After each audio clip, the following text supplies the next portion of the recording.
I'd like to invite Mr. Ibuka from the Marriott Hotel to give us a quick security brief. And after that, we'll take our national anthem and begin formally. Special delegates, ladies and gentlemen, Mr. Ibuka from Marriott Hotel.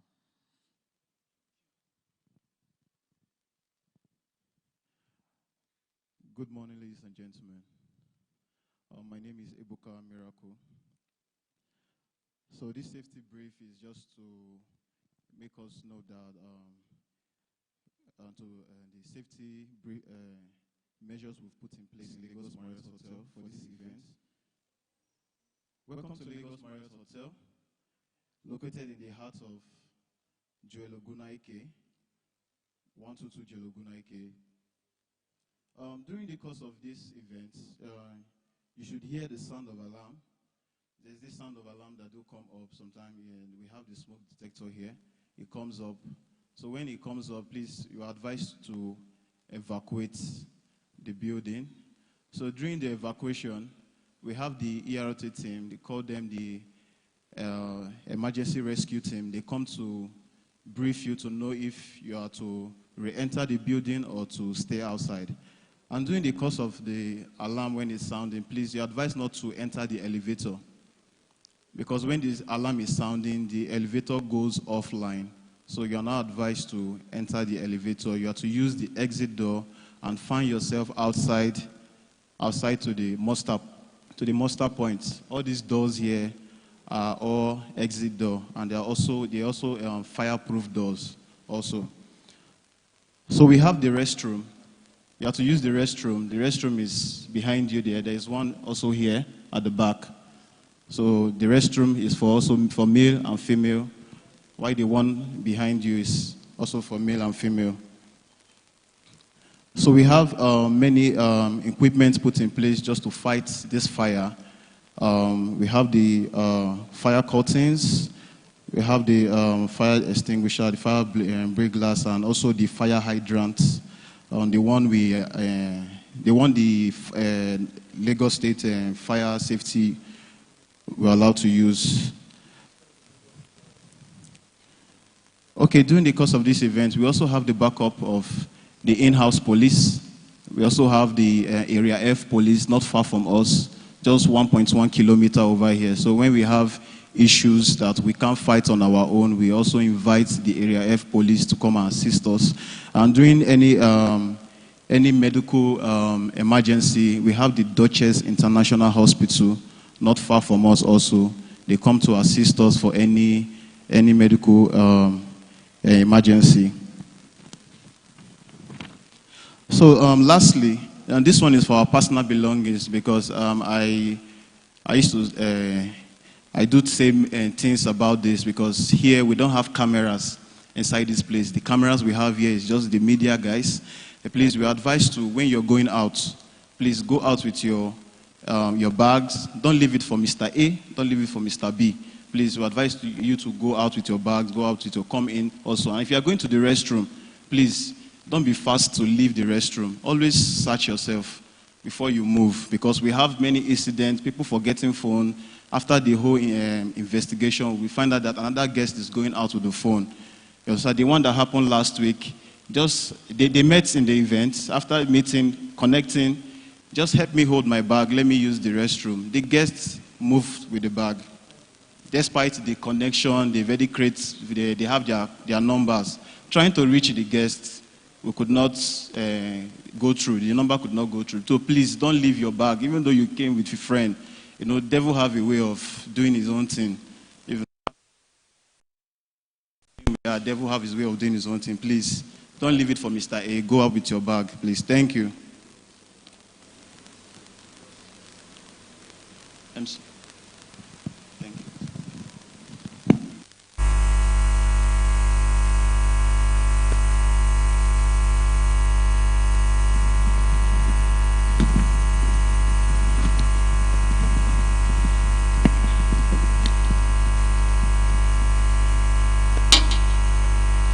Thank you very much, Mr. Ibuka. I'm sure those alarms will not happen today, that we have to run, as he said. I'd like to specially welcome you all to our conference. We'll formally begin this event. I humbly request that we all please be on our feet for the national anthem of our host country, the Federal Republic of Nigeria, and then we can flip on the national anthem.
And then we progress. I'd like to say a very good morning to you all, our Esri users, delegates. On behalf of Sambus Geospatial Limited, I'd like to specially welcome you to this Esri Users Conference, West Africa. This is a premium gathering of geospatial technology professionals, industry experts, decision makers, and potential clients, and our delegation cut across Ghana, Gambia, Sierra Leone, Gabon, Liberia, and of course, Nigeria. One more time, I'd like to specially welcome you to the Federal Republic of Nigeria. If you are happy that you are here, can you please put your hands together? Please, can you put your hands together for yourselves? I need that early morning warm-up. Can you clap? Can the clap be a little louder? Thank you. This 2 days conference aims to foster collaboration, knowledge exchange, and innovation in the geospatial space. My name is Chuks the General, and I'm going to be your master of ceremony for this 2 days conference. And I'm sure that you're going to have a good time, both getting impacted with so much knowledge, understanding the domain, the geospatial domain and space better, and of course, I'm sure you will leave here better than you came. We are set and ready to begin. But let me first of all establish a few protocol, and then we can proceed and move very faster. I'll be recognizing a few more people as the event unfolds, but let me just, with all due respect, first of all, introduce and especially welcome and present to us all our chief host for today, distinguished delegates, ladies and gentlemen. I'd like to recognize and introduce the Managing Director, Sambus Geospatial Limited. Please, can we welcome her with a good clap? Can we put our hands together for Akwa Abua? Please, can you clap a little louder for her? Last year, we were somewhere in the Federal Capital Territory, Abuja. Today, we're in Lagos State, and we are perfectly and well received. I'd like to recognize, with all due respect, His Excellency, the Executive Governor of Lagos State, Mr. Babajide Sanwo-Olu, ably represented by his Special Advisor on Urban Development. Let me recognize and welcome Dr. Olajide Babatunde. Please can we put our hands together for him. He's not here alone. He's here with Permanent Secretary, Urban Development, Office of the Urban Development. I'd like to recognize Architect Bolayo. Please can we put our hands together for architects? Thank you very much. We especially welcome you and we appreciate you. I'm going to do a few more recognitions as the event continues, but because of time, I'd like us to formally and specially begin the event. Of course, straight up, we'll take a welcome address by our chief host for today, the special delegates, distinguished ladies and gentlemen. I'd like to introduce to us the Managing Director of Sambus Geospatial Limited. She has led this company since 2013, expanding operations in Ghana and Nigeria with over 50 staff. She's a lawyer by training. She has championed GIS for sustainable development and advocates digitalization across African governments.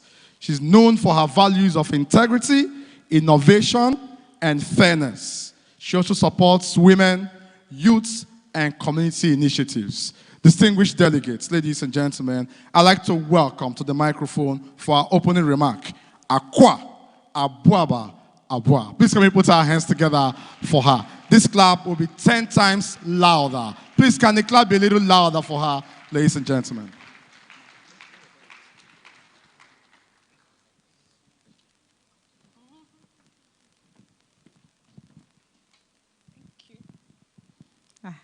Chooks, that was a very, very good introduction. I didn't know I did all those things. Anyway, I'll start with the opening remarks and gear us up as we don't have a lot of time today.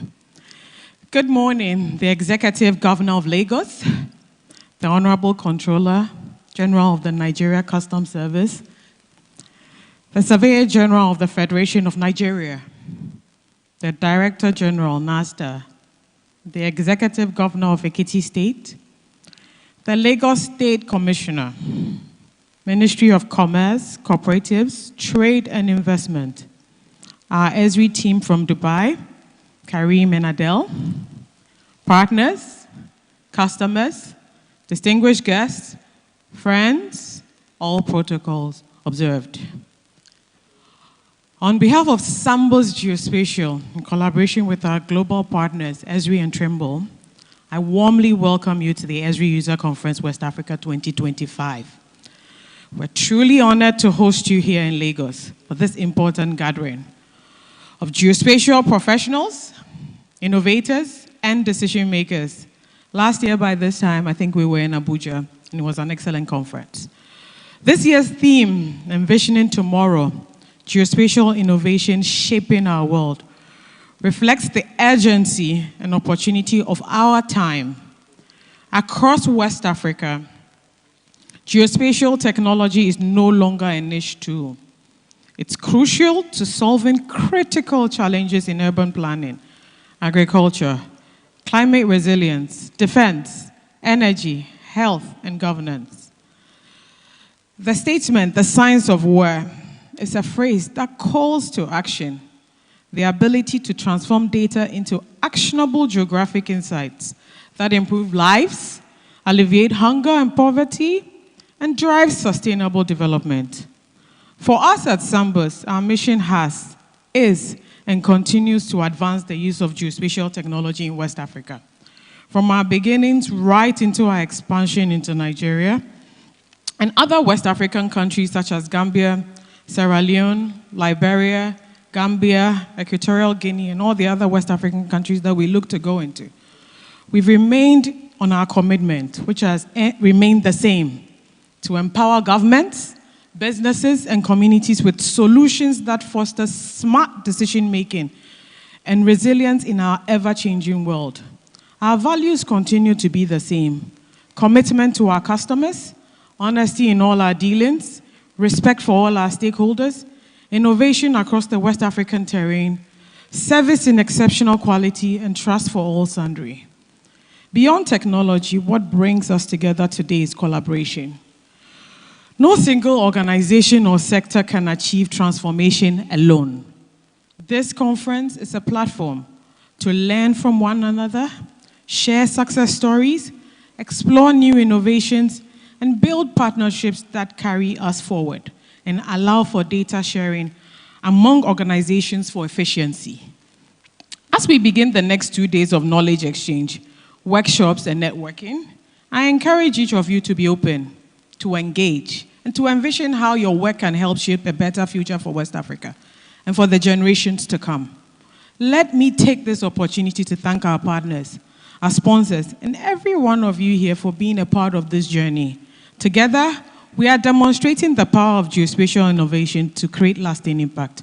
With that, I officially declare the Esri User West Africa Conference open. I wish you all a fruitful and inspiring conference. Thank you. Eshegoni Nagode. Over to you, Chooks. Thank you so much. Thank you very much. Please, can we clap for her one more time? Wow. Last time I met her last year, she could speak only, I think, maybe 3 languages. But now, you've gone to like 4 or 5. I heard that Eshegoni, I don't know which of the languages that is, but I'm sure it sounds like Yoruba. But it's even good. Me, I can't speak anything in Ghana, but I know Akwaba. That works. Thank you very much, ma. I especially appreciate you. I must respect and salute the way things are getting better every year, and we are scoring more goals and ticking more boxes as the year unfolds. One more time for our managing director. Please, can we put our hands together for her one more time? I wish that clap can come a little bit louder. The theme of this year's conference is Envisioning Tomorrow, the Geospatial Innovation Shaping Our World. Envisioning Tomorrow, Geospatial Innovation Shaping Our World. And so, as we get set to do those forms of engagements, let me just take our time to welcome a few people because of the man I'm about to introduce. And so we have delegates from Dubai. Can they just wave? Can you just wave? Can you wave? Yeah, please can we clap for them? Can we clap for them? Yeah. Thank you. I met a special friend I met last year, Sierra Leone, our team from Sierra Leone. Where are we? Yes, please can we clap for them? Can we clap for Sierra Leone? Yes. There's a town in Sierra Leone when I went there. It's called Freetown. I'll share my experience after this next speaker. I'd like to invite for an opening remark. We'll be taking our opening remark now, and to do that, distinguished ladies and gentlemen, is a senior business development manager based in Dubai, where he leads strategic initiatives and cross-regional partnerships across West and North Africa, with a strategic focus in Nigeria and a continuation of a general technology experience over 25 years in African continents. Ladies and gentlemen, next man coming has played a role and aimed to drive growth across emerging markets with a strong focus on innovation and collaboration. Let me, with all due respect, welcome the regional manager of Esri, West and North Africa. Help me welcome Mr. Karim Asim. Please can we put our hands together for Mr. Karim? Nigeria, can we give him a Nigerian welcome? Can we do that?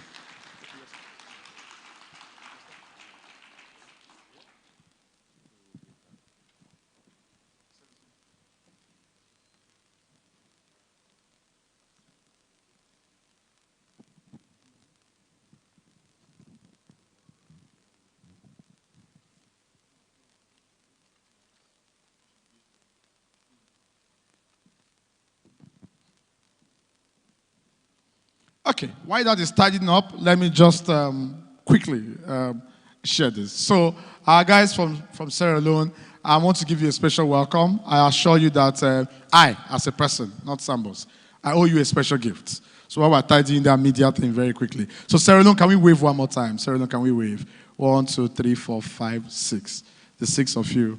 God will judge the 6 of you by the time I'm done. Yes, I went to Sierra Leone and I go into a town they call Freetown. And things were really looking very nice. Very nice. I think I said this before. I go into a car and the driver was driving and the driver had like a pen. And I just jokingly said, "Oh, Mr. Driver, I like your pen." And the man said, "Oh, really? Yeah. In Freetown, anything you like, we'll give you. He asked me, do you want it? I said, yes. And the man gave me the pen, completely free. And I was just joking. Wow, I walked into my hotel, and I saw someone with a book. I even forgot they were dashing things. And I said, oh, madam, I like the book you're with. She said, do you like it? I said, yes. You really like it? I said, yes. And she just gave me the book, free. I started liking things. I started liking people's wives. I was just liking things. Yeah, so I want to just beg you, Lagos, don't bother to like anything. Yeah, in case you are thinking, because I saw you greeting custom officer, you can't like anything here. This is not free town. Things are not free here. Okay, so I'm sure we are set with our media, and so we'll take our opening remark.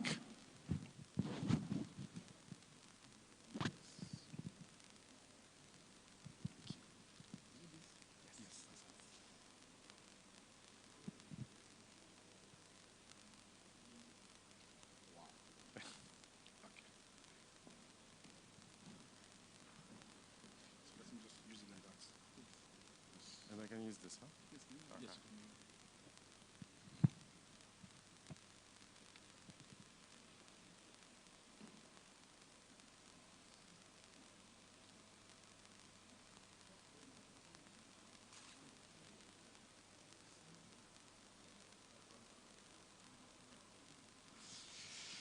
Okay. Okay.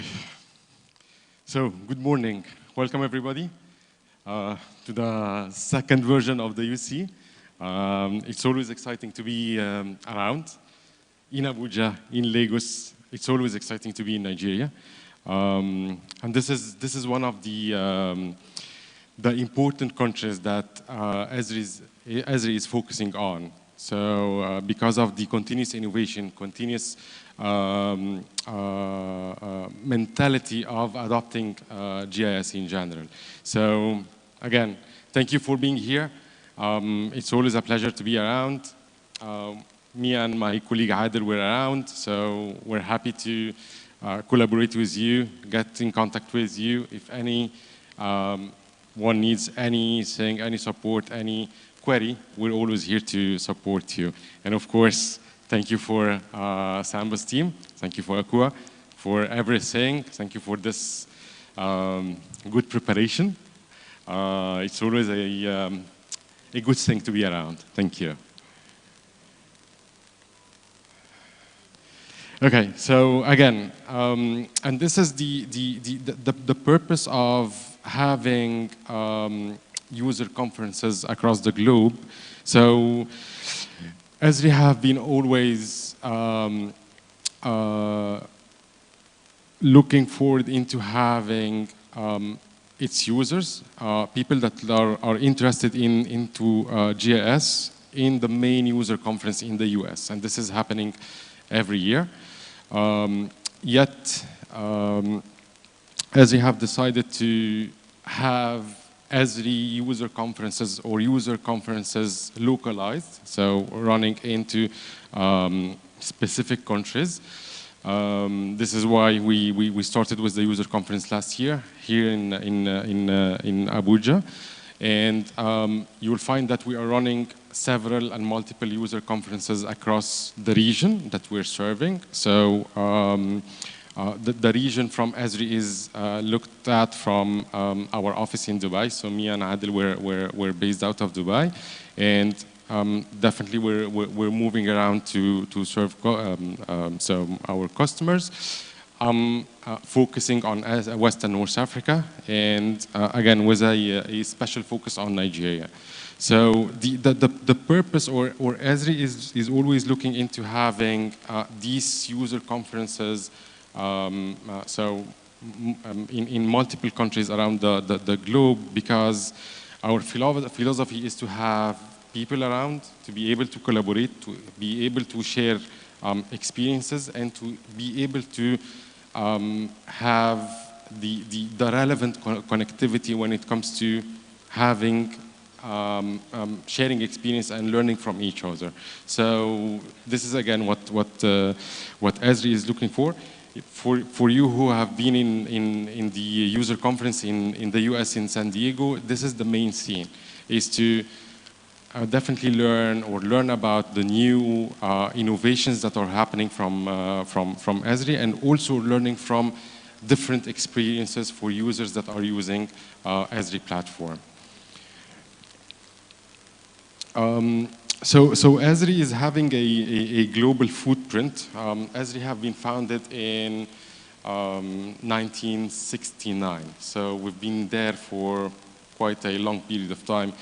I think it's one of the oldest technology companies that are there in the world. So we're having a global footprint. We're having a global network. We're having Esri offices. Either it's an Esri office or it's an official distributor office, pretty much in the whole world.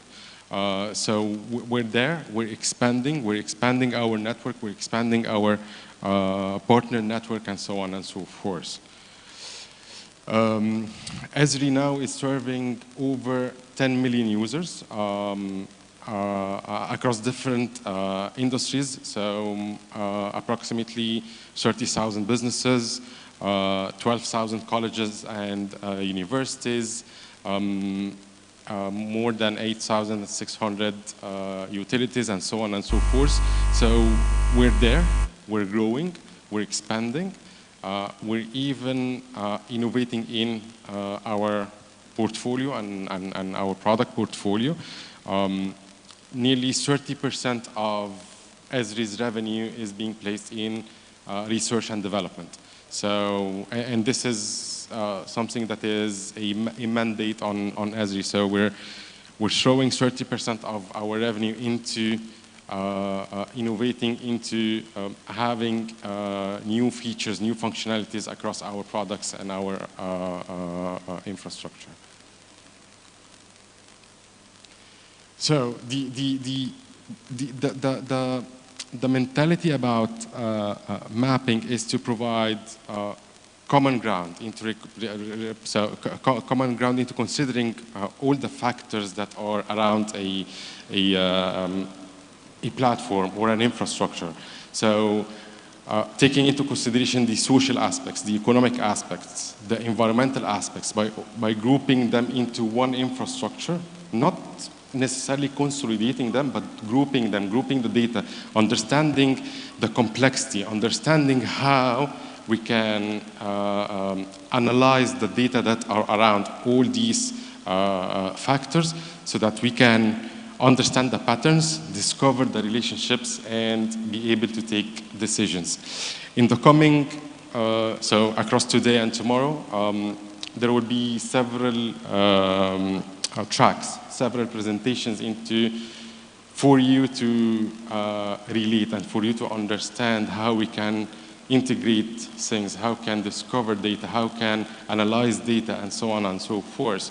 One of the main aspects Esri is currently looking at is the artificial intelligence aspect, so that it can simplify the work that is being done on a set of data, to be able again to suggest things, suggest how we can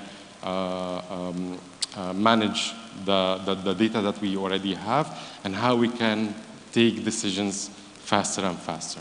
So again, we're here for you, us, Sambus team. Just reach out if you require anything, and happy to be here again. Thank you so much. Thank you very much.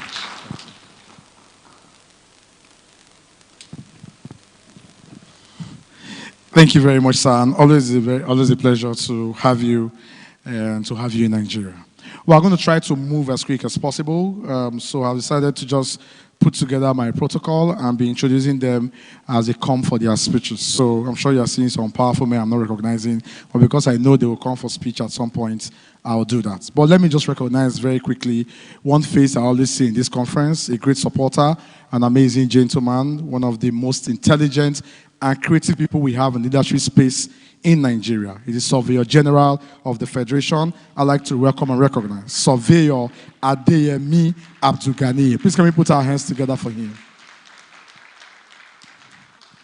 He looks very quiet, but he's dangerously intelligent, and I salute him anytime. Nice to see you again, sir. I appreciate your presence. We'll take a Lagos welcome. It's time for a Lagos welcome, our host state. I'd like to, with all due respect, invite to the microphone His Excellency, the Executive Governor of Lagos State, Governor Babajide Sanwo-Olu, ably represented by Special Advisor on EGIS and Urban Development. I'd like to welcome, with the best of clap, Dr. Olajide Babatunde. Please can we put our hands together for him? He represents the Center of Excellence and the State of Aquatic Spendum. We welcome you, sir. Thank you. So good morning. I mean, I'm not getting the energy in the room. Good morning. Yeah. So while trying to stand on existing protocol, let me specially welcome the Surveyor General of the Federation. Please give him a round of applause. So greetings to Mr. President Asiwaju Bola Ahmed Tinubu. He's doing a very great work, and I'm happy to know that the office of the Surveyor General of the Federation now reports to the presidency under the Secretary to the government of the Federation. Please give the president a round of applause. Because when what we do now becomes very important to the president, you know, then we are not too far from where we're going.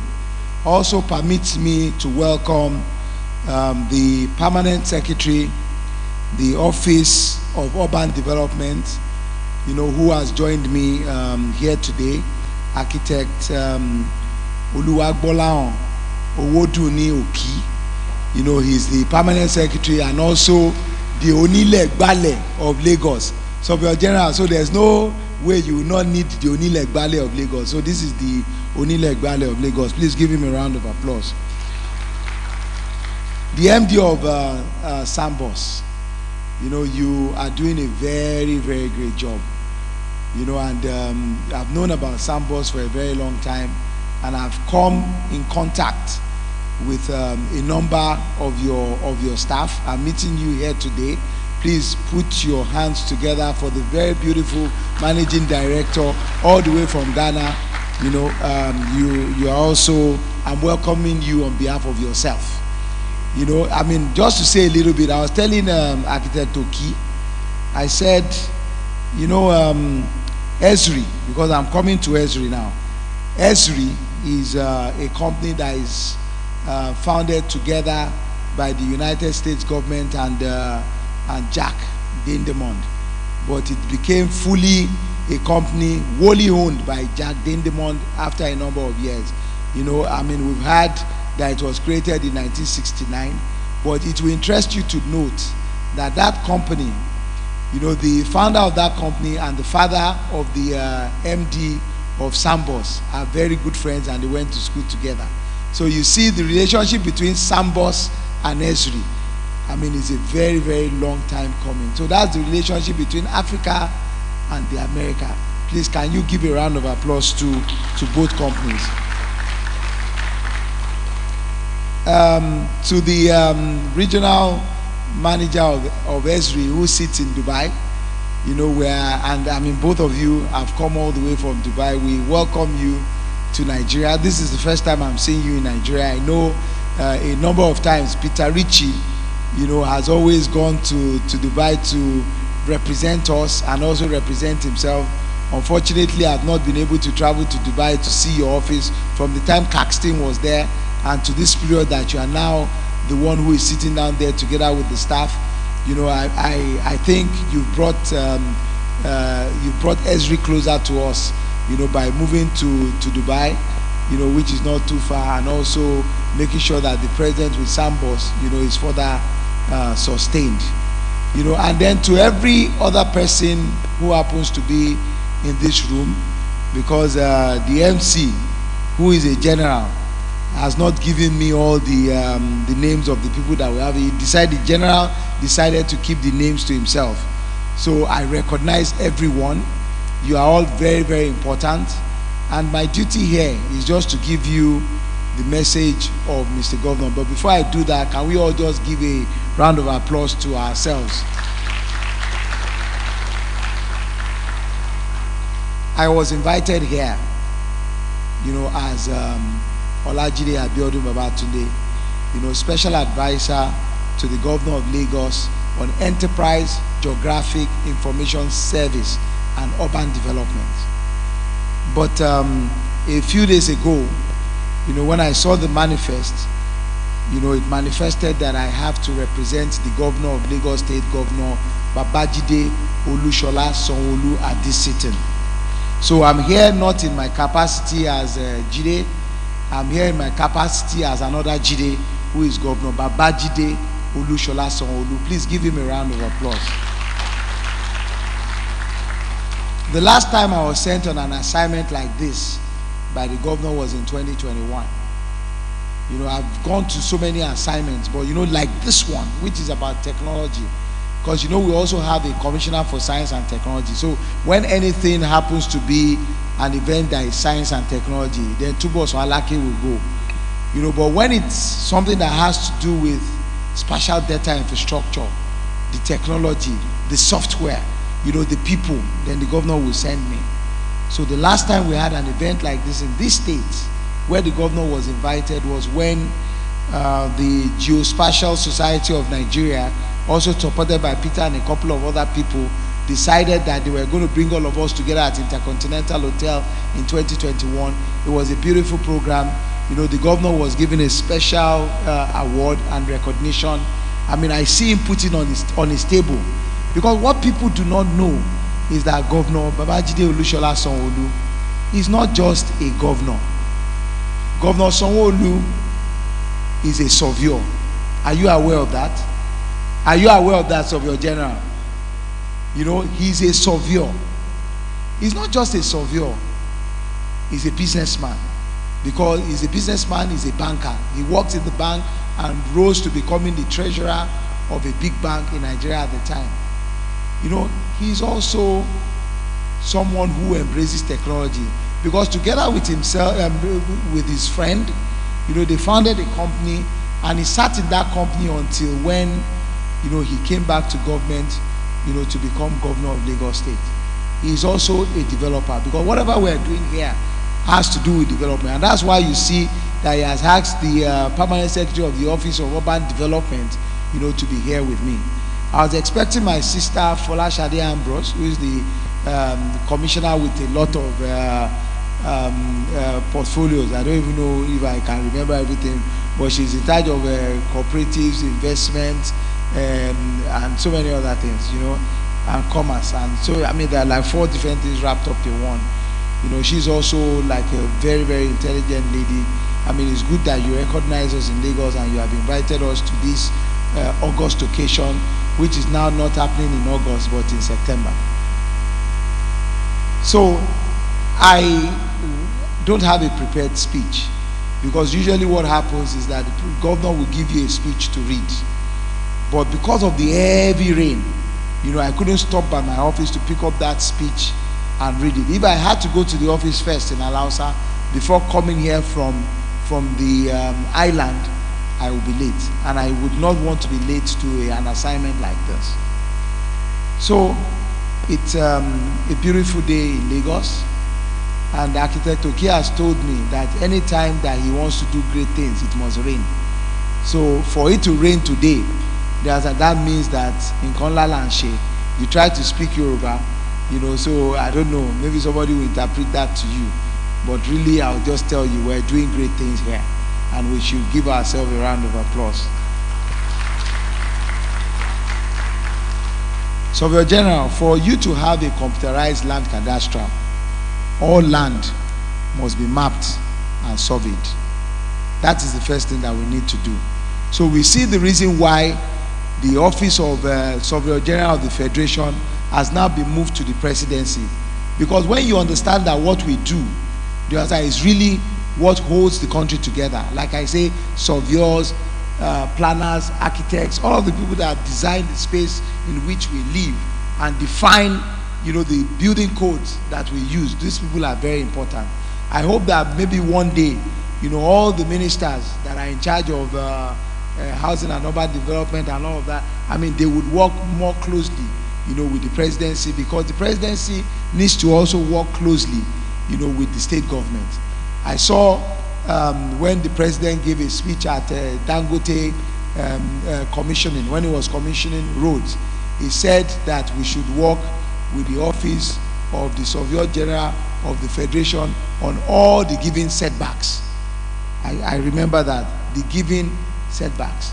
So it means that there's more work to be done. And that's why I told you when I was talking to you now that we need to work together. Because I really need to know, we need to gazette what the given setbacks are. Because up to this moment, I mean, I don't know what the given setbacks are. Because when you look at the airport roads, the airport road in Abuja, it had a 150-meter setback, and the setback is from the center of the road to the first building line. It was reduced by 30 meters, 15 meters on both sides. It became 120 meters. So that means it is 60 meters to the right and 60 meters to the left. That is the airport road. It is different for the Halta Northern Expressway, which goes to Kubwa. Because that road is bigger than the airport road. And then it is smaller when you look at Ring Road 1, Ring Road 2, Ring Road 3, the ones that you find within the FCC. Do you understand? It's a bit smaller, because those roads, they almost do not even have road shoulders anymore. So in order for us to be able to document, digitize, and have records of this thing, we need Esri. Am I correct? Because you see, all the softwares that we use, I said for you to have a computerized land cadastral, all land must be mapped and surveyed. If you map the land, maybe through large-scale aircraft or drones or whatever you use, you have to still survey the land. And after you do that, you need various softwares, even from when you are doing the data capture, until when you are doing the data processing, until when you are implementing a geographic information service or system. Without Esri, because our cadastral, the most popular software that we use in this space in our world, is from no other company than Esri. And we should give them a round of applause. It will interest you to note that Esri is a company that has the budget of, so many African countries, when you multiply their budget by 10, Esri as a company, that is the budget of Esri in a year. Multiply the budget of different African countries by 10, even the big ones, that is the budget of Esri.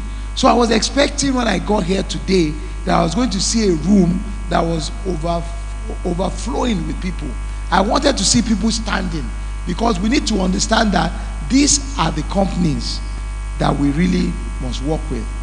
And on behalf of the entire African continent, I cannot but thank Sambus for the work you are doing with Esri. Thank you very much.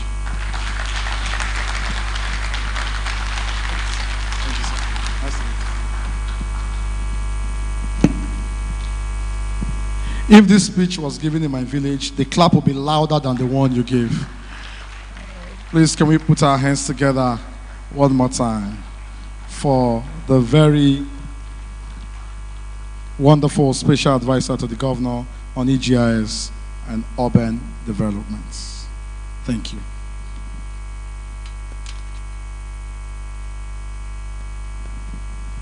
We're going straight to keynote address. And after this set of speeches, we'll just branch off for a quick break where we'll have breakfast, grab a few cups of tea, and then we come back for the next phase. So for this keynote address, it will be on the role of geospatial innovation in Africa's digital transformation. And we'll be looking at national governments. We're picking the people from different sectors to speak on that very quickly. I'd like to invite first, for our first keynote address, Mohammed Salisu Shuaibu. He's a controller of the Federal Operation Unit Zone A, Ikeja of the Nigerian Custom. Before that, as a custom officer, he has gone across educational levels. Though born in the northern part of Nigeria, but he has taken his education across all the edges of the Federal Republic of Nigeria. As a custom officer, he has served in all the formations in Nigeria, cutting across east, west, north, and south. As a custom officer, he took a step to get a master's at Lagos State University, and he has a PhD in view. As a custom officer, he has served as the Strike Force Commander, Zone A, Zone B, and the Commander of Border Drill, Section 2. As a custom officer, he is a recipient of the World Custom Organization's Awards. As a custom officer, he has added to his CV both the NIPS Cervicom, he has added the Resource Person 2009, he has also been an enforcement prosecution course at the custom training, and he has a train for trainer course, and is a strong force indeed to be reckoned with in the custom. Delegates, ladies and gentlemen, one more time, I'd like to hand the microphone over to the Controller, Federal Operation Unit, Zone A of Nigerian Custom, Mohammed Salisu Shuaibu. Please can we put our hands together one more time for him.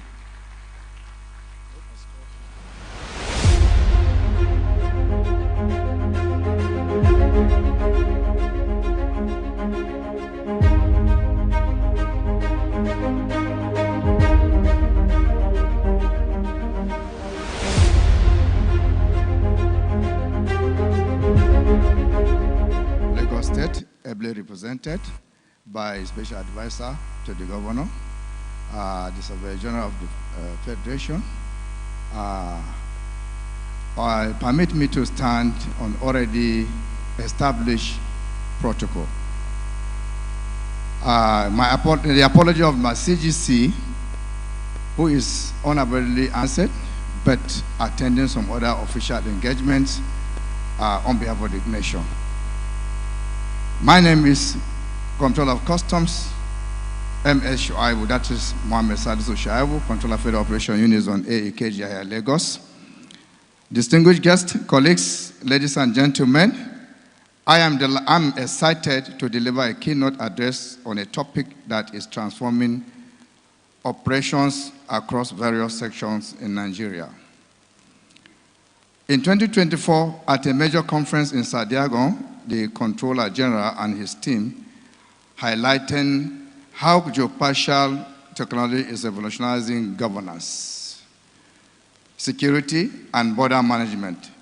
This reinforced our belief that the Nigerian Customs Service is making progress by adopting this technology, aligning with our modernization agenda.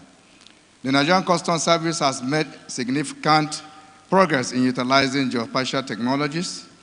The World Customs Organization and the Japan International Cooperation Agency, that is JICA, are currently conducting experts training for 5 West African customs administrations, focusing on the skills and techniques for using satellite imaginary border management. The training also covers the development of tactical enforcement strategies and the application of geospatial intelligence in mapping trade route analysis. We recognize the potential of these tools to enhance our border security. Geospatial synergy integrates diverse data sources to provide a comprehensive operational view. By combining geographical information, trade data, and real-time tracking, we can better understand cross-border activities. Imagine the ability to predict smuggling routes, optimize resource allocation based on real-time needs, and facilitate trade with unparalleled efficiency. This can be achieved through geospatial technology. Key areas for transformation within the NCS include, some could be mentioned as border management and security.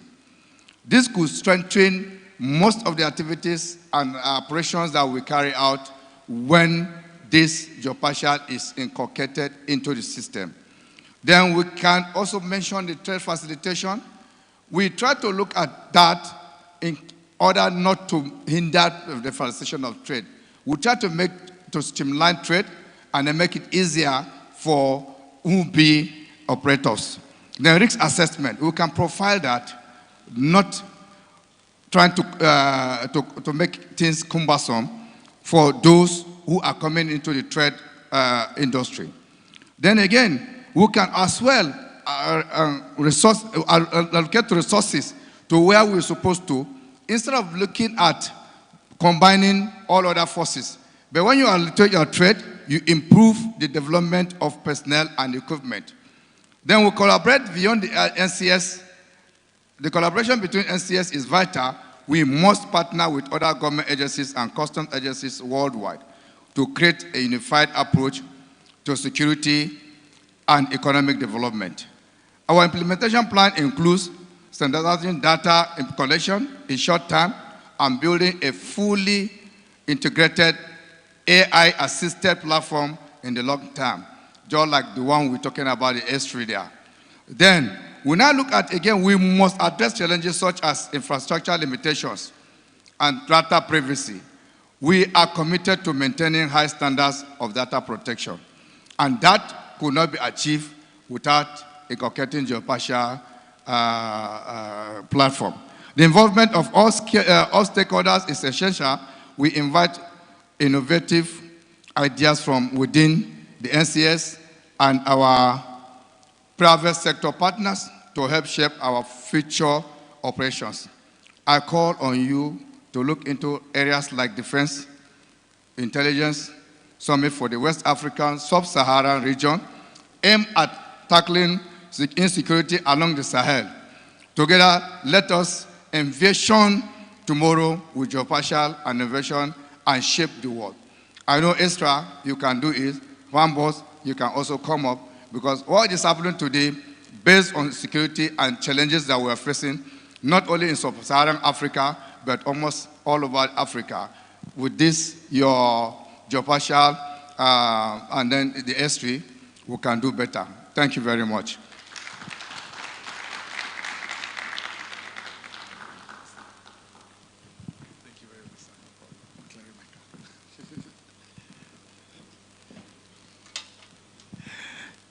Thank you very much. We appreciate you.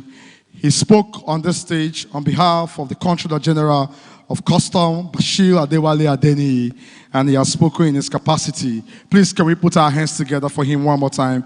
Please, can we do that? Maybe another reason for you to clap, while he was coming down stage, he said to me, Chooks, you are doing a very good job. And he said, the next car I'm going to ship to Nigeria, he will clear it for me for free. He said it now. Is there any problem? Sir, you didn't say it?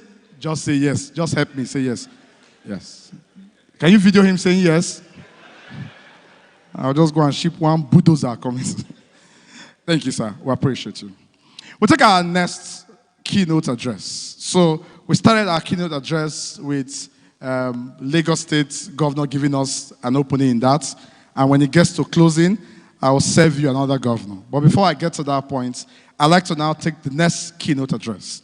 I'd like to invite from National Space Research and Development Agency to speak on behalf of the Director General, who is Dr. Matthew Adeboju. To speak on his behalf, I'd like to invite Dr. Jega Idris. Please can we put our hands up for Dr. Jega Idris.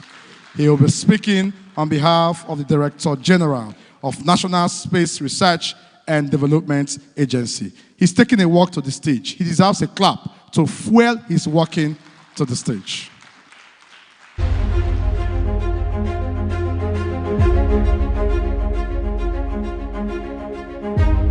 Excellency, the Executive Governor of Lagos State, represented by SA and the Permanent Secretary present. Good morning, Surveyor General of the Federation. Good morning, the Controller General of Customs. Sambus Geospatial MD, good morning. Esri, you are not left behind. Good morning, everyone. I am standing in for the Director General of National Space Research and Development Agency. And I have many reasons to be here on stage today. As the representative of the governor mentioned, I think I have 5 things in common with the Executive Governor of Lagos State. The representative of Governor, maybe you are listening. I have learned from you today. So I have 5 things in common with the Executive Governor. I am a surveyor by first degree. I worked in the bank for 11 years, and I sat on every desk in the bank. I also embrace technology. I am a businessman as well. I think my next bus stop is also to be the Executive Governor of Kebbi State. Amen.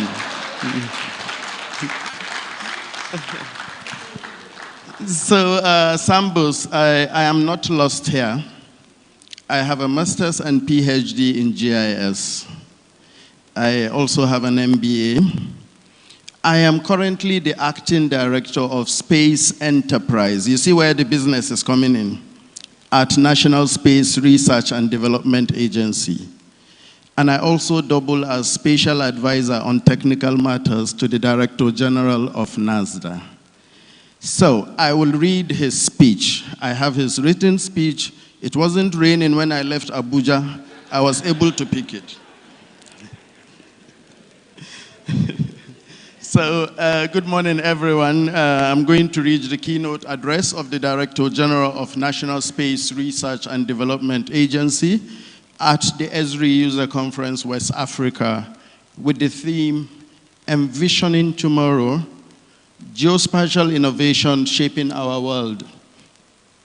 So, it is my honor and privilege to be here today and to address this esteemed gathering at the Esri User Conference, West Africa 2025. I bring warm greetings from National Space Research and Development Agency. It is the leading institution for space science and technology development. This conference is a premier gathering of minds, ideas, and innovations that are shaping the future of geospatial technology in our region, Africa. I commend Sambus Geospatial Nigeria Limited and Esri for convening this impactful forum and for their unwavering commitment to driving geospatial awareness and capacity across West African region, or Africa in general. The theme of this year's conference, Envisioning Tomorrow, Geospatial Innovation Shaping Our World, is perfectly aligned with current realities. Across the globe, geospatial intelligence is no longer a back-office tool. It is now a frontline asset for national development, economic planning, climate action, public health, urban management, food security, and indeed, national security.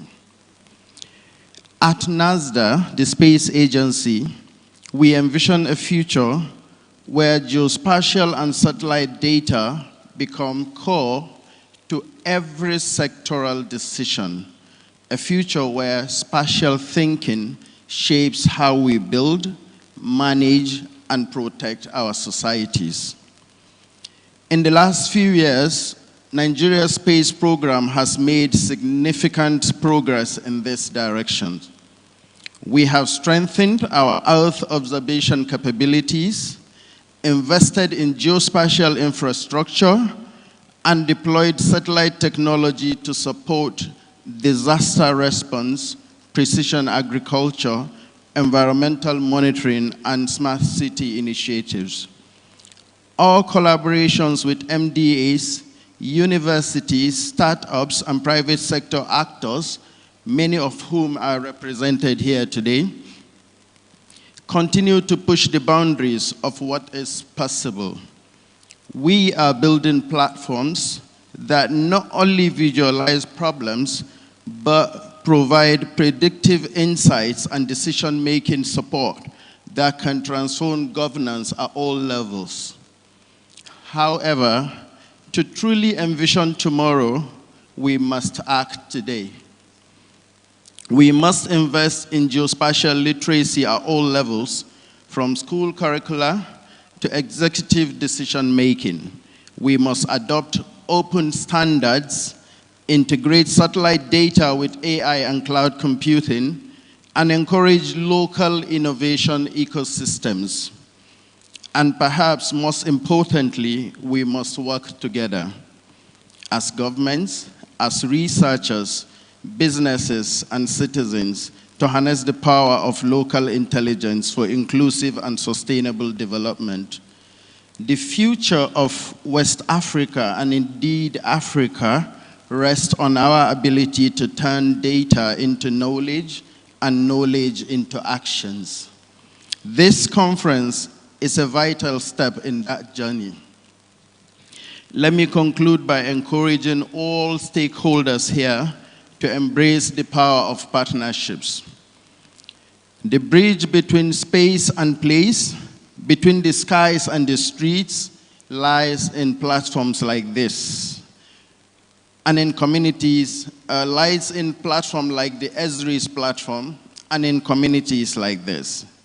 So together, let us chart a geospatial future that is intelligent, inclusive, and impactful. Before I hand over the mic, I also want to remind His Excellency that for a complete or computerized land cadastral, we also need space technology, sir.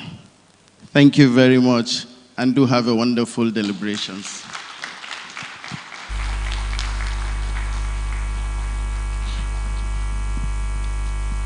Thank you very much. Please, can we put our hands together one more time for him? We appreciate you, sir. He made it very clear that to envision tomorrow, we must act today. And he spoke in his own capacity, and of course, representing his boss, the National Space Research, the Director General of National Space Research and Development Agency. Please, can we clap one more time for him? Let's put our hands together. Let me respectfully recognize, very importantly, the Executive Governor of Ekiti State, ably represented by his Special Advisor on EGIS, Land Management and Survey. I'd like to recognize Professor James Bola Olaleye. Please, can we put our hands together for him? Can he get a governorship clap? Can we put our hands together for him? Yes, we'll go for breakfast now, but two quick announcements before we go for breakfast. The last speaker explained how he has 5 things in common with Lagos State Governor. I'd like to speak to the SA too, sir. I have 5 things in common with your governor. Your governor is a surveyor. I am also, it's my own surveyor. I used to look around land in different places.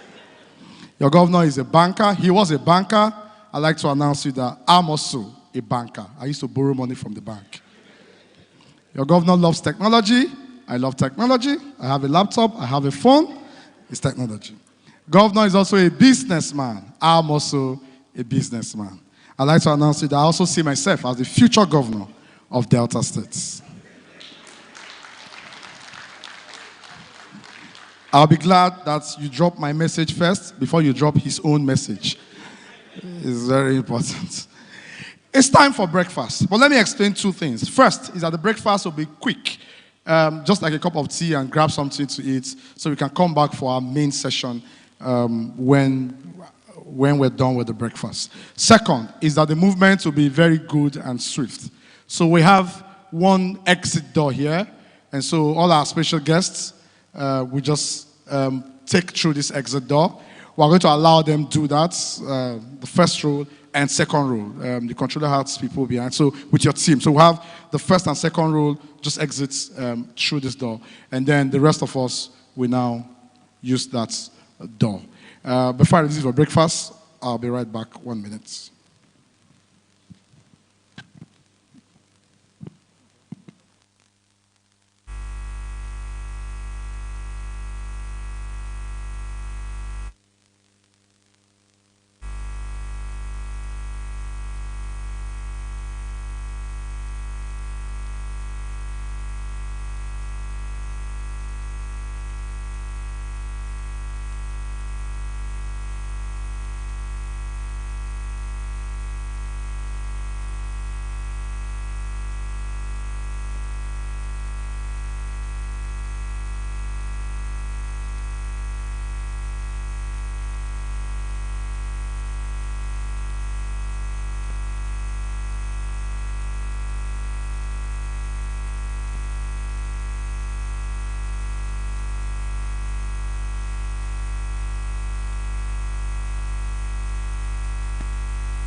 So in case you're thinking what was happening, as a future governor, I have to discuss with the SA just so that we know how it goes.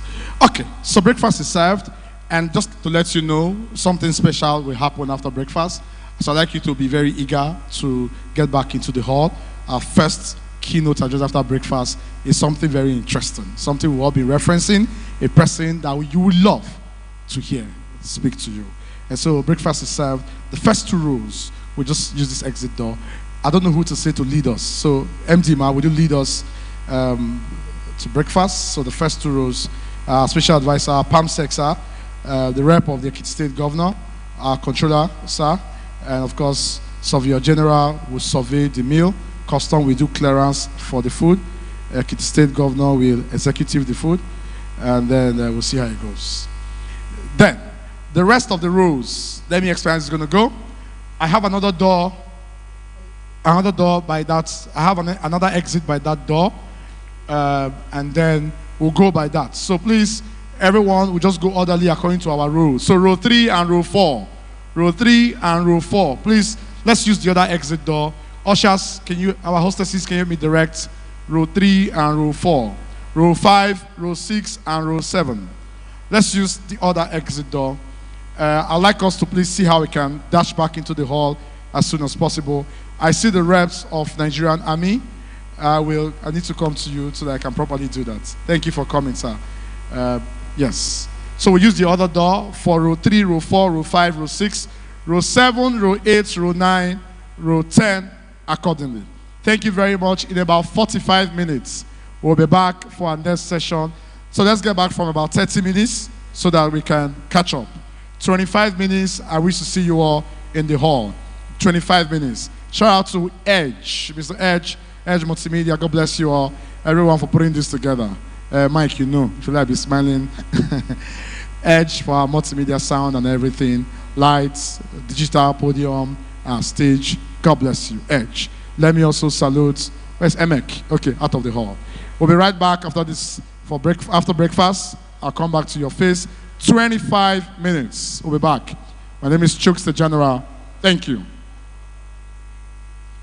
Edge, thinking outside the box. Okay, at the edge of the box. I should relax. Okay, sorry.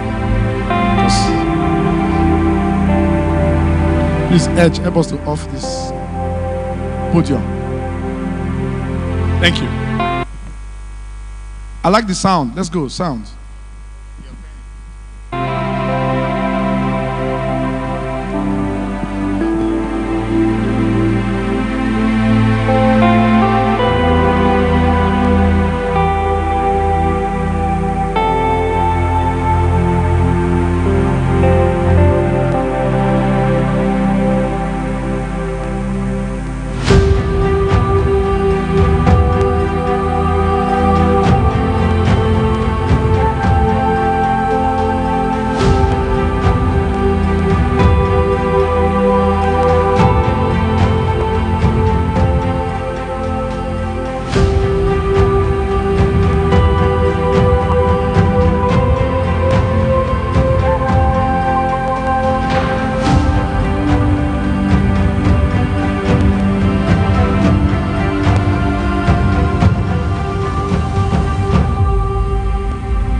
Just to announce that the time given for allotted for breakfast is already over. If you can just come back into the hall, please.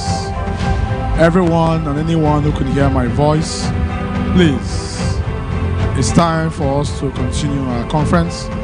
I humbly request that we all please return back into the hall. We are ready, please. Thank you.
Just a gentle reminder that we are set to begin. If everyone outside, please come inside. We can do that in about 3 minutes. We can do that in about 3 minutes. Please, everyone outside, if we can please come inside. Please. Thank you very much.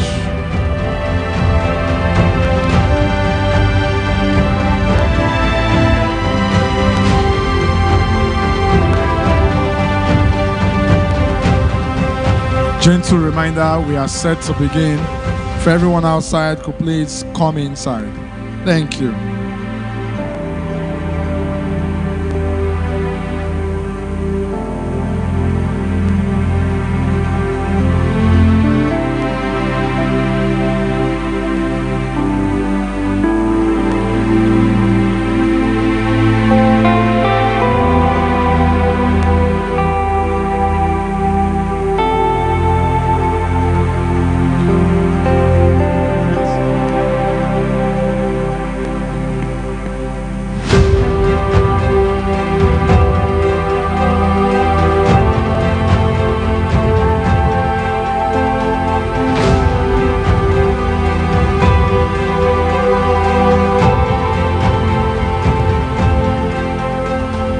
More minutes, 2 more minutes from our 3 minutes, please.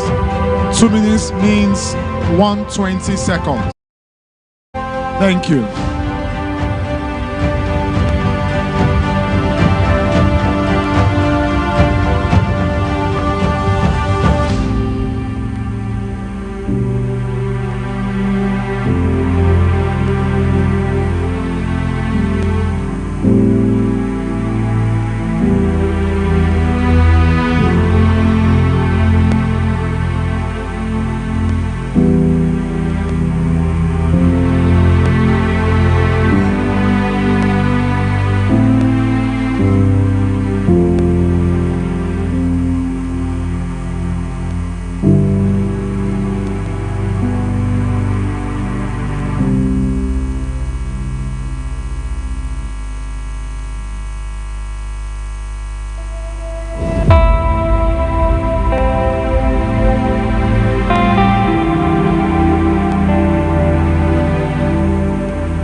One minute more, 60 seconds.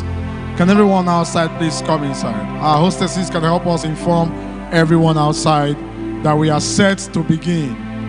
50 seconds more, 45 seconds more, please.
our wonderful Surveyor General of the Federation, our custom team, the Managing Director of Sambus Geospatial, our Regional Manager, West and North Africa of Esri, very special and well-respected delegates from all around the countries of the West African states.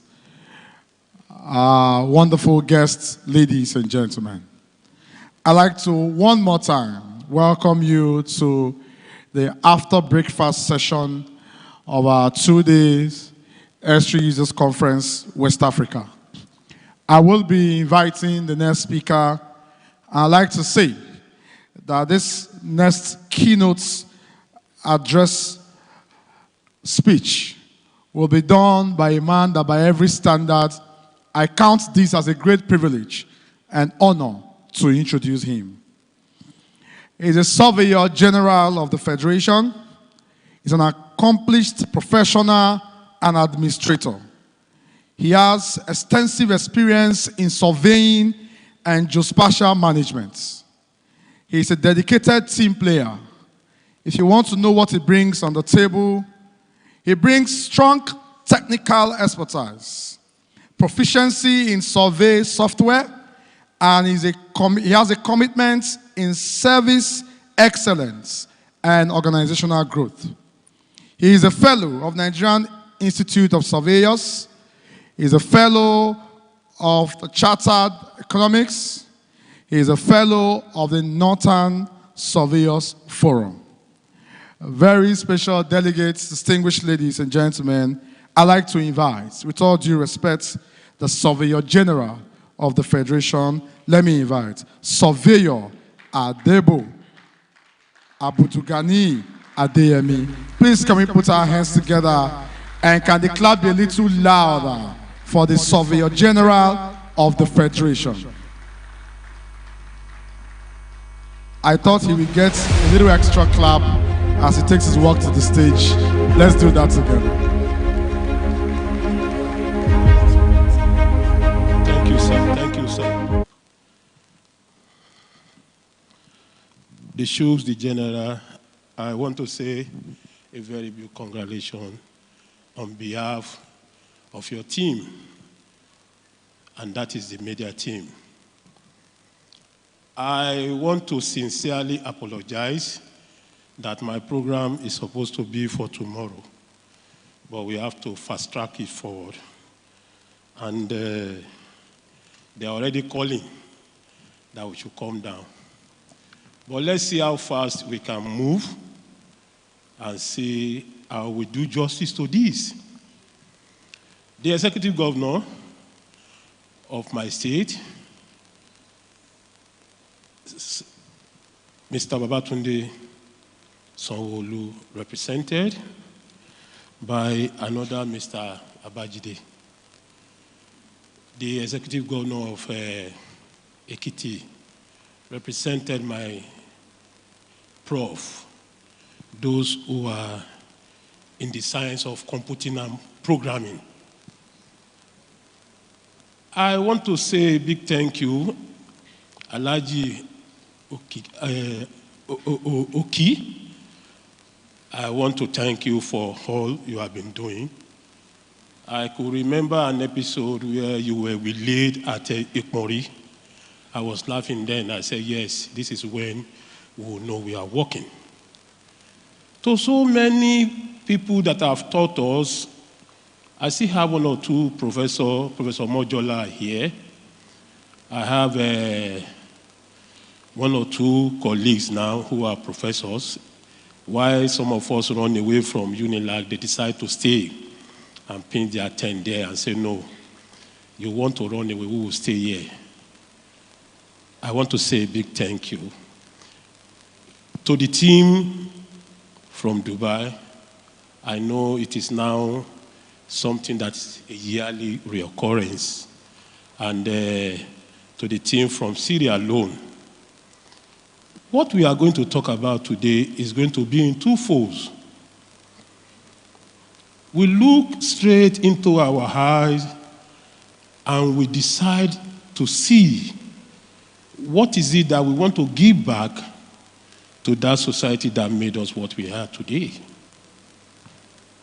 Yes, we've all gone to school. We've all argued about GIS, surveying, economies, whatever we want to argue about. Some have even come to say that they would love to see which school or a department that offers something about GIS. The second one is the political. When we look at the academy, we've all agreed that we have the technical know-how. How have we applied the technical know-how? And on the political scene, have we been able to contribute our quota? The first thing is that I want to thank everybody here, because without you coming around here to be part of this program, there won't be the need for us to come and talk here. And that's why I want to say thank you. To the Madam of Sambus, you are really wonderful. I always appreciate you whenever we come together to have a chat or whatever on issues.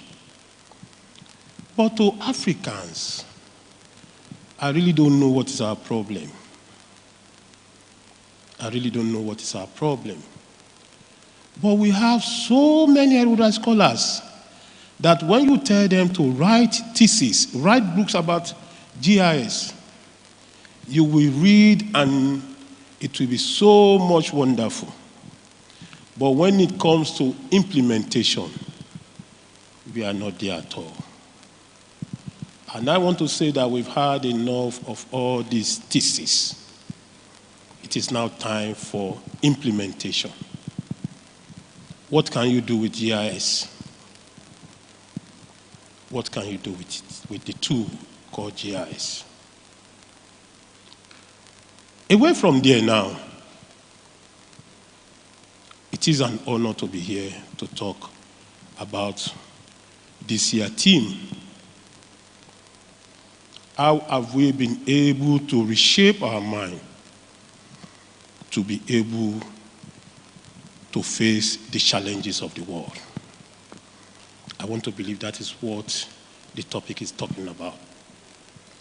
And in reshaping our mind, we take it one after the other. I will give this out later. When we talk about the power of location, let's bring it into GIS. And we say, let's say a bag of tomato somewhere costs 2 naira. And we now say the same bag of tomato costs 3 naira in another place. If we fail to tag the location, then there's going to be a problem. We will not know where you're talking about. And that was exactly what happened when we were carrying out the polio vaccination. We come up and said that all the Nigerians have been vaccinated. But in a little while, the polio resurfaces. What really happened was that the success we were claiming then, we never tagged it with GIS. And because we failed to look at the power of location, we were just randomly vaccinating without anybody taking cognizance of the XYZ location. That takes us to when we now start talking about digital twin mapping now. When we talk about digital twin mapping, we all on the same building. But the man that occupies the ground building has the same SY coordinate like the man on the 2nd floor, 3rd floor, 5th floor. So the Z now changes to tell us where exactly you occupy. Because of the power of location. It's one of the reasons why the president of the country, Asiwaju Bola Ahmed Tinubu, GCFR, is looking at the taxes we are talking about. Some of us made so much money, and we are not ready to give back to the society. And yet, when we go on the road and there's a pothole, we are the first to complain. The pothole is this and that.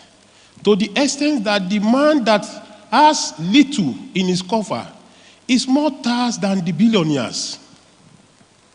And that's why we are saying that you must have a payer ID. With your payer's ID, we will see what you have, unless you decide to go and keep the money outside the country.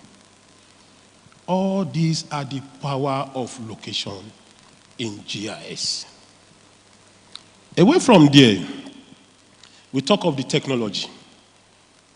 When you talk about the technology, I was on a program, and the organizer says surveying is all about four corners. I said, yes, that is it. That is the basic surveying. And I told them surveying transcends that. We now gave an example where we look at the inflows of people into Abuja. Because every time we all come on the screen and say that we have shortage of houses. Who is that person that has run a survey, like Should the General says that he surveys the land? Who is that person that has run a survey and tells us that this is the population of Nigeria, vis-a-vis the number of houses we have in Nigeria? And then we come up to say that, okay, for an average family, let's say we have 4 or 5. Then when you divide that by the number of the people that are coming in, then we still have a shortfall. I once asked a question at a forum that, what is the shortage? Tell us the shortage. We just pick a figure and throw it out there. And that is one of the beauty of surveying, one of the beauty of GIS. Because you don't even need to go to anywhere. Directly just on the system there, the system will tell you that based on the number you quoted and your calculation, and you have given a constant that every standard household is 5, then it gives you. Why is it that in developed countries they don't run population again? Because they have the record of the birth vis-a-vis the record of the death.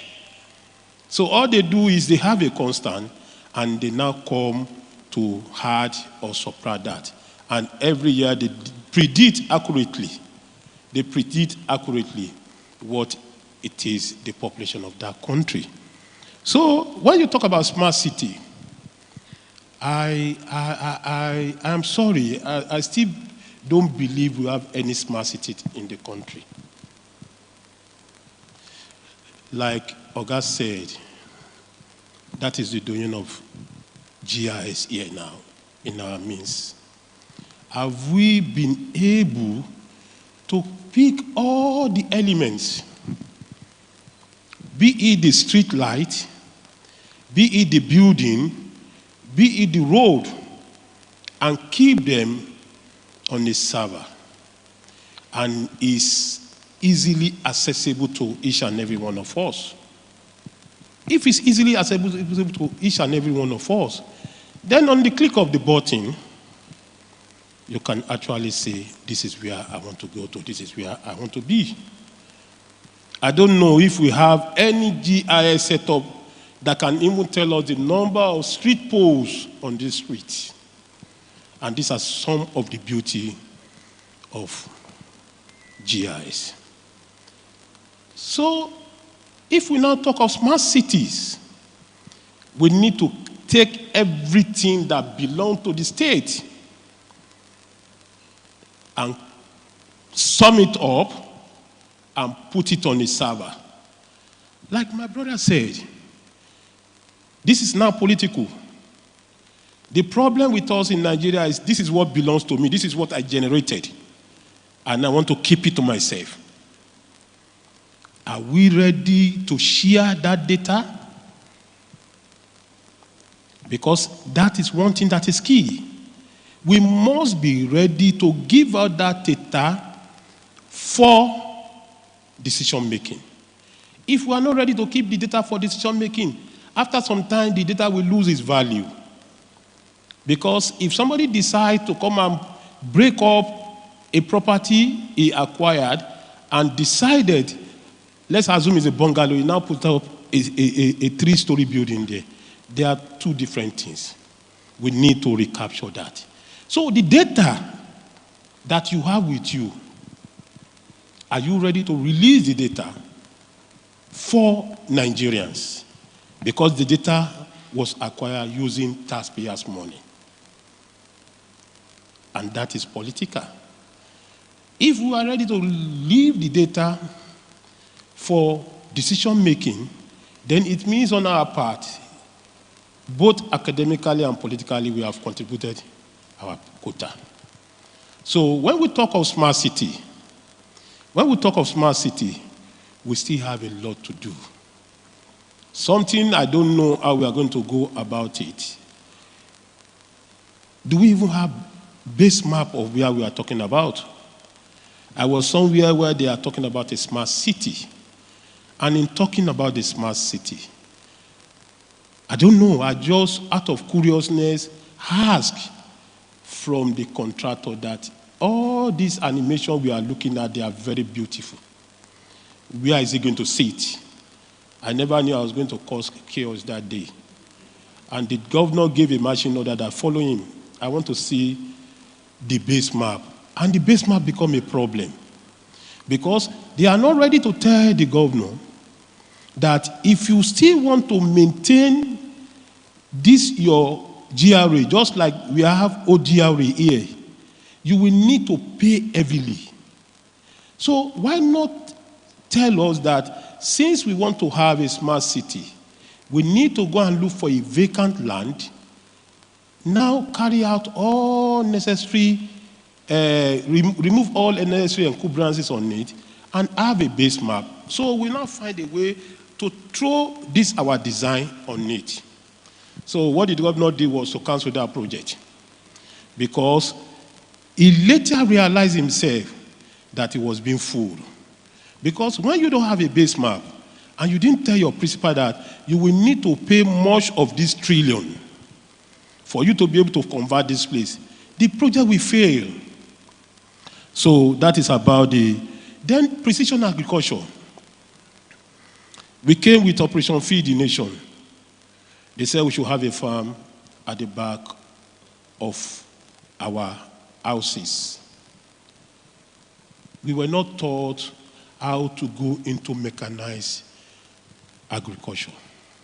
But now, when we were even told to go into mechanized agriculture, nobody has told us that there's a way you can computerize that system, that tractor, that come 6 o'clock in the morning, the tractor will start itself and continue to clear, and it comes back to till, and it will go and start making bricks for you. And when you need to wet, you don't even need to go and buy a space scrap. All you need to do is just like some of the equipment they display outside there. Just pick any of these drones. Use it to water the garden. By the time we do that, I'm very sure Nigeria will be one of the exporters of so many crops. Don't let us be jack of all trade. Go to Benue, decide to go into, even if it is orange juice manufacturing. Lagos, we have rice towards where I was giving back to, going to Ekpe.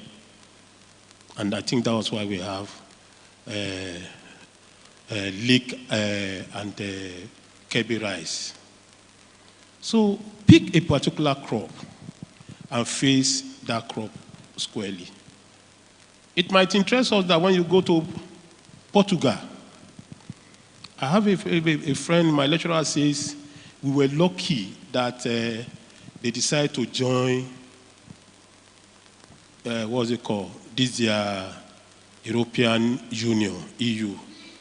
That their country is not that rich. They have just one crop, and that is kiwi. Every other thing they import in there. I think with the power of GIS, we can decide to go into that.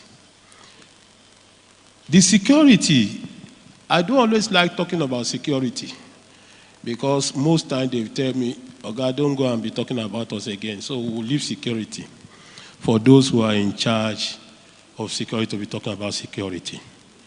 Then, above all, what we are saying is, essence is, have we been able to convert data to decision making?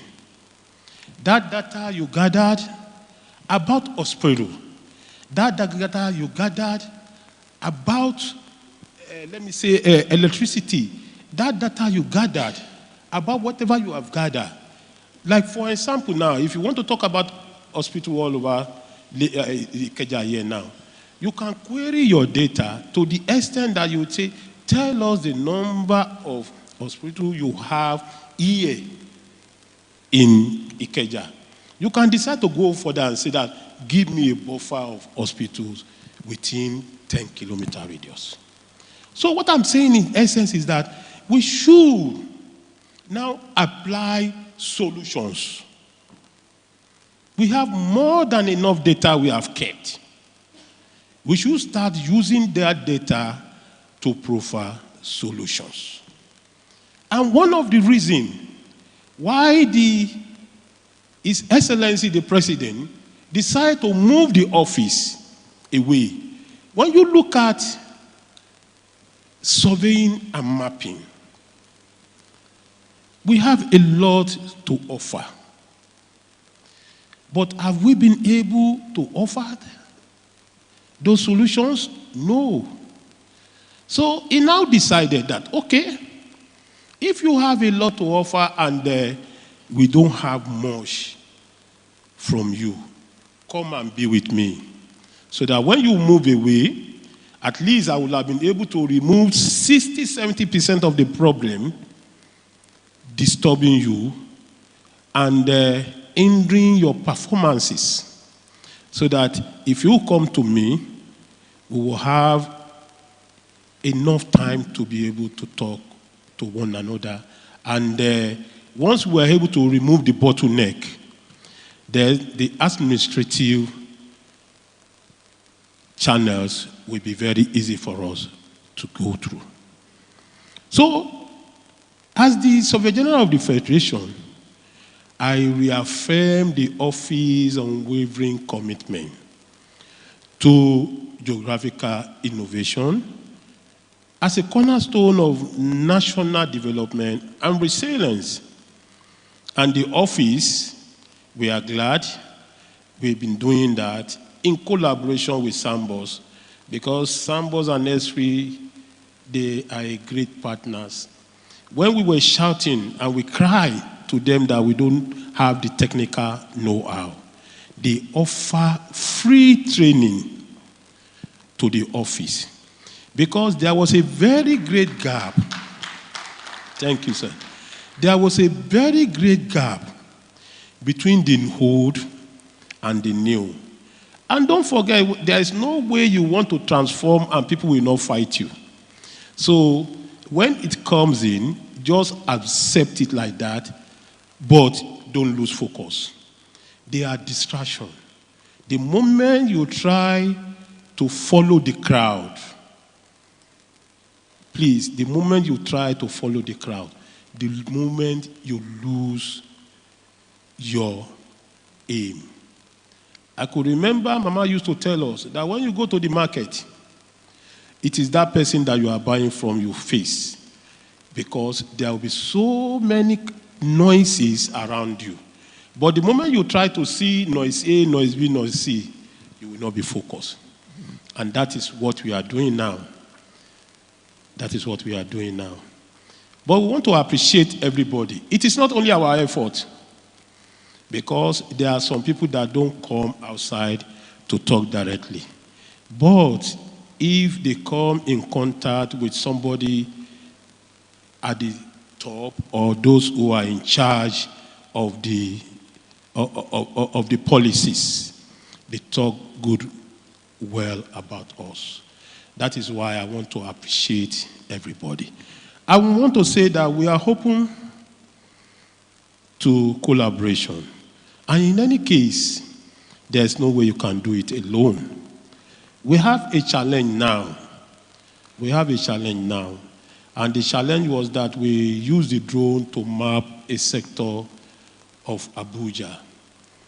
And after doing that, the GeoAI could not recognize most of the roofs in Nigeria.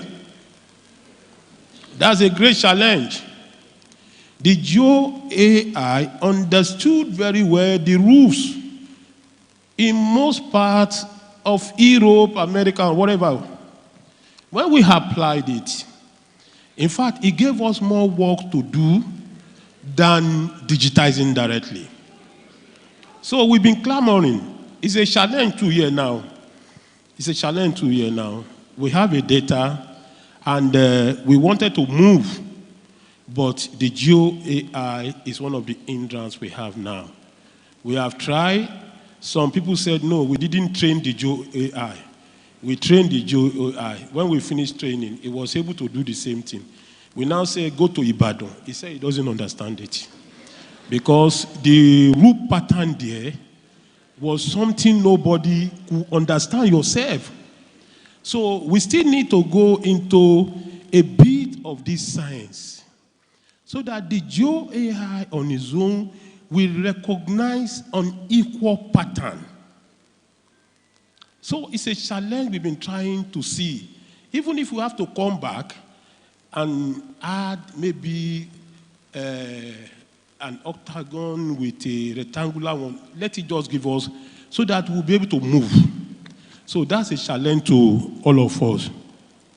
So integration. I know we have so many program developers now. There may still be the need for maybe Esri to see how to bring in one or two of them so that the strength of Esri will continue to go stronger.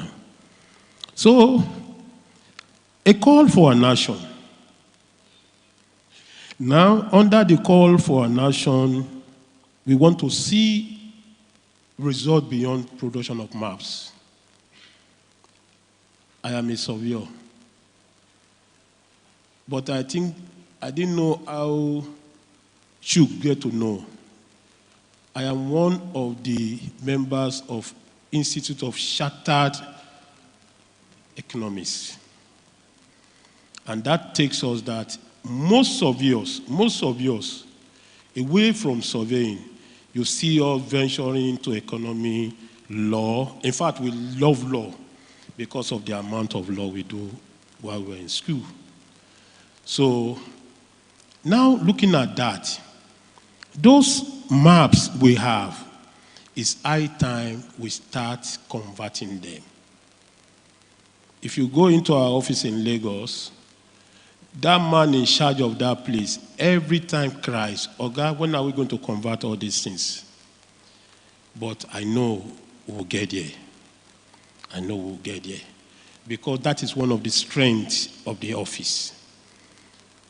Because assuming there's a court case now and you have to appear as an expert witness, there are instances that will go into that archive, and when you bring out the maps, people don't really believe you have the maps. I was privileged to pick one. I think that was 1918. I picked the map of 1918 and I have to go and defend it. And one thing, thank God, the essay said we have to start looking at large format digital mapping. In 1972, when Nigeria was last mapped, in our archive, we have Lagos in 1,000, we have Kano in 1,000, we have Kaduna in 1,000. Virtually most of the capital cities, we have them in 1,000. We now run away from that because we always love to have it cheap and turn out results. We now started producing at 1 in 50,000. A lot of information on 1 in 50,000 are so suppressed. So I want to plead with any of the states, if you are looking at mapping now, please look at digital mapping at 1 in 1,000. It's easier for integration. It's easier for interoperability. And when you want to come back to update it, it's equally easier for us. So on this note, I want to say that for us to be able to reshape the world and look into the future, digital mapping is the key. Thank you, sir.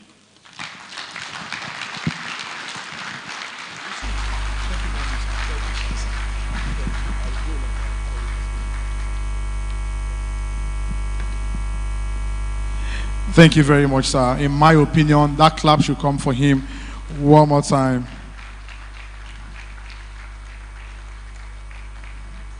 Thank you very much. We want to especially and sincerely appreciate the Surveyor General of the Federation for his presence and for his wonderful presentation in the midst of his very busy schedule. Thank you very much. Just to add to his wonderful presentation, Surveyor General said he sent the Joe AI to Ibadan. Sir, next time just stay in Abuja and Lagos. The roof there. Okay, that's fine. That's fine. That's fine. Out of all the roof in the world, Ibadan. Sorry, no, if you're from there, I'm sorry. I went there. From the plane, I saw it. I saw the roof. Okay, that was for us to relax. Thank you very much. We'll take our final keynote address for today, final one for today. And after that keynote address, we'll go to a few more things. We'll go to introducing the ArcGIS, field maps, and mobile GIS workflow. And after that, we'll take user story, and then we'll go for lunch. So our final keynote address for today. I'd like to, with all due respect, invite to the microphone the Lagos State Commissioner for Commerce, Geo-Cooperatives, Trade, and Investments, Honorable Mrs. Folashade Ambrose. She's perfectly represented by Mr. Dayo Shobayo. Please, can we put our hands together for Mr. Dayo Shobayo as he comes to speak on behalf of the very brilliant, wonderfully intelligent, and great Commissioner for Commerce, Cooperative, Trade, and Investments.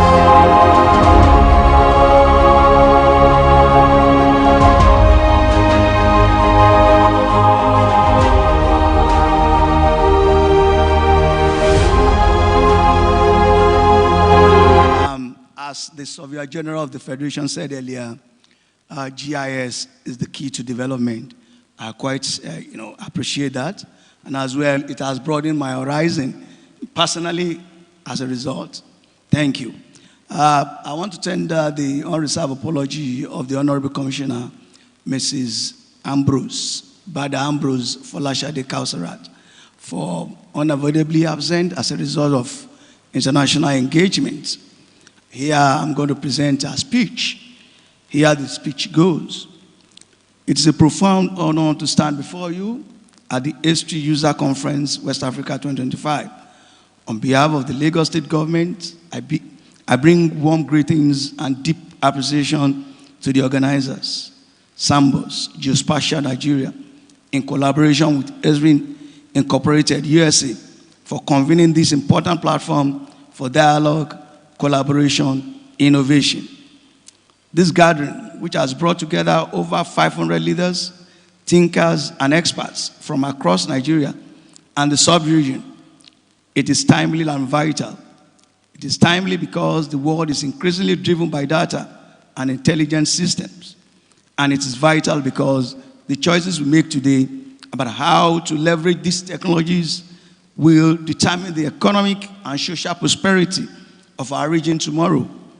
The theme of this convening, the role of Geographic Information System, GIS, and location intelligence in accelerating trade facilitation, industrial clustering, SME formalization, investment promotion, resonates deeply with the priorities of Lagos State under our Team Plus agenda, which serves as the guiding framework of our development drive.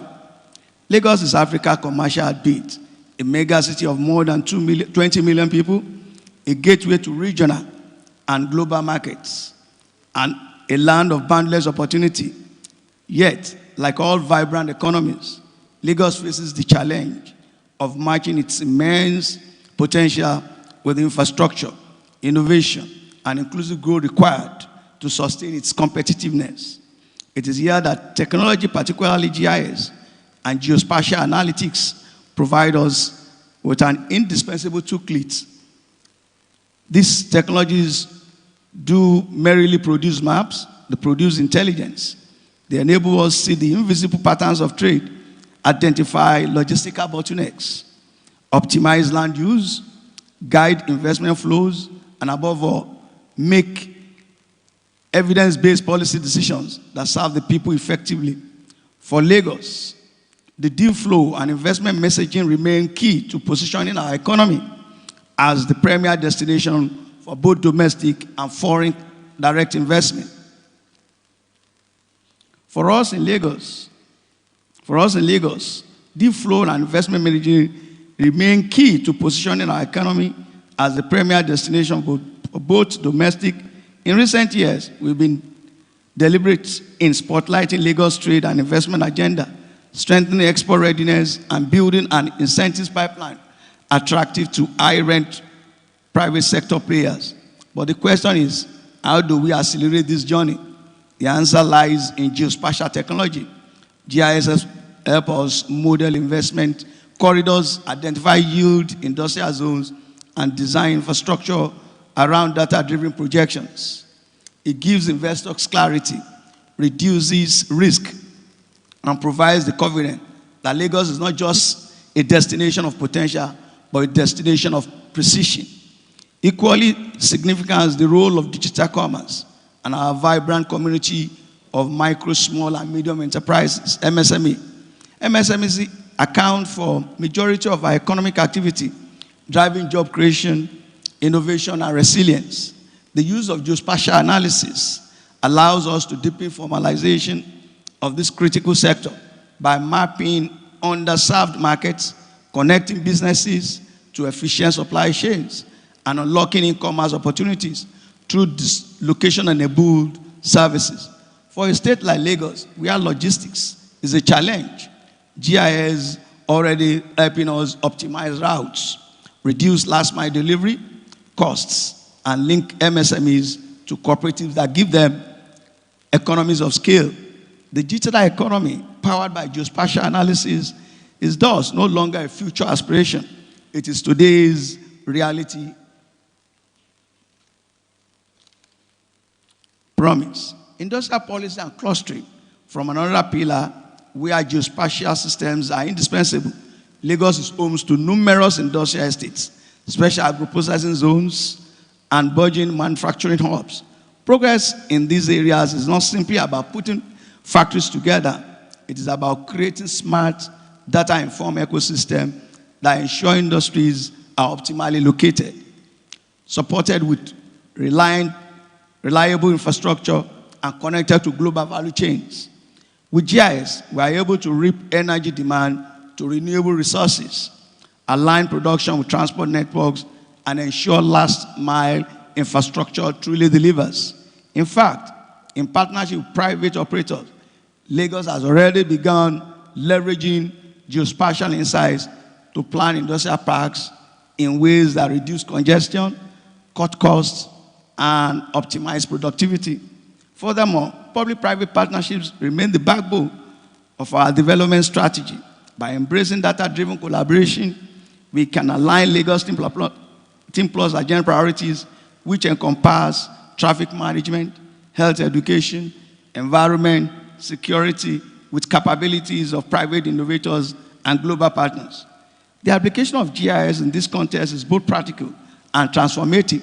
It signals opportunities for private partners to invest where the state's priorities meet market demands. It allows us to build resilient infrastructure that anticipate population growth, climate risk, and urban expansion. And it underscores Lagos State's commitment to being not just Africa's largest city, but also its most forward-looking economy. Let us be clear, geospatial intelligence is not an abstract exercise. It is about people. It is about the market woman in Alimosho who can sell her goods more efficiently because transport routes have been optimized. It's about the young entrepreneur in Yaba who can scale a logistics startup using GIS-enabled tools. It's about the farmer supplying agro-processors in Ikorodu who benefit because supply chains have been mapped accurately.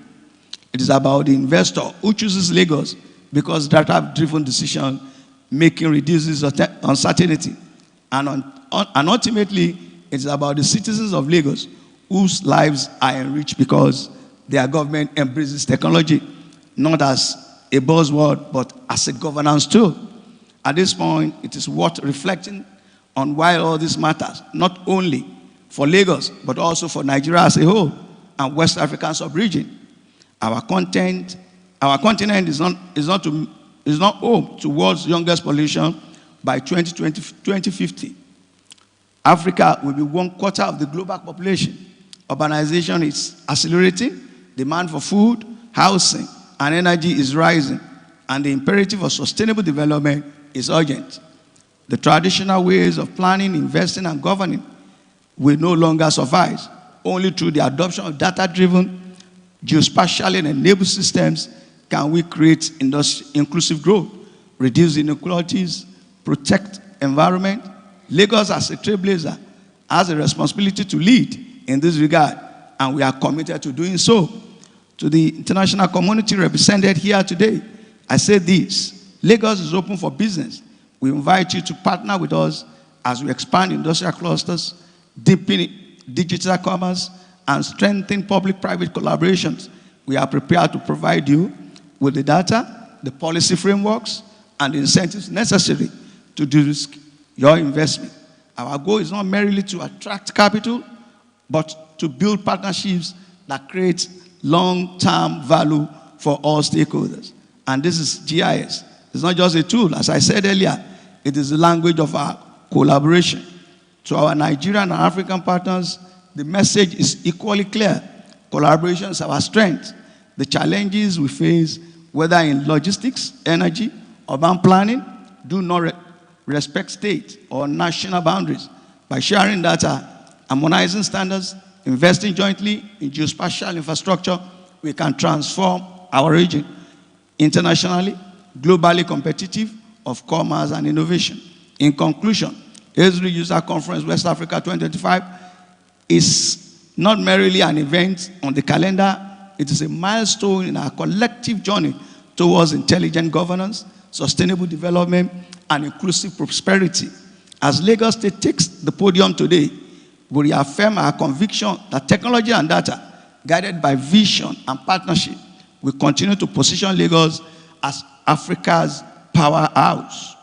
I thank the organizers for this honor, and I thank you all for your commitment to shaping a future where location intelligence is not only about where we are, but where we are going. Together, we can ensure that the destination Lagos is one of shared prosperity, resilience, and innovation for Lagos, Nigeria, and the entire West African sub-region. Thank you for your attention. God bless you all. Igbega Ipileko, Ajumoshin. Thank you. And as I said earlier, as the Ministry of Commerce, Cooperative Trade and Investment, we welcome collaboration because we've seen the importance of GIS in formalization of MSMEs, in having, widening access to market. Thank you very much. It's fine.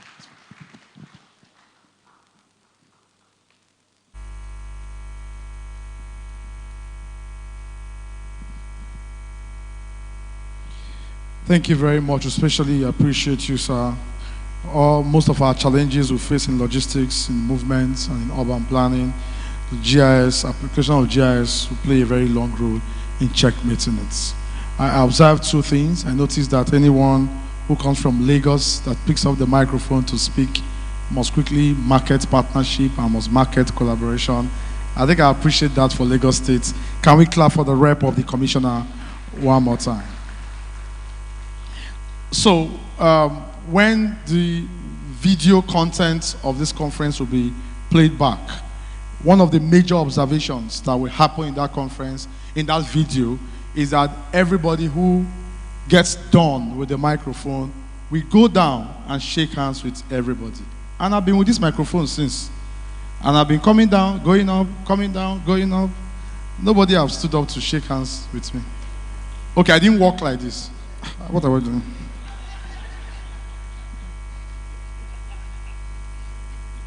So do as if you're happy to see me. So the MD is standing up. Hope you won't affect my balance. Governor, sir. Everybody is standing up. Sir? You are sure you are not getting it? My balance? Let me unshake people. Let me rewind. Thank you very much. Okay. I needed to warm everybody up a little bit before we go. I'm going to invite to the microphone our lead for Sambus Abuja office. So we're flowing together, obviously. Training lead, Sambus Abuja office. And there will be a quick talk or introduction of ArcGIS feed maps and mobile GIS workflows. Let me invite to the microphone our training lead, Isaac Ojumo. Please can we put our hands together for him as he comes to take these few minutes.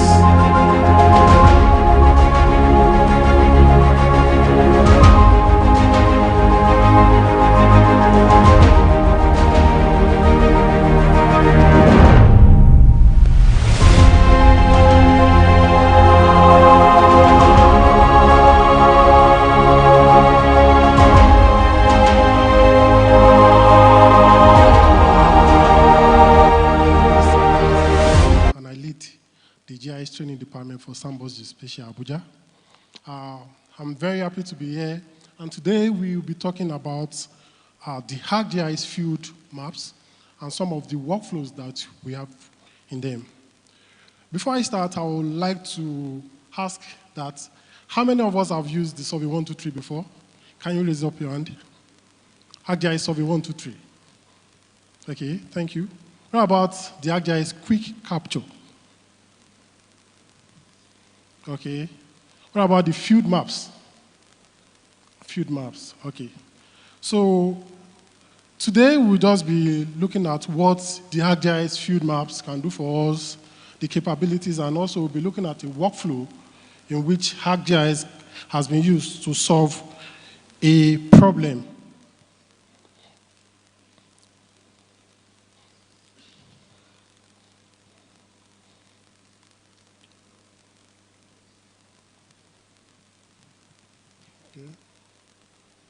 Okay. Prior to 2021, we used to have the ArcGIS Explorer, the ArcGIS Collector, and the ArcGIS Tracker. The ArcGIS Collector was used for data collection in the sense that field workers go to the field to collect data, while the ArcGIS Explorer was used for map viewing, and the ArcGIS Tracker was used for tracking locations. Now, the Esri came up with a solution or an application that embeds these three configurations in them. So with the ArcGIS field maps, you have the enablement of going to the field to capture your data sets. Also, you have the feel of that data on your map. You can search for content. You can actually also bookmark, and you can do a lot of things just to have the feeling of interactive mapping. With the ArcGIS field maps, we have some benefits. One is that it allows us to use it even as at the lowest cadre in GIS, which is our field work. So as a GIS analyst, as a field worker, or as a GIS executive, you have the enablement because it's a simple application. You can interact with the application, and it's very easy to use. For another benefit is that it helps us to capture and update data effectively with smartphones. So with this application, you are able to streamline your data collection, and also you can edit while using it. The third benefit is that it gives you access to maps tailored to field tasks and decision making. And while you are doing that, the analyst on the field can get your updates at a particular time. So as you are updating and capturing data on the field, those data sets get back to the back end.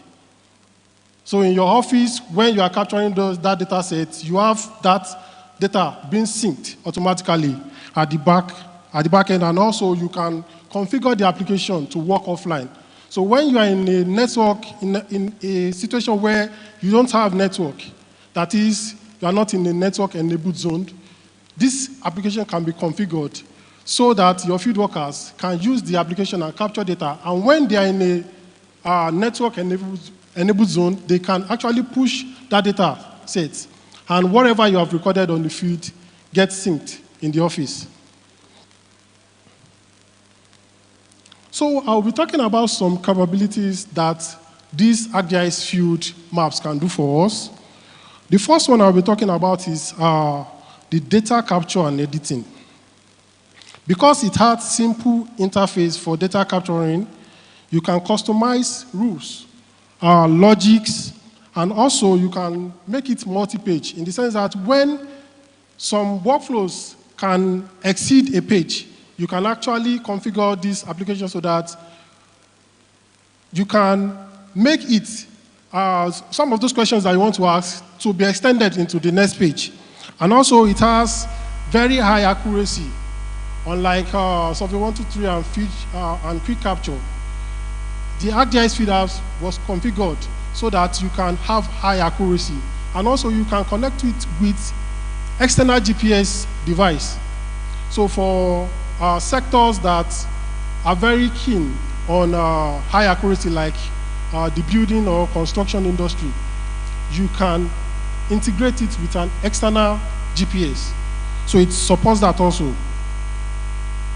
You can do calculated expressions. So what I mean by calculated expressions is that there are some workflows in which there's a little bit of logic. So if I'm capturing this, I want you to do this for me. If I'm not capturing this, I don't want this question to show. For example, I will make this use of this example. Assuming I'm doing a workflow that involves maybe gender. So I want females. Those are the people that I want them to answer my question. I can say, okay, assuming I set a question for the gender and it's male and female, I want it to answer question for a female. I can configure the application to trigger a response so that when the respondent has filled for female, the next question can come up. So we have that flexibility of doing calculated expression, and this expression has been integrated even on the enterprise. Enterprise and the ArcGIS Online, which is the WebGIS of the ArcGIS, you can do this calculated expression also. It gives us the functionality of doing map viewing and markup. Sometimes on the field workers want to annotate some things so that people that are using the maps can know that probably there's an issue or they should take note of something. The ArcGIS field maps can help us to gain this functionality. You want to annotate, and this annotation is not saved on the feature layer or the feature service that you are using. It's saved temporarily so that people that are interacting with the map can know that there's an instruction that you have put there.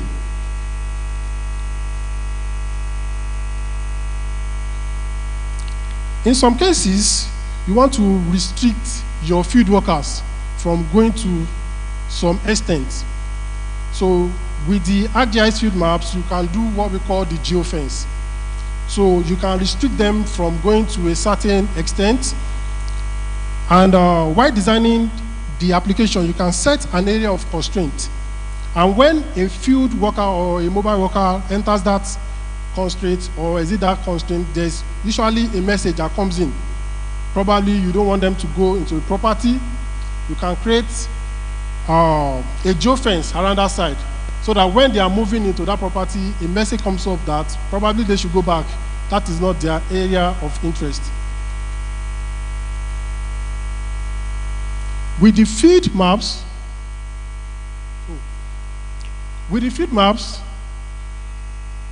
you can do workforce coordination.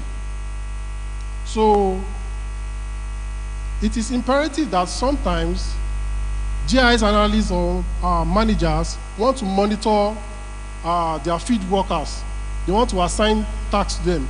Instead of calling them on the phone, they can use the ArcGIS workforce and integrate it into the ArcGIS field map so that they can assign tasks to them. And whenever this task is being assigned to them, automatically they get a trigger on their phone, on the ArcGIS workforce application or on the ArcGIS field map application, that a task has been assigned to them. And based on the level of what you are doing, probably you've picked up that task, you are working on that task. Same thing is happening at the back end. Your manager or the GIS analyst that has assigned that task to you can see that you are moving. Okay, work is in progress, or probably you finished the task. So this coordination is very, very important because we want to be able to monitor our field workers on the field. And again, we have the location sharing capability, where locations of field workers on the field can be tracked. We have instances of where our field workers claim that they are on the field or they are doing some works that you assign to them. And it's not true. With the ArcGIS field maps, you have the enablement of checking their location. So you can see a live feed of where they are, what they are doing, if they're actually doing those tasks or not.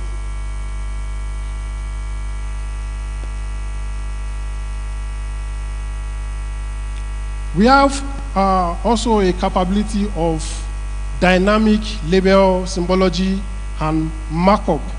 So the ArcGIS has a functionality for Arcade in which is a scripting language that you can use to actually configure your application. You can use it to configure your application, and also sometimes you want to automate your task. The ArcGIS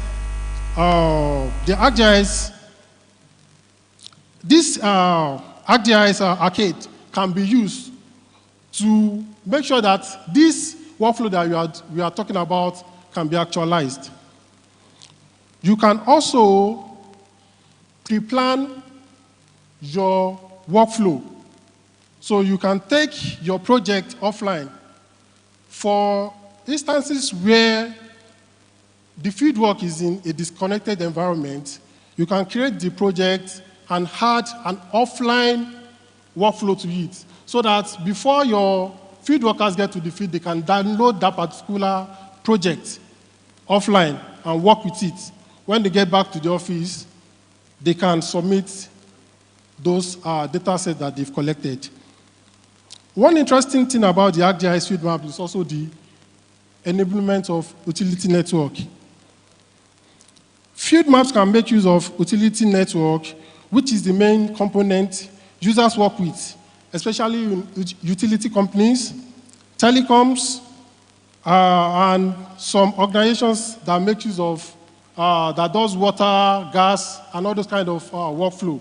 The ArcGIS utility network can help you to manage some of your assets like wires, pipes, valves, zones, and devices, circuits for electric, which is a standard procedure for these sectors. These sectors make use of utility network.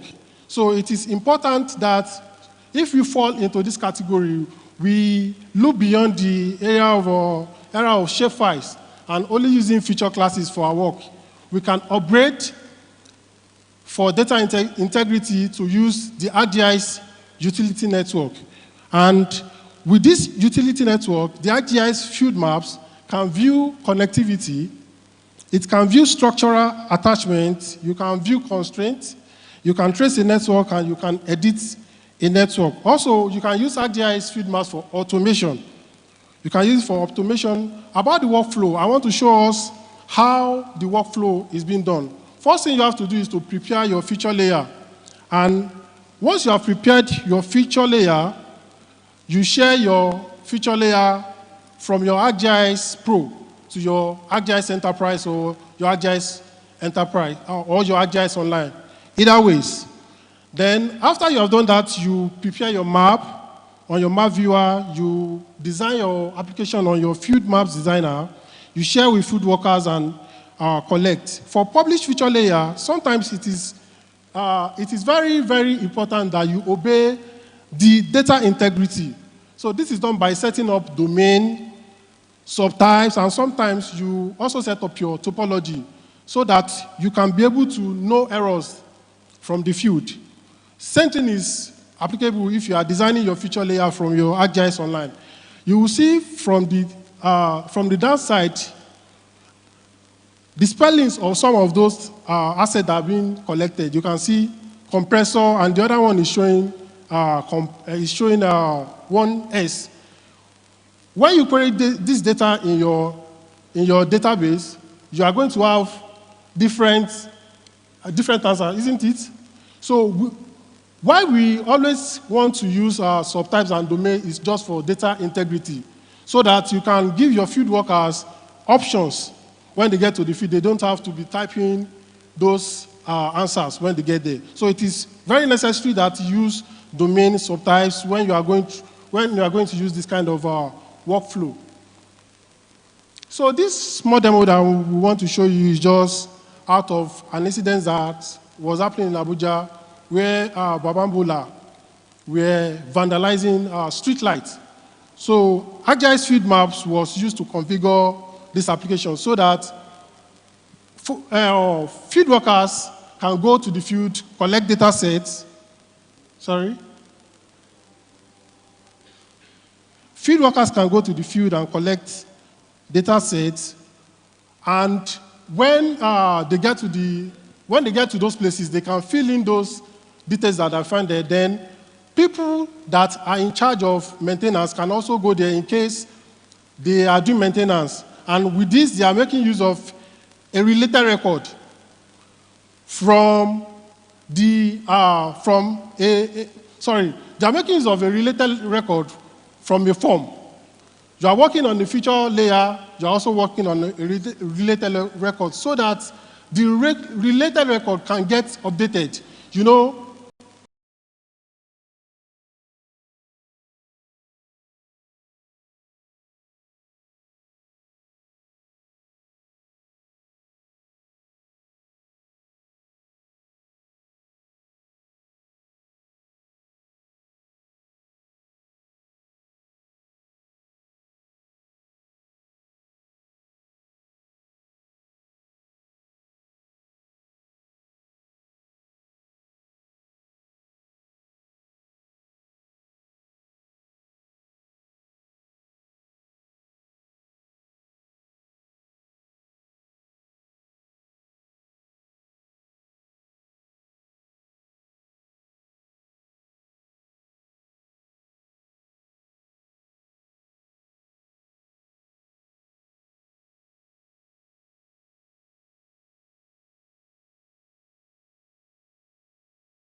GNPC. I'll take one from IE. So the NCC is Nigerian Communication Commission, and the GNPC is Ghana National Petroleum Corporation and Ikeja Electric. We're going to do that in 10 minutes. That will be about 30 minutes, and then we'll go straight for lunch. Let me, with all due respect, recognize our team from Ghana National Petroleum Corporation. They came from Ghana, and they are all geomatic engineers. Please, can they wave? About 4 of them. They are geomatic engineers. Please, can they? You are not a general. Can you stand? I can command you. An engineer on Abi. Can we clap for them? They are geomatic engineers, and they came from Ghana. And to speak from the 4 of them, I'd like to, with all due respect, invite to spend 10 minutes on the microphone to explain success story, geomatic engineer Donald Appiah. Please can we clap for engineer Donald Appiah as he comes to speak. He is from Ghana National Petroleum Corporation. Nigeria, can we clap for him?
And I'll talk about the harmony where GMPC incorporating GIS with Esri and analytics to make operations a success in GMPC. Then the benefits at which GIS has benefited GMPC, and I'll give my brief conclusion. And I'll do a few demos with Survey 123 and Experience Builder. So I'm going to talk about Ghana. We all know Ghana is in West Africa, but it's among the leading producers of cocoa and gold. But GMPC is the national oil company of Ghana, which is looking at the oil and gas upstream sector. It was established in 1984, which we've done a few finds in Ghana. So as you can see where Ghana is, and the other map over there is the Voltaire Basin project of Ghana. Right now, that's the flagship project for Ghana, with the Voltaire Basin at the other side, and then the one at the bottom is the offshore basin. So the Voltaire Basin is the onshore activities that is going on in Ghana, and then the one in the bottom is the offshore basin. Currently, more productions and activities are doing in the western side of the offshore basin. So I'm going to talk about what triggered the need for digital transformation in Ghana, in GMPC. So likely, first point is the timely information for decision making. So GIS has helped us to build certain dashboards for management to be able to make decisions and have access to fast information. For instance, if they go for conferences where they are able to meet investors and all that, this information where we build dashboards is able for them to have access to certain information so that they'll be able to convince or have further discussions with investors. And the next part is the data accessibility. With data accessibility right now, having dashboards and all that, you can have access to all the data. Currently in GMPC, we have a system called Open Data Portal. So Open Data Portal is part of the GMPC intranet, where we're able to incorporate all our data, our wells, our productions, where all our assets are, and then our prospects are. So in terms of data security, if you've been able to centralize your data, it's easy for you to have a safe, secure data. And GMPC has been doing so well to secure data. And efficient workflows here comes with a part where when we are doing more of some projects, we having our data and our information digitalized and all that, it helps our workflows. And for information accuracy, yes, if you have your data centralized, it's easy for you to see the errors in your data. And then the environmental monitoring and HSSC, which is a very important part in any industry, for you to be able to know your safety and all that. So for the environmental monitoring, we're able to develop certain apps using the Esri suite, which is the incident reporting, for us to be able, for our HSC officers to be able to have access to certain information if there's an incident. So I'm going to talk about the land access transformation. These are part of the benefits where digital transformation has sharpened our operations.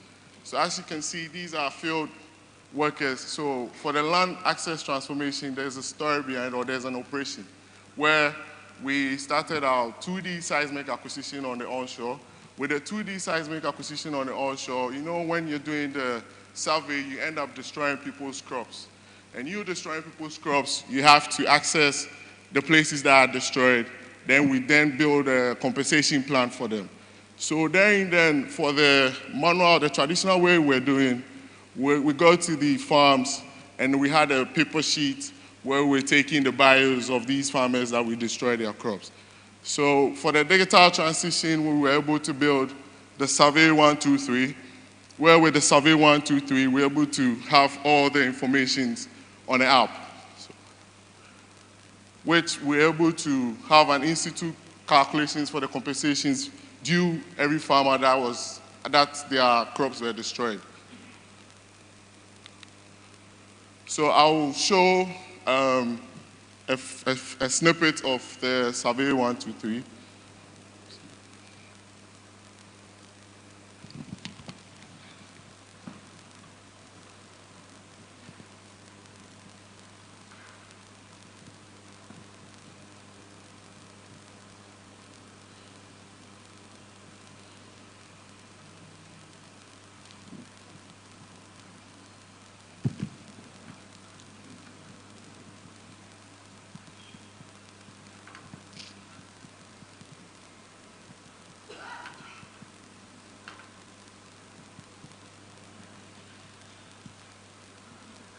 Wow.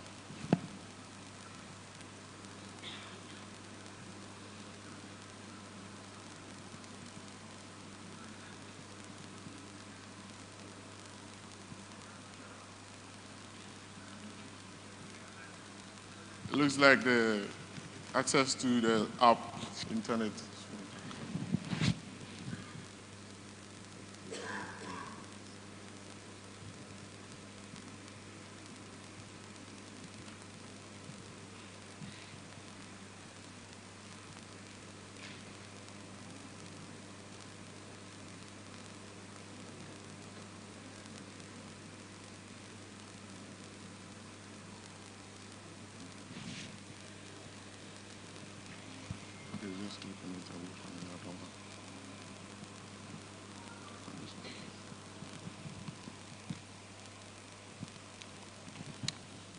It looks like I'll skip the Survey 123 side and I'll just go to the,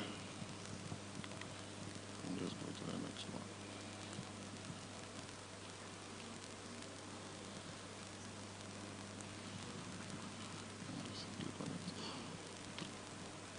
And this vision. Content vision.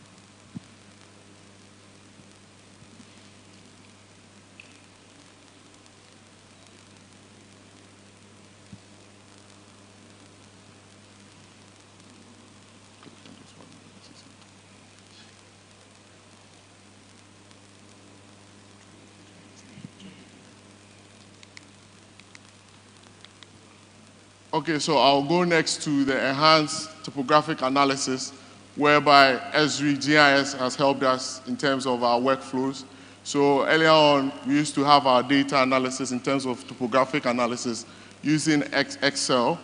So we had limited visualization capabilities to see outliers for our data analysis. So then we incorporating or moving to the advanced workflows or developing an environment in the Esri suite, the ArcGIS software, we're able to automate outlier detections. So the next one is the 3D prospect generation. If we say prospect generation in the sense that where we drill, we're going to find oil.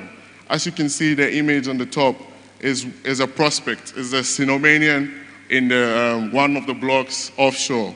So with this 3D prospecting, it helps us to, we then build a 3D models. It helps us to see how vast a particular prospect looks like.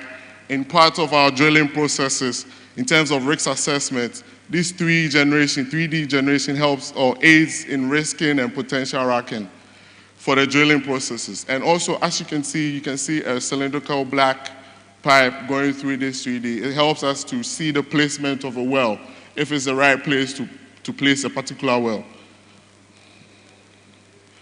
And then the other part is the production analytics dashboard. So this, as you can see, a particular dashboard over there, it helps us to monitor our production after every lifting, and it will help us to access our cost analysis in terms of the Power BI, and it helps us to track every revenue that goes in and out using the Esri suite. So there's how pictures of the dashboard, as you can see. So in conclusion, Esri suite has helped us to maximize our operations in GMPC. Thank you very much.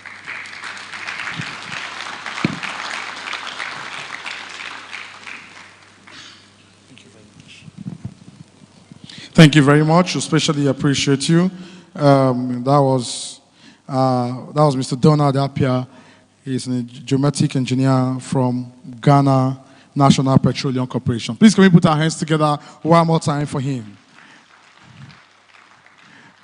I was very calculative about his timing. He went to stage about 2 o'clock and he came down on stage about 8 minutes, 0.5 after 2. So he spent about 9 minutes on stage. Thank you very much. So we keep up to our time. For the next 10 minutes, I'd like to invite very quickly from Nigerian Communication Commission.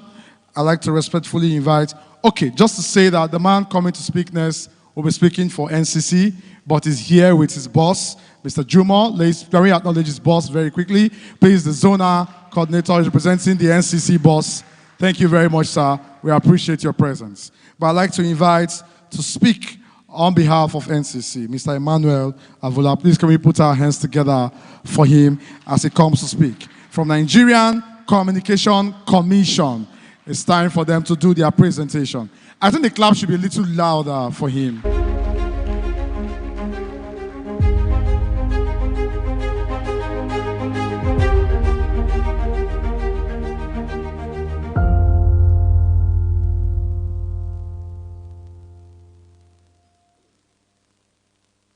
So I would like to start so that I will have some allowance for my presentation time.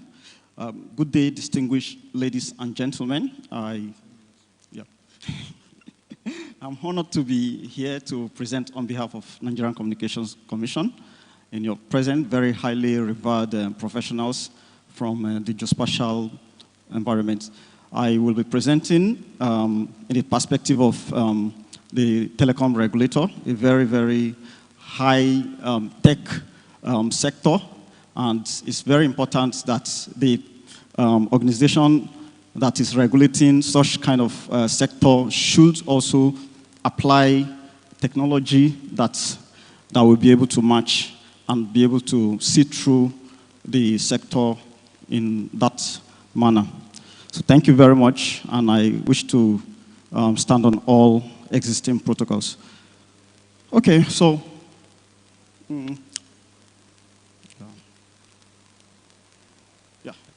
so thank you. Okay.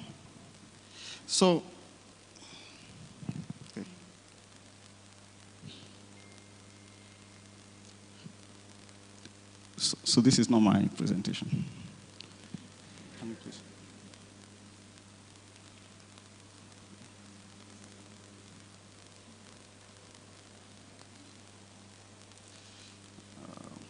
Go back to the folder and go to, yeah, this is it.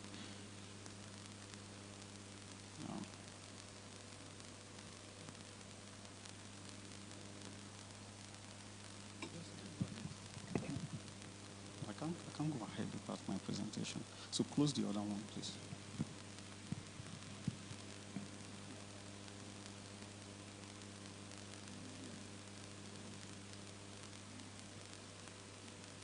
Use this. Cancel this other one. Cancel this.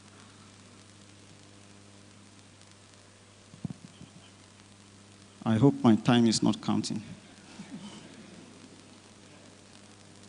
Yeah. So, sorry. Yes, so my name is Avula Emmanuel Aremor, and I'm here to present the topic, GIS application in telecoms regulation, the Nigerian Communications Commission perspective. These few points are my content, the general overview of the Commission's GIS and how it has been beneficial. We'll also showcase what we've done with GIS and mapping, and we will also talk about data quality issues, how we navigate data quality, and then we will mention the technologies we utilize. So, very wordy, but please don't permit me. So the Commission regulates a very dynamic data-driven industry powered by law, the NCA Act 2003, to collect data from the licensees so that we will be able to better understand and oversee the sector. So in 2013, the Commission acquired the GIS, and that has helped us to be able to have an enhanced oversight activities. Initially, the GIS was focused on improving quality of data because the sector generates a whole lot of data. So for us to be able to regulate such sector, we want to be able to have clean data. So we focused on cleaning up the data. It took us quite energy to be able to do that. Then later, when the data became mappable, we started using it to map base stations, microwave frequency links. And then by 2017, we increased the scope to start mapping fiber infrastructures as well as the mobile network coverages. Sorry.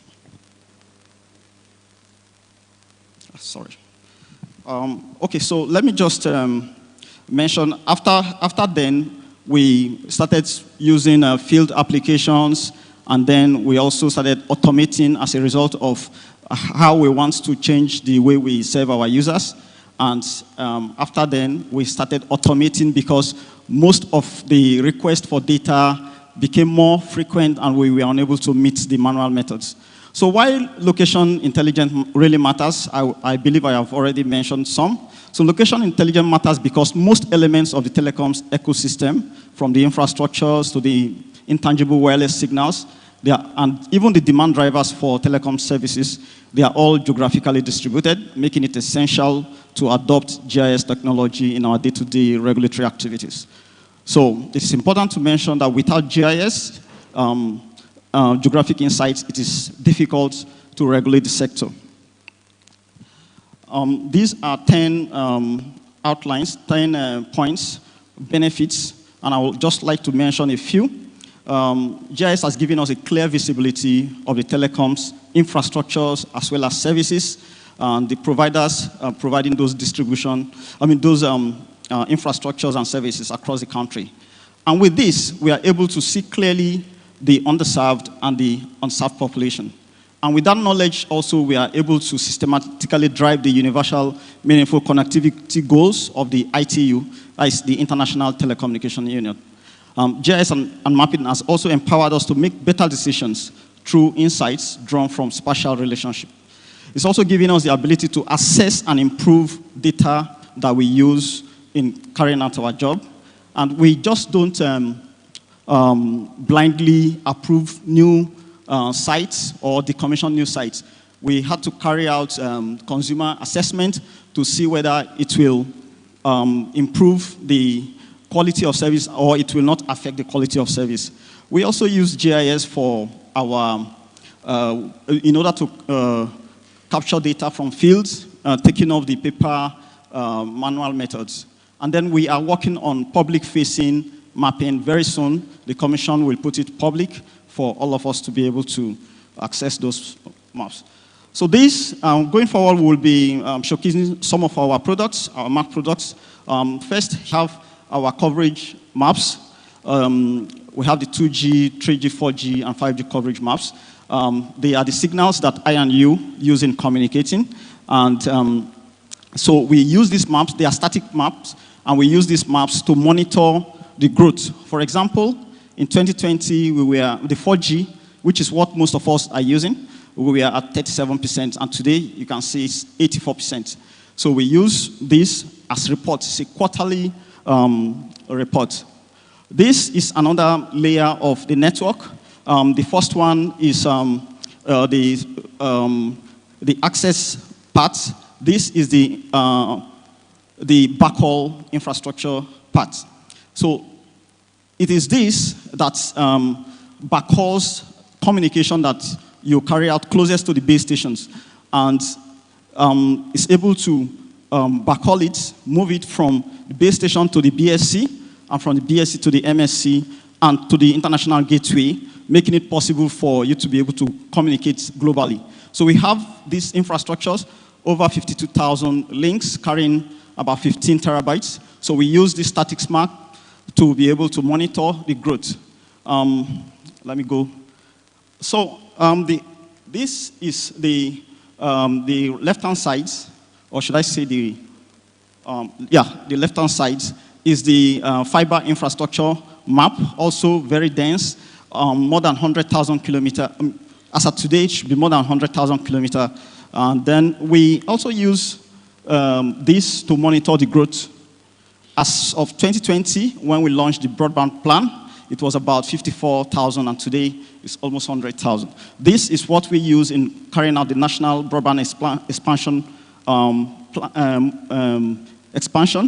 and it tells us, it guides us not to duplicate efforts. So where there are existing fiber, the network operators who will deploy it will not repeat the same thing that has been deployed by others.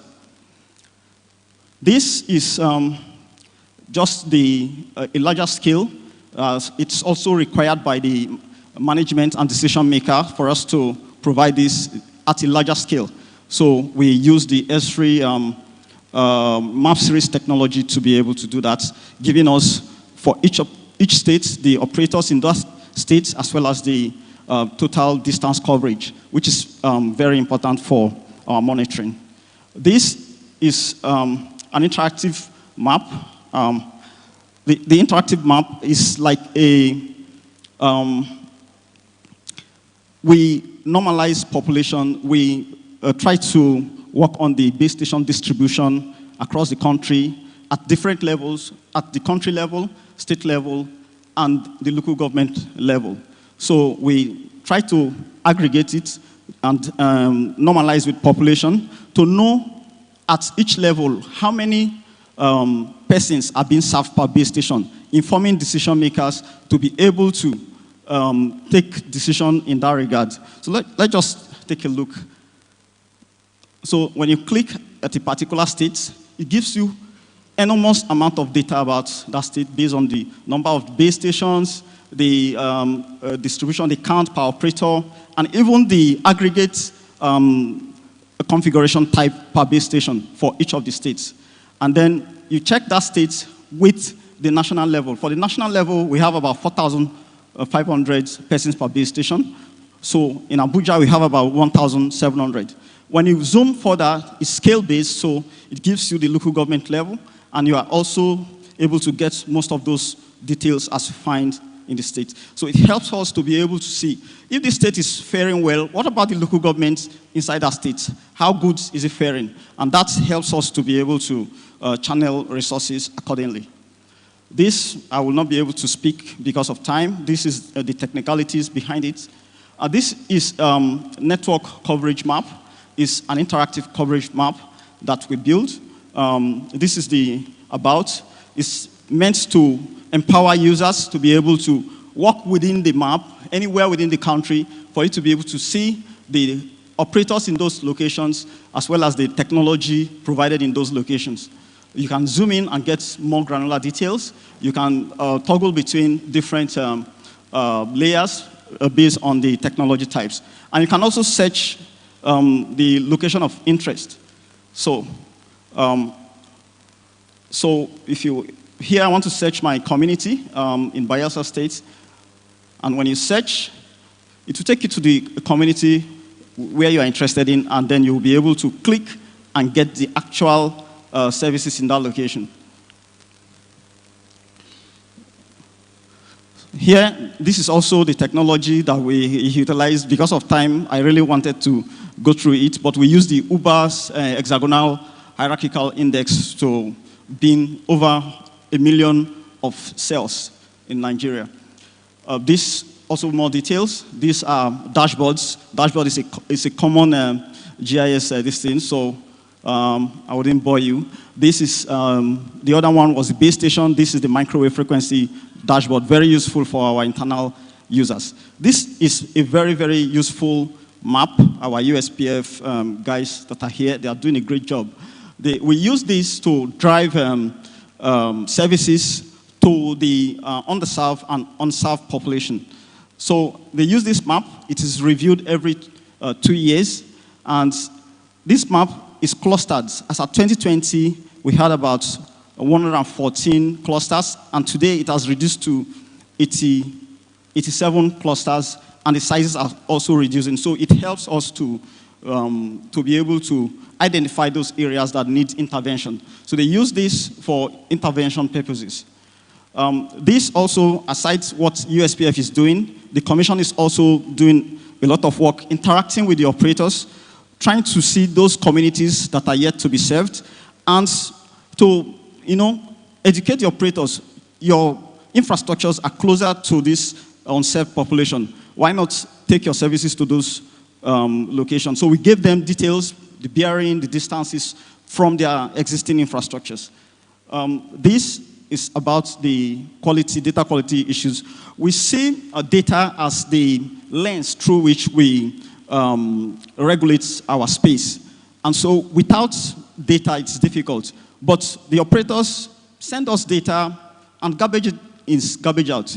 If you see the image at number 1, is an example of a very incorrect set of data. Number 2 also, but number 3 is relatively correct. I would like to mention that we've implemented different data quality arrangements in order to clean up data. Some of them are automated. At the point of submission of data by operator, the operator must have to follow the templates and make sure everything is correct before the data will be accepted. And even at when they submit, we also, because we map our data automatically, what we have configured will be able to read through the data and pick only the logically correct records to carry out the map. And those aspects that are not correct will be sent out back to the operators for their correction. And aside that, we also implement the attribute rules offered by Esri in order to correct coordinates. So when coordinates, before now we had issues, coordinates that are meant to fall in a particular state and fall in another state, we are unable to find out, but with attribute rule, we are able to do all that. This, we also have been working with the field applications, the Survey 123, and the Connect, as well as the field maps. For our monitoring, it helps our monitoring engineers, directing them to the right locations when they are trying to pursue signals. We also automate in order to meet our timely requirements. We also automate our processes. One of such tools that we build is the broadband coverage expansion monitoring tool. The next is the microwave frequency mapping and data quality improvement tool. And the next is the line of sight detection tool. So for the broadband expansion, the need for broadband expansion has become very intense, and we, the GIS professionals, are being met day to day to generate reports. So what do? We had to build this tool. This tool will take up the base station data, the newly deployed base station, combined with population, combined with the existing broadband,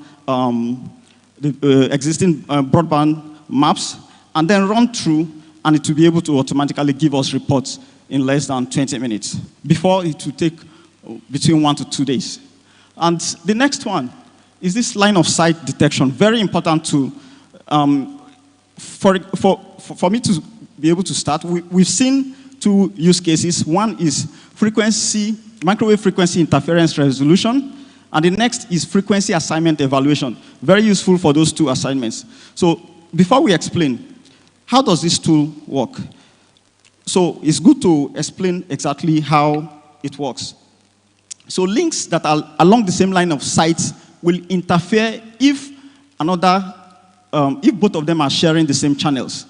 And for that reason, if there is an illegal operation and it happens that way, how do we find it? This tool is able to run through the massive crisscrossing of those links and pick only links, not just links that are crossing, but links that are along the same line of path and sharing the same bearing.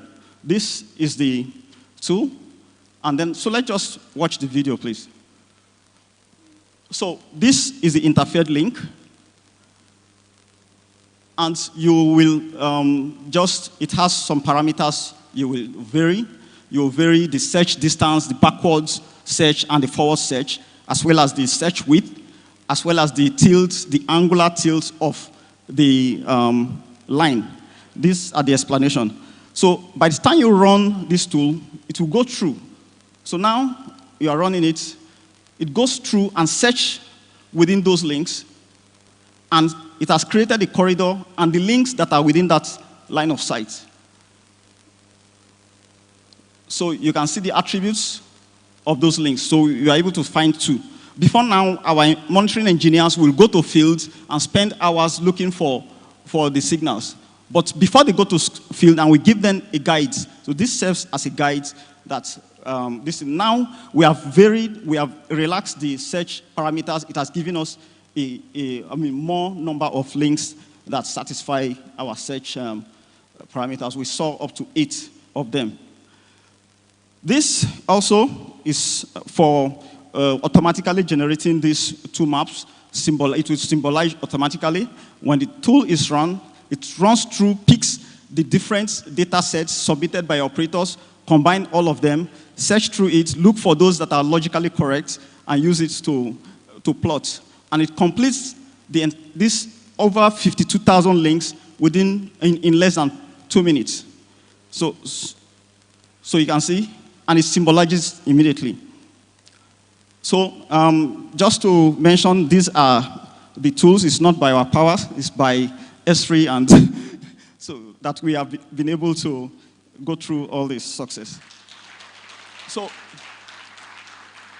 GIS has transformed NCC's regulatory oversight into a data-driven, evidence-based process. It enables mapping of coverage gaps, monitoring of infrastructure rollouts, and assessing impacts on consumers.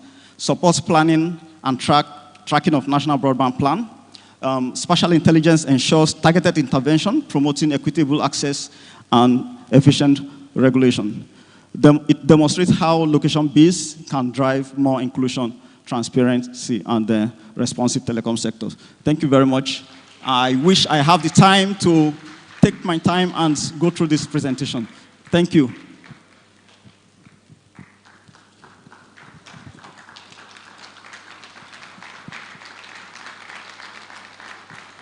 I want to especially appreciate the zonal controller of NCC Lagos office and head of the NCC team and USPF delegation, Mr. Tunji Jimo. We appreciate you. And that presentation was done by his own wonderful staff, Mr. Emmanuel Avola. Please can we clap for Mr. Emmanuel and the head of his team. I had to recognize his Oga before I called his name because I want to report him to his Oga. I gave him 10 minutes. He used 19 minutes. And when he was done, he now said, I wish I was giving more time. Oga, I know. You are still wishing. Just that I don't have the power. I've told the Oga to help me look for one query and give you. Okay, thank you. But that's a wonderful one. And I like the fact where he said everything is made possible by the Esri. And of course, that's all we are doing today. And that's very amazing. Quickly. We'll take our final success story for today. I'd like to invite Ikeja Electric the rep from there, let me with all due respect invite to the microphone Olushola Emmanuel Babatunde. Please can we put our hands together for Ikeja Electric? And we are exactly in Ikeja, and they are the one giving us electric now. But I'm still not afraid of him. He still has 10 minutes. After 10 minutes, I will off the electric on his behalf. You're welcome, sir.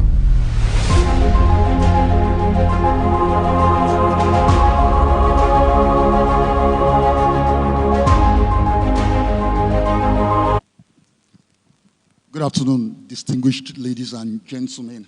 My name is Babatunde Olushola Emmanuel, and I work in an industry that we all love after the Nigerian police force. I am here to share a couple of insights on how we've made an attempt to solve your electricity problem with the use of GIS solutions. I will be speaking on the topic, the power of place, leveraging Esri solutions for electricity distribution in Ikeja Electric. Next slide. Ikeja Electric, or IE as it's always called, is a business that is involved in the buying and selling of electricity. By this, what we mean is there's an electricity value chain from which we obtain energy, and all what we do is to distribute. So in the course of doing this, we make use of GIS in helping to manage our assets, knowing where our transformers are, knowing where the extent of our feeders are, underserved areas and likes. Ikeja Electric kicked off operations on November 1st, 2013, and all through we have been trying to bring energy to life. And currently we are the last standing electricity distribution company amongst all the companies that were privatized at the same time. And this was made possible, partly possible, through the deployment of geospatial solutions, particularly Esri suite of softwares. Let's look. We have about 2,000 employees and over 1 million customers. Challenges that are basically being faced by the business includes operational inefficiencies in terms of cumbersome records. We have a vast number of customers, and one beauty or one issue about our business is it's very dynamic. You could have a transformer that is being on band A today that's been migrated to band B. And this has commercial implications in the sense that if this is not well tracked or mapped, when it's time for billing, the customer gets underbilled, which is a major challenge to the business. Other issues includes lack of real-time network visibility, high aggregate technical, commercial, and collection loss, which is ATC and C losses. This includes energy theft. By energy theft, I guess a number of us are involved in this, in the sense that when you begin to bypass your meters, putting your washing machine and your AC and popping machine on direct, that's a form of energy theft, and it has implications on what we do as a business and the sustainability of our business. Other issues we have includes asset vandalization and aging assets, because we also inherited some of our assets from PHCN and NEPA. We have tried to scale up and rejuvenate some of the assets, but it's very costly. And as such, we've not been able to overhaul all the assets. Then poor customer service in terms of delayed response to outages and limited information on the customers. Then we have the dynamism of the network, which I already spoke about. Feeders being extended, DTs being moved, power transformers being upgraded, and the likes. So we need a good visualization of this to be able to make improved decision. Next slide, please. So Esri Solutions has been deployed in IE. Esri, like we all know, is the global leader in GIS solutions. Esri has a comprehensive suite of tools which is being deployed by IE. In terms of ArcGIS utility network, which is a robust data model for managing complex utility grid. We have ArcGIS field maps, which is a map-based mobile data collection tool. By this, what it means is it permits you to load your existing data on your mobile device and go to the field to do updates and also capture new data sets. Then we also make use of field maps sorry, 1, 2, 3, ArcGIS dashboards and ArcGIS Hub. Next slide, please. So the GIS team in KJ Electric is saddled with the responsibility of updating and managing the GIS database on assets. And what I mean by assets basically includes the transformers, feeders, power transformers, and our customers. So GIS provides a platform that helps us articulate and manage this data in order to make effective decisions. It also helps us deploy geospatial apps to enhance business operations. Then we carry out GIS and spatial analysis to provide insights and business intelligence, particularly in the sense of loss of revenue studies. I wouldn't know, maybe a number of our premises, particularly customers within KJ Electric, have been visited by the ESRs that will come around with some devices, maybe their mobile phones. They look at your meter, they take some snapshots, and at the end of the day, you might be slammed with a loss of revenue fine. This is being powered by the GIS unit, and it has also helped us, make and recover revenue, and also to recover funds from people that are making attempts to indulge in energy theft. Then it gives us ability to carry out gap analysis, network optimization, and also network planning by the network planning and network optimization team within the business. Next slide. So basically, in order to apply GIS solutions in problem solving, we make use of these following steps. First thing, we ask questions. We try to identify the problem, and we look at the role GIS will play in helping solve the problem. The next thing is to go acquire by going to the field to collect data sets. After you've collected your data sets in usable format, depending on the kind of problem you are trying to solve. Next thing is to examine your data in terms of QA/QC. After that, you do your analysis and you come up with different scenarios. Then you act, you share the outputs in form of maps, charts, dashboards, tables for necessary action by the next user. It could also be their own input, that might be their final product. Next slide, please. So benefits of Esri solutions in the electricity distribution industry generally, it helps achieve improved operational efficiency, enhanced situational awareness, better access management, reduce financial loss in terms of energy theft, then superior customer service, foundation for grid modernization, because it permits for the integration of sensors that can be visualized on your maps on a real-time basis. Next slide. So these are part of the solutions that have been deployed in KJ Electric in the past that have been used to achieve profitability. We had the customer enumeration, technical audit, and asset mapping project, which was carried out at the inception of the business because the owners of the business had the desire to know what assets they had and the quality of the assets they had in terms of where are their best customers and where are the assets such that they could do whatever overhaul and change in assets that had to be done. Then we had bilateral projects for some choice estates, and that was before the introduction of the Band A. So what this involves is some private estates basically that can avoid to pay premium, approach the business that they want about 22 to 24 hours supply every day.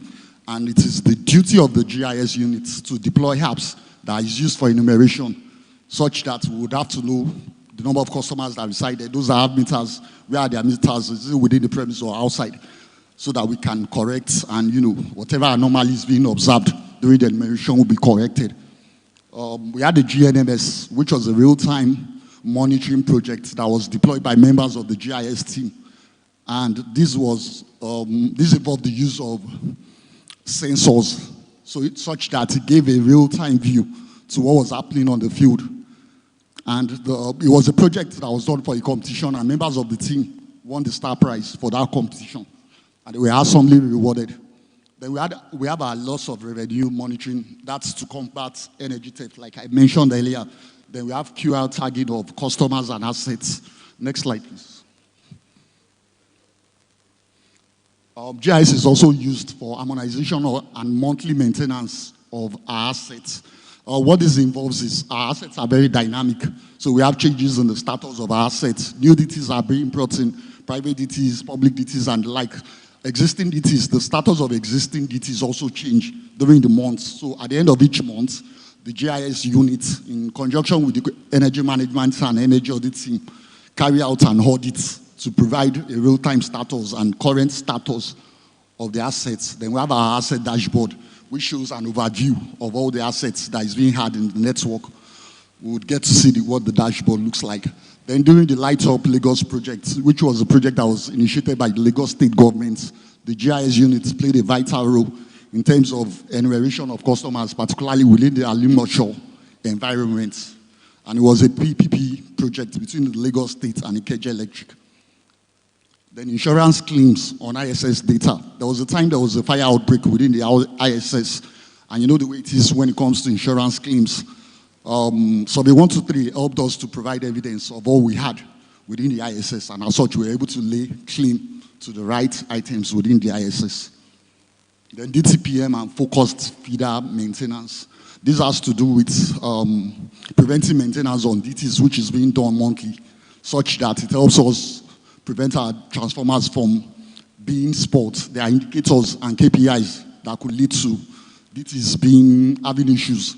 So this is archived on the Survey 123 app, and when field workers do a sequential visit to these DTs, they capture the DT, and there's a dashboard that it speaks to on a real time. So the guys at the back of the dashboard look at what is out of place, and corrective measures are taken before the DT fails. Let's look at the next slide. Okay, so I'll just be showing a bit of demonstration or like.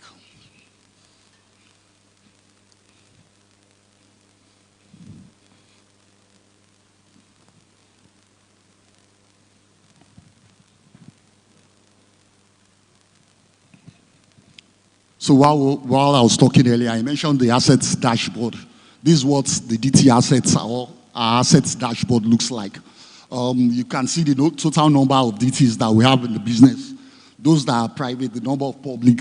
Then these are broken down into 11 and 33, as you can see. And the dashboard is interactive. This is a snapshot. And you can also filter by date to know what DT came in as a when. So if you have to look back and maybe make some decisions, you could as well visit this dashboard. But it's an internally hosted dashboard for members of the business, as in staffs of the business.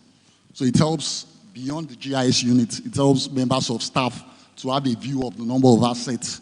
And you can see on the other side, we have private transformers by per BU, public transformers by per BU. So if you click on this portion or you click on any of the DTs, you would see the attributes of the DT. But this is just a snapshot, so it's not real time. Let's look at the next slide. Then there is a metering status part that talks about the metered or unmetered proportion of our customers. This is a snapshot of what was done during the GNMS project that I mentioned. And what this does, it provides a real-time status of our assets. Real-time in the sense that it also shows you where the drivers are, which DTs have lights, and you can see those that are pending faults that are to be resolved. So what they did during this project was they attached some sensors to some of the DTs, and it was giving a live feed to the dashboard. But it was a pilot project because of the kind of funds that it involves. We've not been able to roll it out across the business. Next slide, please. Okay. Sometime late last year and early this year, there was a directive from NEC that they wanted each state to manage its assets in terms of electricity, take ownership of the distribution of electricity. So what this map is showing us is just the portion of our business within Ogun State and the portion within Lagos State. And our GIS solution helped us achieve this. We can also overlay our assets on this to see which portion of our assets fall in Ogun and the likes. So this was part of what they requested for during that interaction. Next slide, please. I believe those of us that reside within the business must have seen this tag on your doorpost or maybe on your doorpost or on your fence. Has anybody that resides within Ikeja Electric seen such before? These black tags. Sorry, I need a bit of audience. Volume as in not. Okay. This is attached to our GIS platform, and it's location-based in the sense that when you see those tags, you might just think NEPA came to deploy and all that, but it speaks to our GIS database. It's location intelligent, and beyond being location intelligent, we have attributes of the customer attached to the tags, though it's not for public consumption in the sense that if you go with a QR card reader or QR code reader, all you will see is just the SLRA number. But if you have been given administrative rights from our backend, you get to see details of the customer or the assets. And it's location intelligence in the sense that whatever data in terms of pictures, attributes that are on the platform, we can migrate it to our GIS or our GIS Pro environment. So this is what the backend looks like. And as you can see, some of it has been blurred out for security reasons. But if you look at the second to the last, it's carrying geolocation, and it has coordinates, and you have other attributes that are there. Then you can see the QR tag over there, and you can see pictures of the premises. All this can be. Let's look at the next slide. Yes. No. Next. So, next. Okay. I mentioned the Light Up Lagos project while I was presenting. So what was done here was like, during the project, we're trying to visualize the movement of electricity along the feeders as it flows from one DT to the other. And this was done within our GIS. Next slide.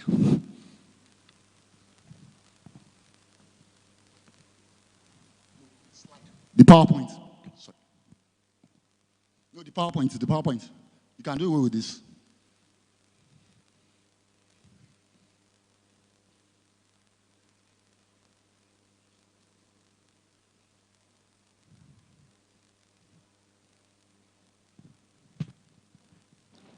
So beyond spatial visualization within ArcGIS, you can also do temporal visualization, because most times our emphasis is always on spatial visualization.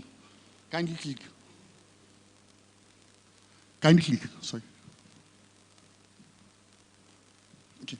So ordinarily, what that would have done, it would have shown how the DTs were being brought into the system. It's temporally intelligent in the sense that it will show you when the DTs were brought, and it begins to increase over time. In conclusion, the implementation of Esri solutions is a game changer for the electricity distribution industry and other sectors in Nigeria. Thank you.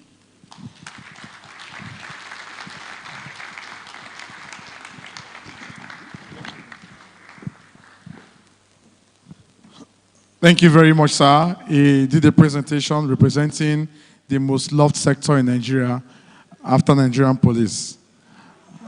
I don't know where he got that from. Sincerely, I'm sure we're not even happy with you like that. I don't know how he got that, man. That got me off. Thank you.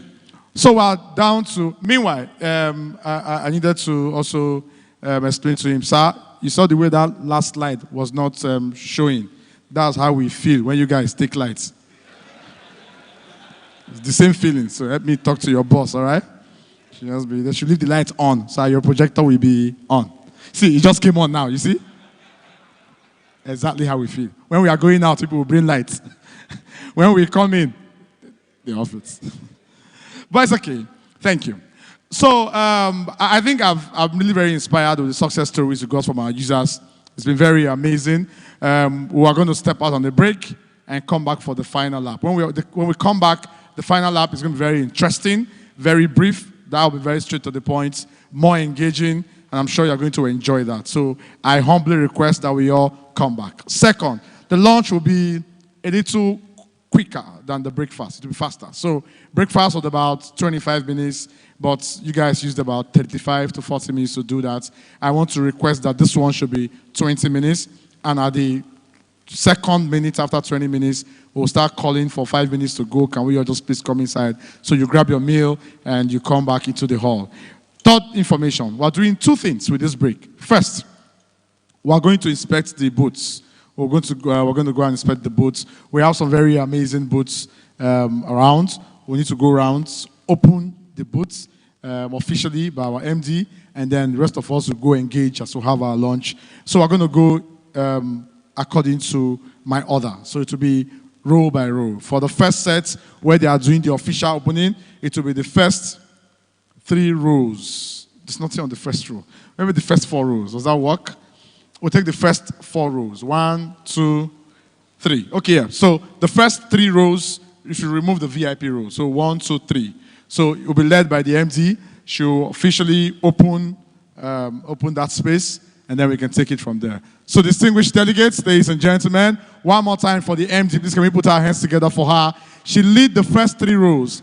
The rest of us will remain in the hall. I will explain what will happen. But row 1, row 2, and row 3. Please, let's rise and follow the MD. That guy works in Ikeja Electricity. You're not in first 3 row. First 3 rows, bros. Oh, okay. Where does he work? Maybe it's Nigerian police. Okay. Sir, you're not in first 3 rows, sir. So 1, 2, 3. Sir, do you work in? Okay. Where, sir? Police. Okay. MD ma, we're gonna use this door. The MD ma, the end of the hall. The end of the hall. Can we just follow the MD? First 3 rows. Yes. Just to apologize. The man I was saying working in Ikeja Electricity actually works in Nigerian police. And so I'm in trouble. Yes. So, first 3 rows.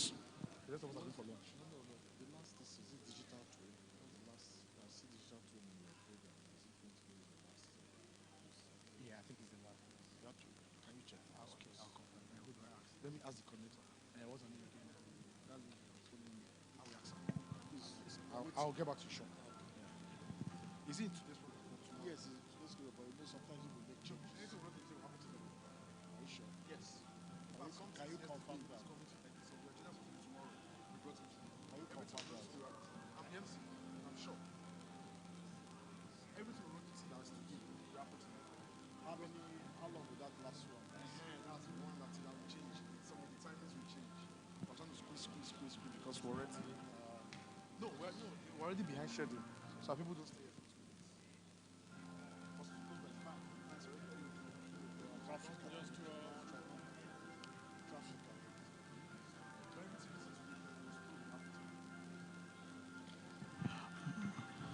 Okay, then we have a video from the Ghana National Petroleum. The media team will try and do that. Engineer, sir, do you want to come a little closer and let us try to do that together? Yes, the Ghana jollof rice. Oh, sorry. The Ghana slideshow. So when they are back, the rest of us will now go for lunch. We need to just follow them to do that. Thank you. But we're going to go through this door. The next will now be the next 3 rows. 1, 2, 1, 2, 3, 4. The next will be 4 again. Yes, sir. Sir? Thank you, sir. And music, wait. Somebody is appreciating me. Sound, can you hold on? Sound.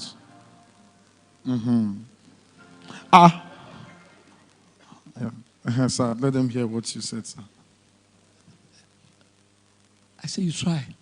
Well done. Congratulations. Thank you. Yes. Please, can we clap for him? He appreciated the MC. Sir, can you convert all this thing you said now to money for me? Like money. Just you know this English. Just convert and to transfer. Okay. Are we... Okay, so let's have music back. Let me make sure we're a little bit faster there, and I'll come back for the next 4 rows. Thank you. Media. Let's attend to the Ghana team while we're doing that. I like the sound. Thank you, sir. Music.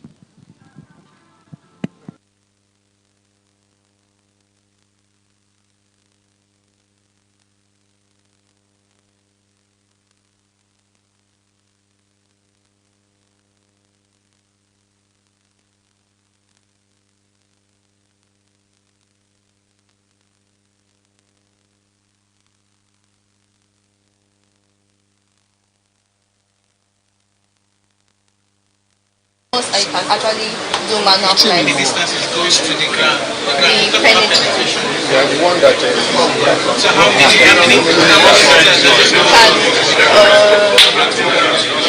can help us answer that. He might. Not that it penetrates to the ground. Like if you are mapping an area that has trees, canopy. Yeah, canopy. It penetrates those canopies and gives you the ground level. So you don't need to like maybe clear out the bushes. You can map even with the bushes. The canopy is different from mining. Does it go on the ground? No, there are special drones. There are special sensors that can do. But this is just for LiDAR. Just for that. LiDAR sensor. This is the LiDAR sensor. So the drone can carry. But your LiDAR is penetrating. LiDAR is to determine heights above something. Like what I was talking about, penetrating canopy cover, vegetative cover. But you want sub-level, right? Penetration. I don't think you can do that. The LiDAR will measure the height of trees, how to buildings, and all that. Then we have the auto steering equipment. Auto steering equipment for mechanized farming. Yeah, you can put it in your tractors for your planting, harvesting, precision agriculture. Yeah. What's the name of this company? Is that Esri? Yes, we are one of our partners. Yes. Oh, okay. We are one of our partners. Proud partners. Good.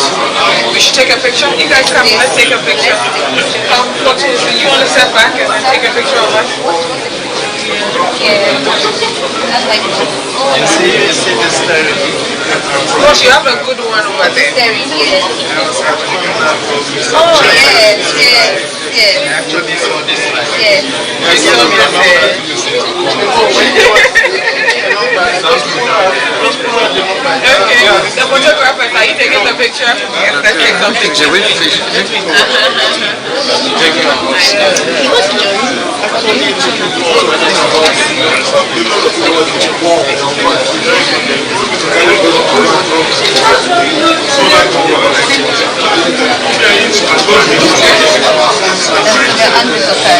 Thank you so much. Thank you. Thank you so much. Thank you.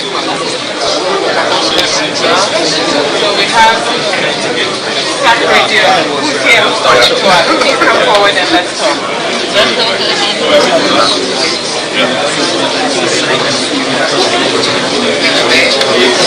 Another song company too. Who's your lead in here? My name is Ikea. Yours? My name is Chukwemeka Williams Onyo. Yes, go ahead. So we are trying to keep us happy on the screen. Okay. We have some books there, and we are trying to get some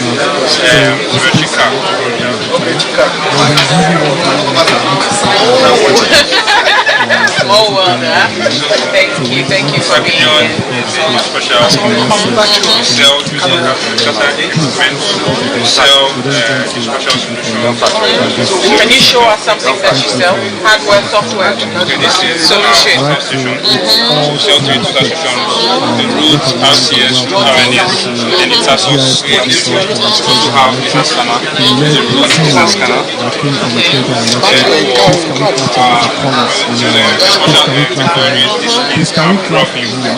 For processing of 3D images, 3D scans and all that.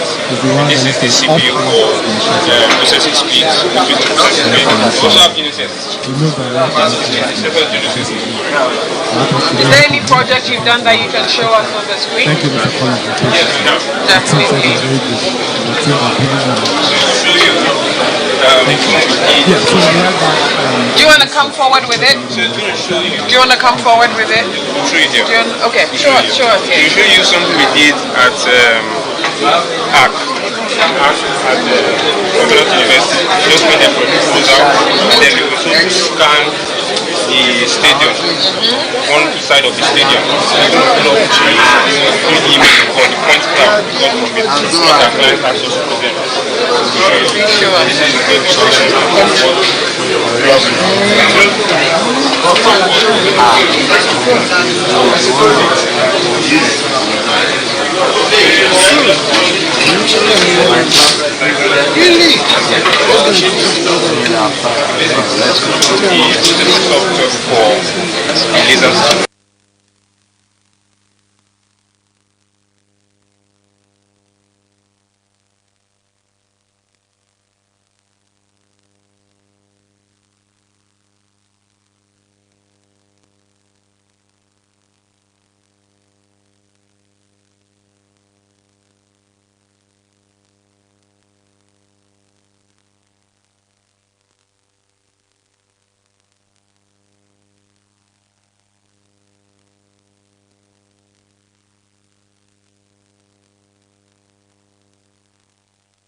And when you go to the field, we are black.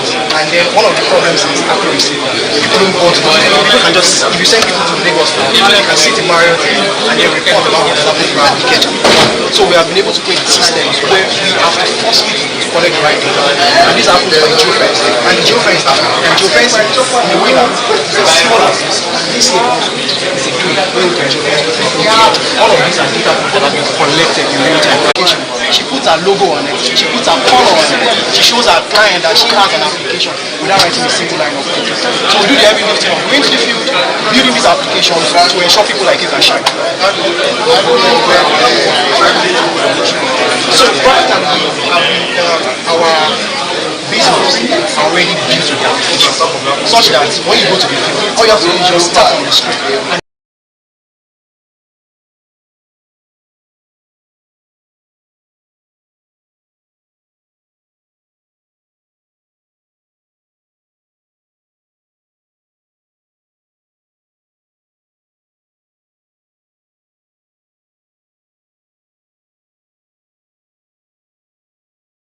And you want to know, okay, maybe where are the farmers, but you don't really care about the farmers. You just want to know their practices in terms of social governance, community-wide, and all. The actual data are more important to them.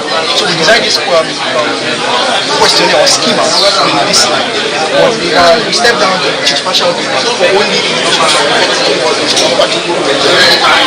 yes, practically. And also, in the market out there, yes, Esri is big, but some people have legacy systems, Power BI dashboards that they've been using for 5 years. They have internal dashboards they have been using. So we try to ensure that we are flexible and dynamic in the way that when we collect this data, we use Esri for the people that want to see visualization, that want to see the beautiful things. But for some people, they just care about charts, which one is up, which one is down, and then we pipe it into Power BI. For some, it's just legacy and internal systems that we use for them. What tools do you use to collect this data? It's our own internal application. This is an yes, it's an application. Yes, it is an application. It operates on the phone. Yes, it does. Okay. You send it on license. Yes, we do all of that. We can help you collect data. We can give you the tool to use all of that. And this tool has been used. Currently, it's being used for the serial sensors. It was used for the enumeration area demarcation of Nigeria also. What you have the card?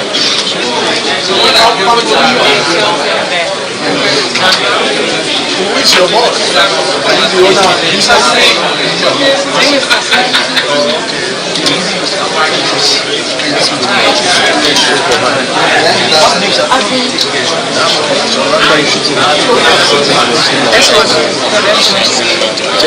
Everybody is like because it's too sharp. I want to touch my. You guys want to come and take a picture? Photographer. Did you get it?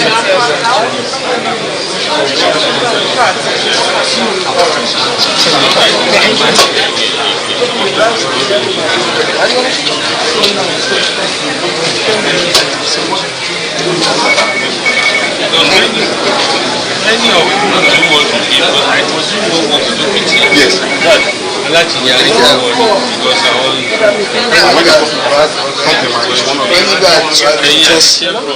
They don't give anybody. Even what they did,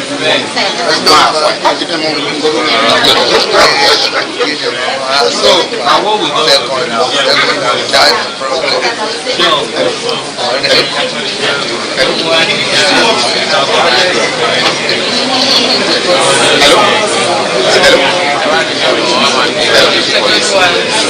Which one is this? Yeah, this is just special research. Pleasure to meet you. I suppose you are the one I'm supposed to meet. Michael. Can you tell us a bit about your special research? You can bring your work with me. Okay, the special research limited is a company that software development and geospatial. One of the challenges we have in Nigeria is archiving our documents. And so the I mentioned that a lot of documents take to archive. So we have a system whereby archive the system let me do the sorting of these documents because it's very, very important to sort the documents year by year, month by month, day by day, sorting. From there, you have it in your lab because they can now bring the entire platform. So one of the services we also do drone services. These are drones. This is a complete LiDAR system. This is a DJI product and this is a Johnson sensor. This sensor is used for digital and what you do in topographic survey. Very beautiful. This sensor captures over 1 million per second point cloud. Over 1 million points in a second. We have a workstation, we process the data, we have the terrain model, we have surface model. How many distributed services? So we have can you share this? So we have so So these are complete LiDAR. We also have RGB sensors. There are different sensors. This is a LiDAR sensor. RGB sensor is an optical sensor. We also have thermal sensors for temperature and for night view. So we have it really, but some of them are like present video. What other things do you do apart from that? So we also develop software. We have several softwares. Yes, present. We did a project using an Esri product. So we didn't it's not here for Lagos Transport Asset Management. That's Lamata. We use an Esri product. So we also build. We capture all the transport assets. You didn't remember my face? I remember. Okay. So we capture all the transport assets in Lagos State. So if you go to our website, you see the project there. The project is sponsored by French Development Agency. All the transport assets, the buildings, even the cables. And one of the challenges the Lagos Transport Assets, the Lagos Metropolitan Agencies complain about it. When they want to do a road, there are fiber cables on the road, we don't know where those fiber cables are. So that those things have those information. Those informations are existing at different organizations like those telco companies or the government doesn't have. We aggregated those information together, put them together for Lagos State using an Esri software. We now develop a user interface to manage software information. We have that using an Esri. So we also have some other software we have developed for Lagos State Judiciary, case management. So all those things are seen on our website.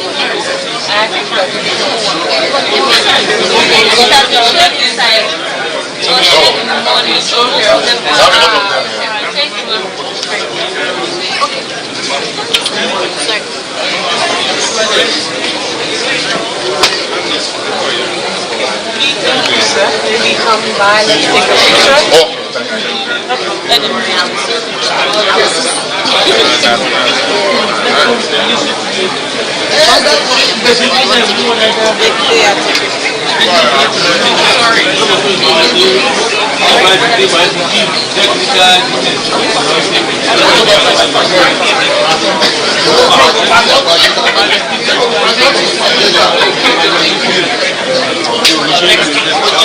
Let him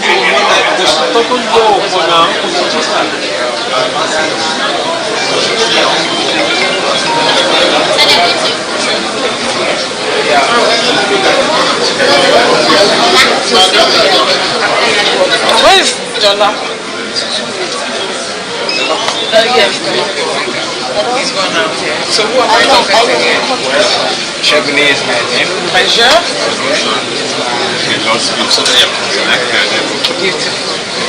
Please tell us a bit about what you do.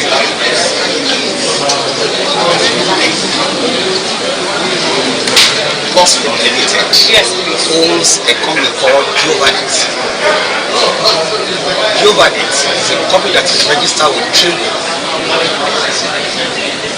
to distribute all kinds of water utility solutions in Nigeria, ranging from those panel solution to precision agriculture.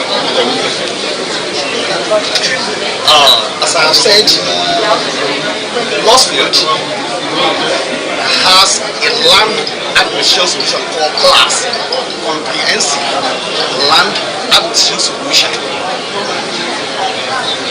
So our technology may cut across geospatial, precision agriculture, area mapping, and the rest. We are a technological solution company, and we offer a wide range of geospatial services. We also fix into hydrography, where we provide some marine solution. We also do reality captures. And one of our equipment for reality capture is what you can see on the hand. We call it X7 Saskara. This is very suitable when you are doing mobile mapping, facility mapping, or when there is what we want to capture, we use it forensic when there is accident, because in a situation where there is an accident, and you use this laser scanner to capture the image and the point cloud of what has happened in that area within 1 or 2 minutes, then you can analyze everything that happened within that area. So you can analyze the crime from the beginning to the end. So attribute R780 geospatial equipment.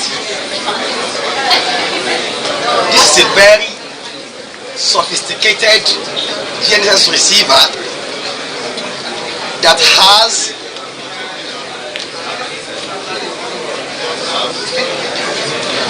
all the features you could talk about in terms of what of GNSS receiver. We also have our Sambus TXC5 data logger, which we use with our robotic tester station to capture any kind of geospatial data. This is which one? TXC5. TXC5, Sambus TXC5 data logger.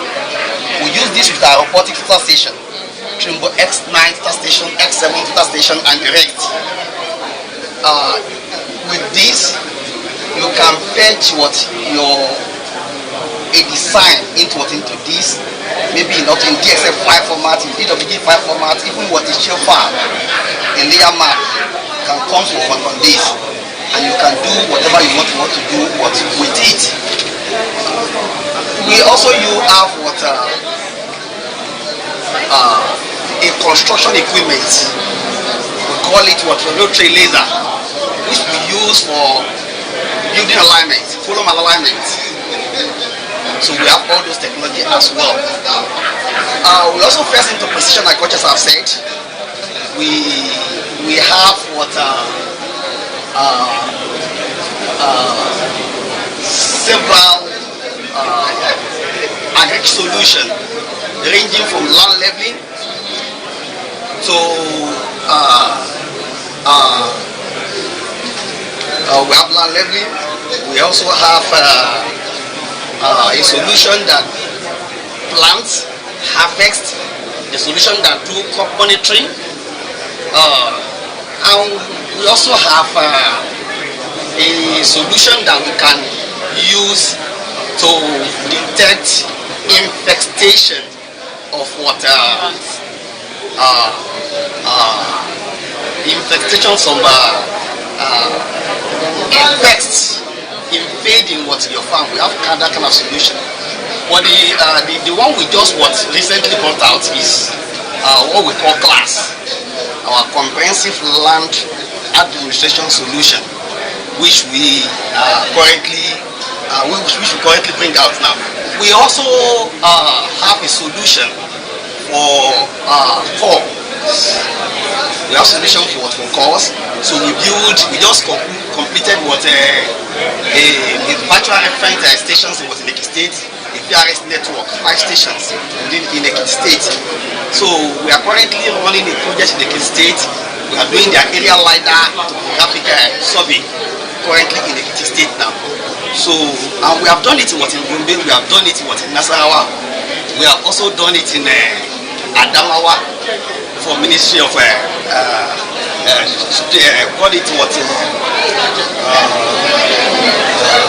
transformation management in Nigeria under TRIMS. We did area LiDAR topographic survey for them. So as I have said, we have a wide range of solution that is a fit for purpose solution. So whatever you bring, whatever you need, we prefer solution in that regard. That's what we do at Lost Fit. So we are Lost Fit. We are the sole, we are a distributor of Trimble products in Nigeria, and we are, I'll call ourselves a solution providing company. Don't just call ourselves a hydroponics and a solution provider in geospatial, agri, and all areas. Thank you so much. Do you want to come around and take a picture? Okay.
So, gentlemen, ladies and gentlemen, it's time for lunch.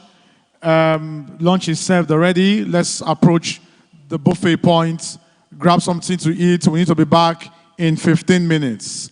Please, let's just grab something to eat very quickly so we can come for the final session of this conference. Lunch is served and it's time to engage. Thank you.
in support of renewables. So the whole idea of sustainability here comes into play, where given the diversity of lots of those spatial challenges that are involved in the whole kind of renewable energy side of things, you get so many subsurface and surface data that comes together, and GIS can quickly bring all this information into that one platform in one space. And if you have the time, we have what we call the petroleum user groups around different parts in the world, or PUGs, PUGs. And those PUGs, we had one recently in Houston. We had another one recently, the European one as well, that happened in Europe a few months ago. But there are all the kind of talks and all the kind of presentations and workflows from similar oil and gas companies, energy companies, could be found there, or the presentations, or the kind of use cases and workflows and how they leverage GIS to find data, to use the data, analyze data, store data, share data, and collaborate amongst all oil and gas company sectors. Now, geospatial data and analytics usually have been used across the whole spectrum, and this is just a snapshot of all the different business units and different parts of the life cycle and the workflows that kind of are involved, that GIS is involved in. Obviously, as you can see here, that you can't see half of them because of the chairs, but trust me, there's so many of them. That spans from all the stuff to do with exploration, upstream, to do production, operations, and pipeline, trucking in the midstream, going to downstream and towards renewables, as we just mentioned, but also health and safety and all the kind of HSC, basically regulations that you have on site that GIS kind of works on a precision or a kind of micro level, but also on a macro level. And obviously all the new trends, things to do with robotics and R&D, basically on finding new ways to bend the technology a little bit to fit into your use cases. Now, all of that, again, couldn't be done without data that comes from different parts that is combined and is unified using GIS into different layers, into different relationships between those different layers. I'm going to start talking today in the talk about different trends that we see in oil and gas. Now, oil and gas is pretty big. There's exploration part, but there's also different trends and parts of the technologies that oil and gas companies have picked up and started leveraging, using in different ways. And this is what the rest of the talk is about. One trend is GIS acting as an exploration system. So I want to introduce here the OSDU data platform. It's a basically collaborative industry initiative where working to deliver a cloud-based data platform, and it's based on existing standards. So it's all data gathered from different places, using and adopting different specific standards, all OGC standards, Open Geospatial Consortium standards, ISO standards, in order to regulate the types of data, the way data is shaped and formed with the schemas, different schemas on that platform. I encourage you to go to the SDU platform. It's an open source one used for industry. If you work in the oil and gas side of things, it's an open platform.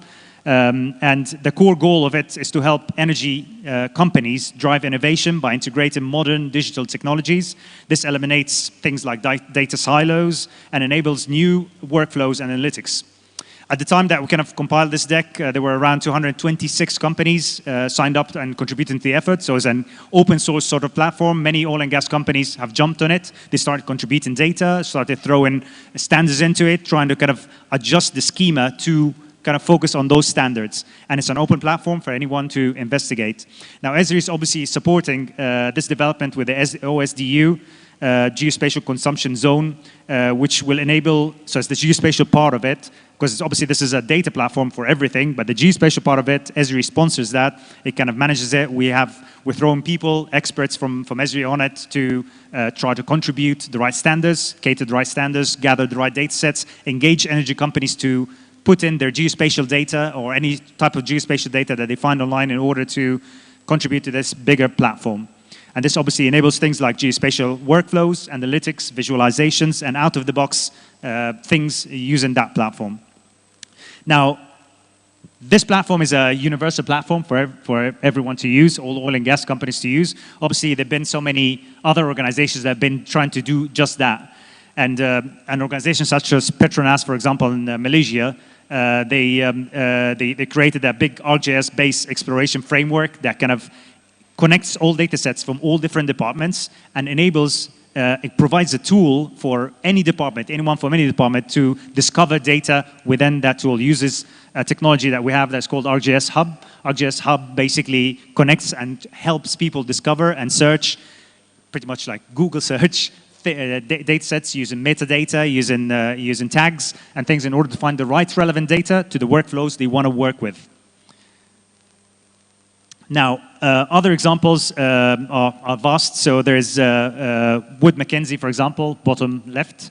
They basically have also, they used to kind of work with, they used to perform what's called play-based exploration, which is basically finding, exploring using different types of data sets. But obviously, they had problems such as county boundaries between different areas where the fencing sort of boundaries of what they were looking for were based on those county boundaries, which is basically artificial boundaries, nothing to do with the actual continuous surface of the ground. So what they've done there is that they base that more on geological information, data that is based in that location, rather than being confined by boundaries. Everything was uploaded on ArcGIS Online. ArcGIS Online helped by being that kind of container where everyone logged into it, created workflows based on it, and built their subplay based exploration based on. Another example is, again, Extradat down in the center of the screen. And what they've done as well, Extradat have a lot of focus on the exploration side of things, but also exploring data within the environment, within, the ArcGIS platform. Now, Extradat realized that soon they explored that the statement actually on an article online where one of their main GIS users said that 40 to 50% of time wasted on operations was wasted on trying to find the right data. So the discovery of data is a major thing here. 40–50% of the time, that's a massive loss of time. And just finding the relevant data. And this is very similar, like imagine your life before, let's say, Google. Your lives before even generative AI, before you go into ChatGPT now, ask it anything. It's your doctor, your lawyer, your everything. Those sort of kind of discovery tools in the geospatial domain are very essential for us to kind of leverage everything. And that's why Esri has focused very much a lot of its efforts into making it a collaborative environment, a collaborative platform where we can post data, but also have it posted according to the right standards. And if it's posted against the right standards, anyone else can find it, because people can search by certain tags, can search by certain attributes and so forth. So another trend is that we've seen it a lot being used in upstream operations. So things like, again, Stonegate, a company in the US, where they've been tracking the land parcels, tracking the running of pipelines and running into specific land parcels, coming up with reports automatically of their pipelines that run through specific land parcels or are planned to be built into land parcels, creating those reports ahead of time, but also quantifying all these things ahead of time and then being prepared for the operations at that time. So slightly similar to the Ghanaian petroleum company, where they went on field, those guys have taken it a step forward, and they kind of went on the field and had it on survey 1 to 3 and had even more of a preparation to it. So very impressive stuff. Fugro is another example in the bottom left here, where they basically leveraged all the existing data sets that come from the tectonic plates, so to all the kind of all the cracks in our earth crust. Also, all the geological data, all the geotechnical data thrown together in order to for offshore operations to detect specific locations where they wouldn't drill. Now, the expense of drilling one hole for them is around, or sorry, 1 day of drilling is around $1 million per day for exploration work. That's $1 million a day. So if they hit the wrong place, if they hit an area where it's not the right soil, an area where it's hazardous and it kind of can blow things up or disrupt marine life, disrupt their operations, that's a loss of $1 million a day. And therefore, what they've done is they've totally relied on GIS, bringing in all those data sources together from survey boats, from echo sounders, from all types of satellite and LiDAR data put together in order to pre-analyze the seabeds in order to choose the right places and classify them into red, amber, and green. And the green areas are obviously the best places to stick a hole and stick a borehole and go in and drill. So you can see here GIS playing into several spaces.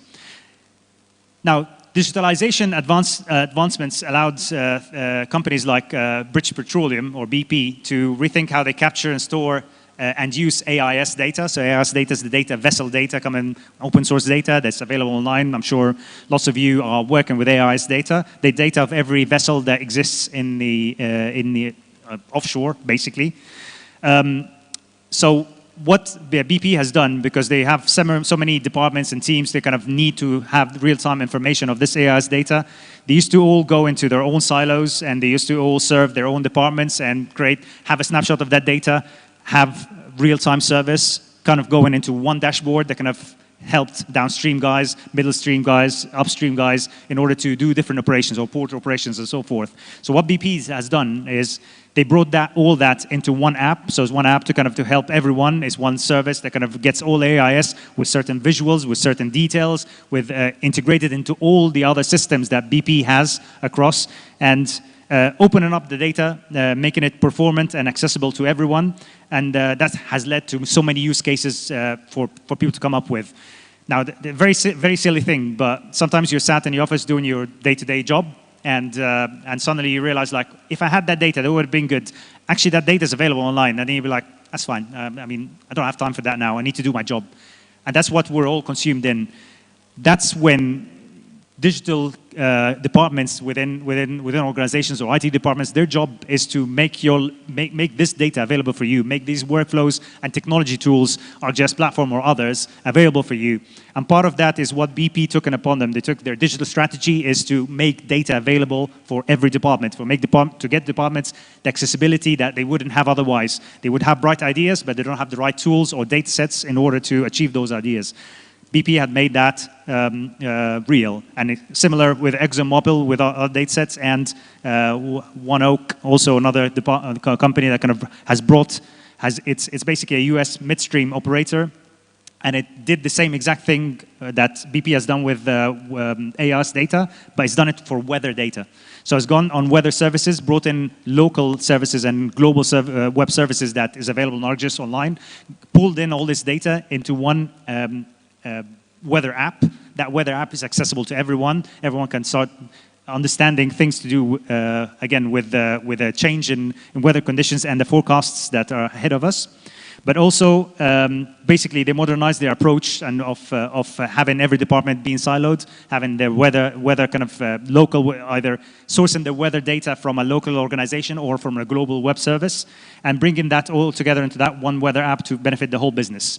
Now, the scalability of that has also allowed them to add millions of historical weather records from the past, and gas demand information to understand trends between the weather and the gas demand downstream. So seeing like, it's raining a lot, it's a rainy season nowadays, and suddenly with rain and let's say cold weather, that's not the case now, but let's say with cold weather, the demand for gas increases, and therefore you know where to flow gas more proficient than others. We'll probably come to that again. So, location enables more efficient operations when you bring lots of multiple sources of IoT feeds together based on location. So you can connect all these IoT information, all these sensors on location. Apache, a company here on the left-hand side, has achieved that with when they basically teamed all their real-time field teams and sensors coming together with a workforce management. So all these people who kind of deploy the field operation people that kind of deploy them in the field, usually wouldn't have had access to IoT sensors and data coming from live sensors around. But what they've done is they've not only helped them plan effective routes and reduce hours for drive time hours, basically like navigating and having things like the salesman problem kind of solved for them, but it's also allowed them to respond to many new alerts throughout the day. So routing the best resources to the new issue. An issue arises in some certain location and they want to dispatch a team.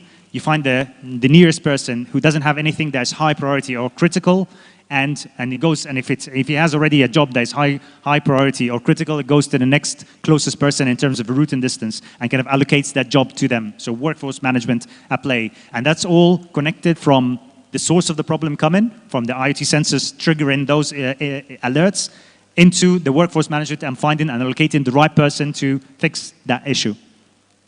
So think of this the same concept when running operations center, for example, or managing an emergency response team, or bringing together all your digital twin assets in the using live feeds and understanding what happens where, how weather impacts your work basically and your units, and how would people get dispatched based on it, but also together with how your assets will give you a whole new view on intelligence of operations.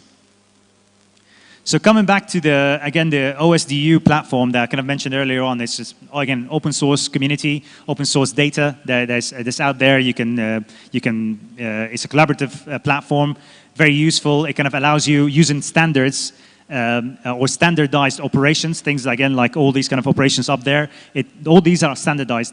If the data adopts standards and is standard conformant, that means that all these kind of functions that are standardized as well can understand all the data sets that go in right away. So you can run any type of analysis out of all the list of analysis that are out there on the SDU platform in order to do your work. So the purpose of the OSDU, what we call a consumption zone on that platform, is basically to enable the creation, management, and delivery of custom representation of data stored on that platform to facilitate specific business processes, right? Esri and people who are focused on the geospatial side of things have created a version of that, which is the geospatial consumption zone, to do these exact same things, but also because it has got Esri tools online Esri tools, so it helps you do things like data management, analytics, and mapping, and advanced visualization workflows. And obviously, there's so many companies, you can see in the bottom there, that kind of are part of it. Some of them are oil and gas companies, energy companies. Some of them are digital companies like AWS, IBM, and ourselves and others. So it's a big kind of consortium of organizations that have come together to make finding data globally easier. Okay, coming to sustainability. Very important topic. Again, we're not always mandated to kind of solve a lot of the sustainability issues, but there's so many examples of how you leverage GIS to address sustainability in different manners. So biodiversity, for example, Saudi Aramco, one of the biggest national oil companies in the world, in Saudi Arabia, Saudi Arabia is basically the biggest desert in the world. It's all desert, but there are so many bird flocks that kind of fly through that desert. They have migration patterns annually. They cannot survive if those things were disrupted. Now, along the way, they stop in certain locations where there are certain oases, for example. There are certain areas where they rest, they move on and so forth. And if those places have been disrupted, that kind of disrupts the whole life cycle of birds. So what Saudi Aramco has done is basically map all those migration flows. It's also mapped its operations and made sure that operations didn't disrupt those flows by understanding, again, the migration patterns, the change in season, when are they meant to be doing their operations onshore, and when they're supposed to let it go and not touch it. Pure West, for example, another company here who creates a sustainability report. So many companies nowadays create their sustainability reports, and it's all maps. It's all based on geospatial information plugged together analytically into a big, fat report. Okay, so another thing or another trend that we see in oil and gas is security operations and emergency response. That's not just in oil and gas, that's in lots of things. The police use it, the military services and defense sector use it, even water and electricity use it for different mitigation processes and workflows that lots of those companies face. So dashboards, as you've heard, ArcGIS Dashboards is a free tool out there. It's not an extra purchase, but it's out there. It's very easy to configure. If you have the data already in your platform, you already have what you want to show the big bosses or the inspectors or people who are watching their screen on the dashboards. If you know what the goals are, you can backward engineer and create those dashboards for them.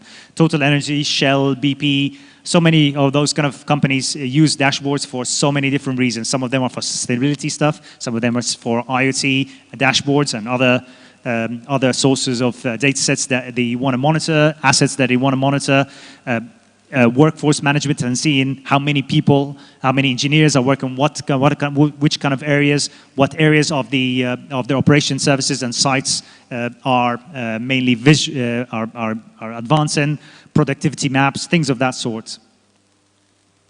So a common operation picture, basically.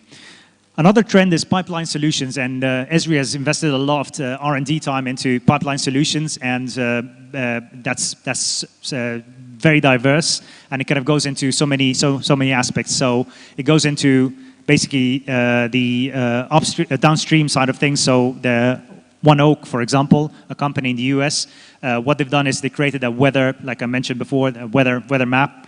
That weather app kind of helps again understand the weather across different geographies around different states, right, in the US. But what they've done as well is they used to spend a lot of money on having disruptive service of their gas supply to their end customers, so very downstream on the supply side of things. So when they supply certain customers, at those end customers with those services or those gas services, sometimes they got disrupted because there was an extra demand in certain areas and specific geographies.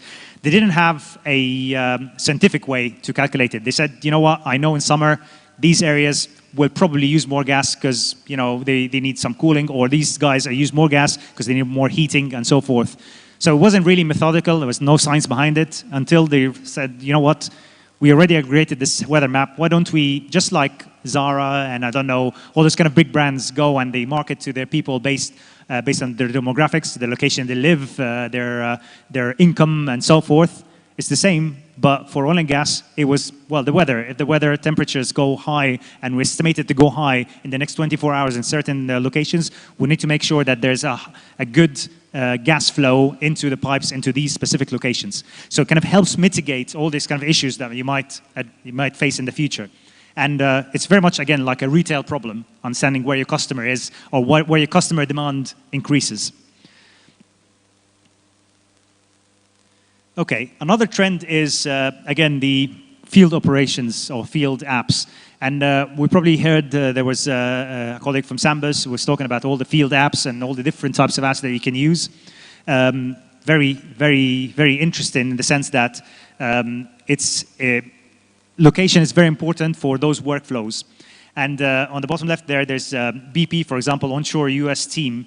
They've deployed mobile tools that work across their assets to drive more accurate information from each one of those assets. They teamed up with cloud, the cloud team that kind of puts everything in the cloud, aggregates everything on the cloud. And they've driven new collection capabilities in order to add more to the wealth of information that's being collected from the field. So they already had sensors, they had IoT stuff, but they thought, like, you know what, we can have inspectors as well run and verify some of those assets, the state of the assets, problems that happen with the assets, and or spills or things of that sort, or gas leaks. So what they've done is they've created redundant ways to collect the data using ArcGIS apps, so field apps basically. And they went down and collected all this information regularly, coupled it and verified the information that was coming from the IoT sensors. But for Gulfport Energy, for instance, they were looking for cost reduction and operational efficiencies opportunities. So they were trying to lower the costs, trying to also minimize the time that they did things with. And they created basically a new environmental team. This new environmental team had a leadership on basically trying to save around $2 million. And for the first year, that was their plan. But what they've done is by reducing the time of inspectors going into the field, by reducing the time of information that has been collected manually, sometimes in analog, using pen and paper, or communication, or sending messages via different platforms, it came together with geography. All these apps have been just teamed up to configured in order to help these teams collect this information. Again, they saved, the environmental teams that did all these verifications, they saved around $2 million a year just in changing everything into an app-based solution. Another trend we see is, again, AI, big buzzwords. Let's go back to the more traditional AI, where we kind of had all the kind of learning data and we try to go and code things. But so many organizations kind of have done that and beyond. They started also using agentic AI into doing things. But Total Energies, for instance, they've used, so they went for the onshore and offshore teams to explore potential oil and gas deposits. And they've went into seismic surveys, they got seismic surveys, got all these seismic surveys together into the one platform. And the goal of the project was to search each 2D seismic contract for uplift fees and validate if these need to be paid. And with a contract signature date, the date of entry into blocks, we can determine the fees that need to be paid. So as a fully AI automated type of activity. So basically, if you had things like the block entry date, signature date, that could equal the fees applied minus the block entry date, and if that's bigger than the contract signature date, then fees don't apply, and so forth. So it's kind of a rule-based type of algorithm. But they kind of added on top of that as well on the previous information that they've collected, and they put that as a learning data set, and they started predicting where those kind of uplift fees could be applied more regularly in other places. So AI plays really a big part of that. Again, things like deep learning has been used a lot in the exploration side of things in different ways. Very, very interesting space. We have a full in our website. We have so many examples and templates that are up on our ArcGIS website to kind of download some of those codes, plug them into ArcGIS Pro, and have a play around in Python. Digital twins, well, my favorite topic. Again, buzzword, but again, digital twins are basically a tool, not a tool, but a notion of collaboration. It's a place where everything gets connected. That's the idea of a digital twin. The idea is basically having this podium, we have a twin of it. I have a twin of it by saying like, well, it's connected to a device. The device is connected by electricity, so electricity comes from that source. It has a screen. The screen has an asset number. The asset number has a certain PDF attached to it that kind of describes the asset and the stuff to do with the asset.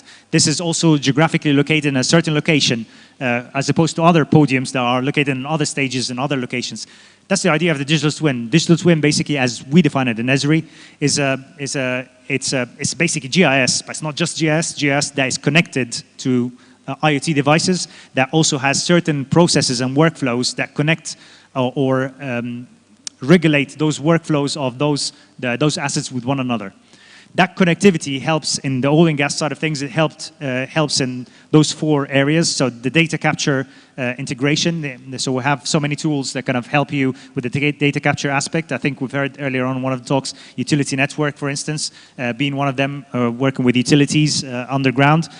Sure and SiteScan and Drone to Map are some of the tools that kind of help you collect data from drone surveys. City Engine, ArcGIS City Engine helps you do design and use geographic approach to designing of buildings and designing of flats and apartments and things of that sort.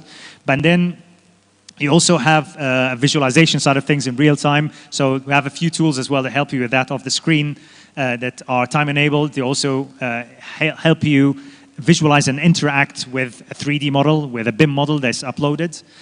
Also, a platform that allows is basically a system of insight that helps you predict and analyze data sets. So using R as a language, if you're familiar with R, Python, and all the kind of other libraries that are related to Python, like SciPy, Skitlearn, PyTorch, and so forth. So all the kind of GeoAI tools are very relevant to so many parts of that whole life cycle, and obviously it's there's so many libraries, not just on Esri's website. There's the tool called Notebook as well on our platform that helps you You download it for free as well, and you use it, and you can integrate your Python code on it. You also could go into GitHub and find and fork some of those libraries if you're a developer and work with that and build algorithms based on that. But then there's the sharing and collaboration story where GIS is the area, like I just mentioned in the beginning. Collaboration is pretty much where we've very much focused lately a lot, because we realized we used to be GIS users. We used to sit in an office on a computer on our own. Now we're taking over the world. Now everyone is realizing we're important.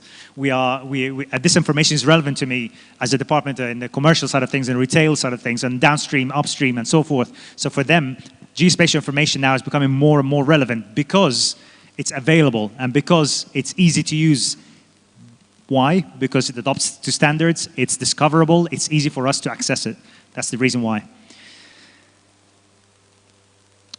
Okay, so as we see, like GIS, just to summarize this, GIS is basically where all these things come together. We have all the SCADA systems that are posted and put on things like AWS, so cloud platforms, real-time field workers that go into things like ArcGIS Velocity, and ArcGIS Velocity being the tool that kind of ingests so many of those readings, puts them together, and crunches them into a geospatial sandwich, basically for you to eat. And real-time data and things, and other data sets and transportation data and things that go straight into ArcGIS Online. So using your ArcGIS Online, you can stream all these types of data that are available for you wherever you are, wherever your geography is. And then things like lots of the teaming that we've done and lots of the partnerships that we've done with companies like Autodesk, where we have created a big partnership and alliance, more of an alliance than a partnership with them, in order to bring in BIM data, BIM models, urban planning data sets into their platform and vice versa.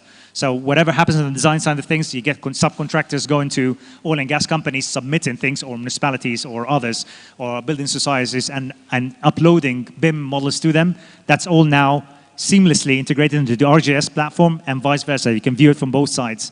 And then graph data. Graph data, if you're not familiar with it, is, again, data that connects all different entities with each other. You get different entities that are connected, they have different attributes, and you connect them via a graph memory. Lots of people that work in for example, the intelligence side of things would understand graph theory and how it works. But basically, graph data could also get ingested into that, and this whole platform, all these things could be hosted on the ArcGIS platform, and obviously with the help of cloud-based partners like AWS or Microsoft Azure, you could get those onto the platform and connect it to ArcGIS, and therefore, once you have that, you've pretty much built your digital twin. Once you build the digital twin, that's when you start playing around. Okay, I've got everything. I've got all the information now. What problems do I need to solve? And you go up like basically a horse on steroids. You go out and say like, well, my downstream team need to understand the estimate of how much gas they'll be using. I need to build an AR solution for people looking underground and putting some goggles on and seeing where my pipelines are in order to fix something on site. The data science team to kind of leverage all the Python tools and all the other teams to kind of do analytical aspects with the data that they've gathered. So this is the idea, is basically having everything connected with one another, not necessarily in the same place, but it's all connected. It falls into one platform, but that platform in the end kind of enables you to drag data out and have lots of apps and maps and things that serve different parts of the community. The community being a company, community being a municipality, community being government, community being a smaller department. So that brings us to the notion of collaboration and engagement, and that's a social tool. It's a very interesting topic to combine all those categories with each other. And basically, this is where, again, we get on-premise solutions, so on-premise deployments or ArcGIS Online deployments. You can either have it online or on-prem. So it depends on all your data security, what are your regulations. ArcGIS Online is the easiest. It kind of helps you build apps very quickly. It's all hosted on Esri's SaaS clouds in different parts of the world, 4 different locations in the world. So it's an easy deployable solution. However, obviously, if you have restrictions, if you work in the defense side of things, you obviously understand that sometimes you need to keep the data on-premise, so you can build the data into your on-prem solution.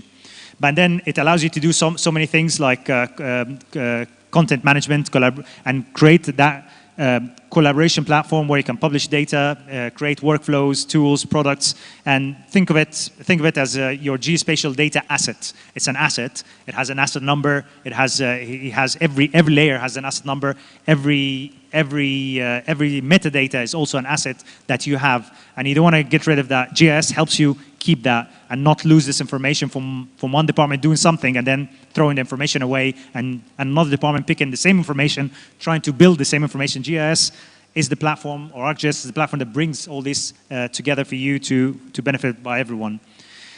And the cloud, again, I'm going back to the cloud again because it's such an important, scalable kind of environment that is available to us now. It enabled so many new workflows that didn't exist before just because we have a place to put things all together. Unlike when we had desktops in the past, we had our siloed machines in the past in our offices, our computers under our desks. So BP, for example, has said that the cloud has unlocked huge value, especially in the mobile workspace.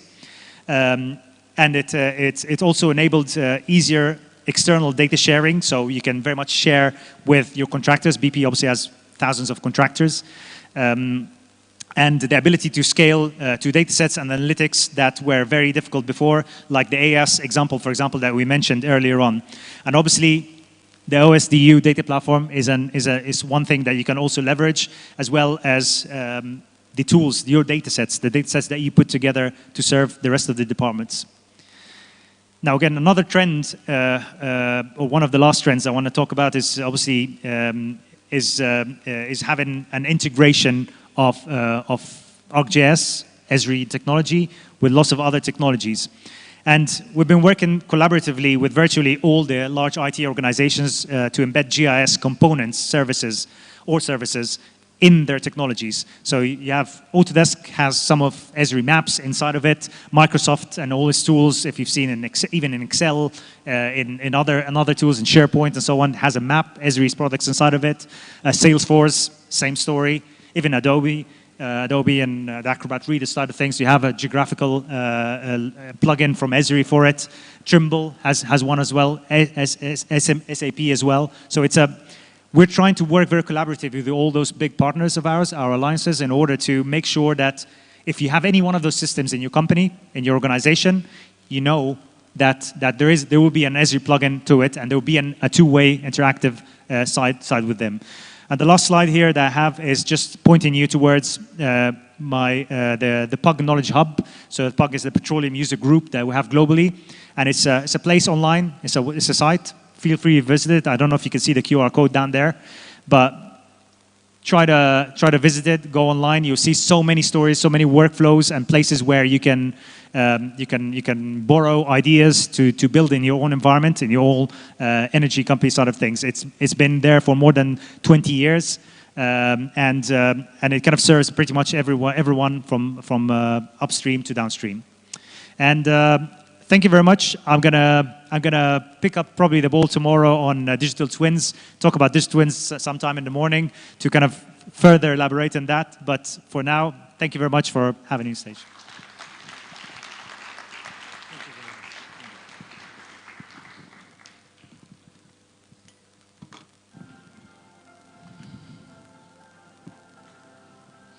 Thank you very much, sir. I especially appreciate you. I think one more time we should put our hands together for him.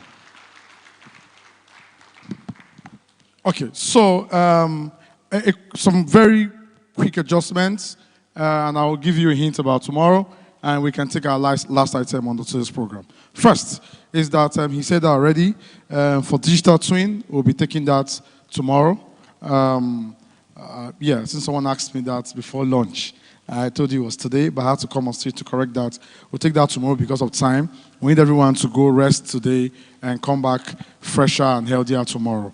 It looks like if we drag you more than this, we may realize that at the time we're taking the last speech, half of the hall may be sleeping because the pounded yam we ate outside is vibing in the right way. So we'll just take our last session, which will be the panel session, and after that we'll come back and take our closing for today. First. Second is that I need everyone to just since it's the last item on the program, to give you the best of energy. Please, one more time, can you clap for yourselves? We've been here since 8 o'clock, 9 o'clock. It's for your own self, you know. Can you clap? Can we do that? Can we do that? Yes. Thank you very much. Let's just try to get around the hall quickly. Anybody from the northern part of Nigeria? Anybody from the north? Quickly. North. Yeah, what is well done in Hausa? What is well done in Hausa? What's that? Sanuku. Good. You're Igbo. Any Igbo? Anybody Igbo in the hall? Can you wave? It's not possible they are not here. Once Igbo is not here, we'll pack and go. Okay, what is well done in Igbo? Which of the Igbo is the Enugu Igbo or GCK? Oh, is that it? Igbo, is that it? GCK, all the Igbos say GCK. Good. Yoruba, Lagos. What is well done? They will never answer one by one. They will do it together. People were raising hands. It reached Yoruba turn. They want to turn this place into a town hall. Okay, so what is that? Ekushe. Good. Yes. Sir, are you getting it? Yeah, is he getting these languages? It's for you to know how we're greeting up in Nigeria. You didn't even get anyone. Okay, so what's well done in Dubai? What do you speak, sir? What's well done? Arab, yeah. You're trying to speak, okay, so if you have to agree on something. Bakume? Bro. Oh, bravo. Well, what confused me? I was in Dubai last week. What is that one now? Bravo, is it not what we used to say in VI? So what's like well done in Arabic? Like, bravo is a normal, we have been using bravo the way we like. You're saying something. We also don't know it. Just say anything. I'll just continue. Do you know what it is? What is well done in Arabic? Okay, just confuse us. I'll continue. Time is going. It is Yatik Lafi. Exactly what he said. Don't stress yourself. Why are you trying to think? Yatik Lafia, right? Exactly. Yes. Finish. Okay, so Ghana. What's well done? Only you can come. Engineers from Ghana, where are they? Yeah, what's well done? This one, don't go eat Nigerian jollof rice. Forget Ghana rice. Okay, that's fine. Okay, so I gave Ghana a chance. Nobody answered, so you don't have well done. We also don't know, too. Just say anything. Why are they correct? That is it. Yes. Can we clap for Yawade? Got it? We're going to take a panel session now. I need us to just be in that energy. Just a few minutes and we're out of here. So keep the energy alive. Stretch up a little bit. I just had to get you to come up. That's why I did that. The panel session will be Geospatial Innovation for Resilience, Efficiency, and Economic Growth. And so to moderate that, ladies and gentlemen, I'd like to specially invite to the stage the corporate business development and marketing support for Sambus Geospatial Limited. Please help me welcome, very specially, please can we clap for her? Help me welcome Mrs. Angela Ayakura. Please can we clap for her? Come on. Can we do that? Okay, while she's coming up, we have a missing ID card. I saw this while they were eating, so the person finished eating and resigned from his job. So please, it's an office ID card. I don't know why you Sigilula. Okay, Sigilula. Okay, Habib Yusuf, project geologist. Please check. Who is Habib Yusuf? You have lost your job. Good evening again, everyone. And just like he mentioned, this session will be rounding up why we all came here today, right? So today we are privileged to have highly skilled, diverse panel to help us explore the theme, Geospatial Innovation for Resilience, Efficiency, and Economic Growth. So before we dive into this session, let us introduce our distinguished panelists. So our first panelist today is Sovio Olumide Vincent Adewebi FNIS.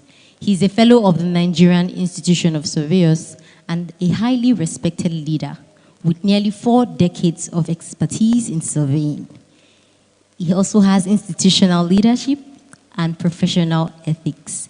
He currently serves as Executive Director of Geospatial Nigerian Limited, and he's also the Vice President, West Africa, of the Commonwealth Association of Surveying and Land Economic Council. A round of applause as we welcome Surveyor Vincent Adewebi to the podium. Please keep clapping until he gets to the stage. Thank you. So our next panelist is Dr. Akinyola Adesuji Komolafe, who is a senior lecturer in the Department of Remote Sensing and GIS at Federal University of Technology, Akure. Yes.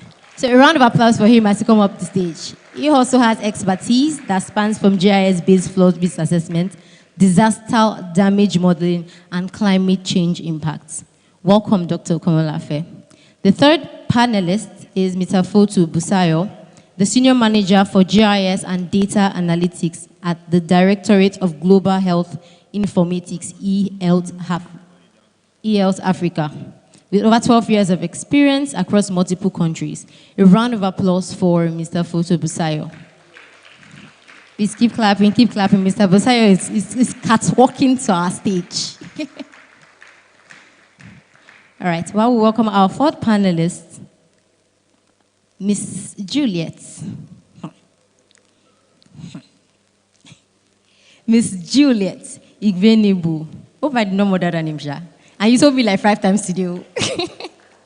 Welcome, Miss Juliet, who is a GIS specialist with over 3 years of experience. She's also the co-chair of African Women in GIS. A round of applause as we welcome Miss Juliet.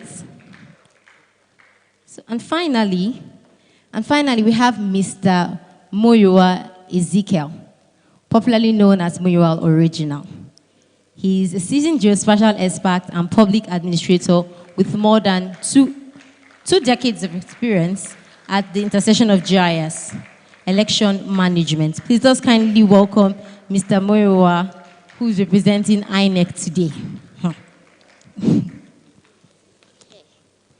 So thank you all, wonderful panelists, for joining us at this session. I'm liking the beautiful smiles. Please, can we get another mic?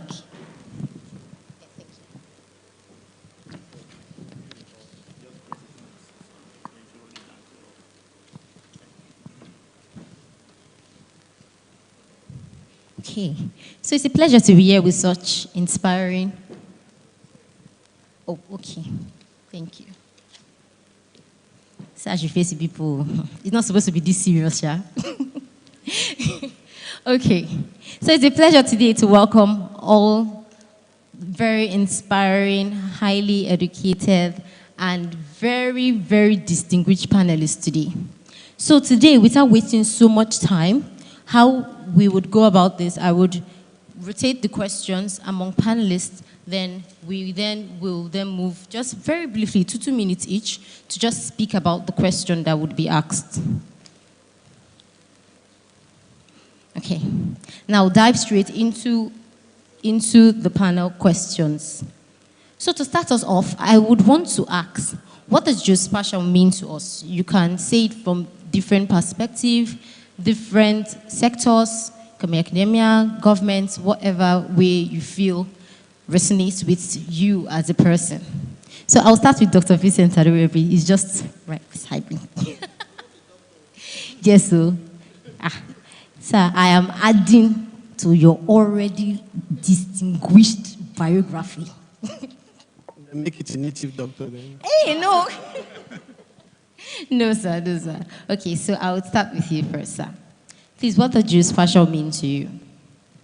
Geospatial is, for me, the intelligent use of spatial information to solve critical problems, increase economic development, and manage infrastructure. That's what I see innovation to be. Most especially for West Africa, where resources are not that much. It helps us to work smarter.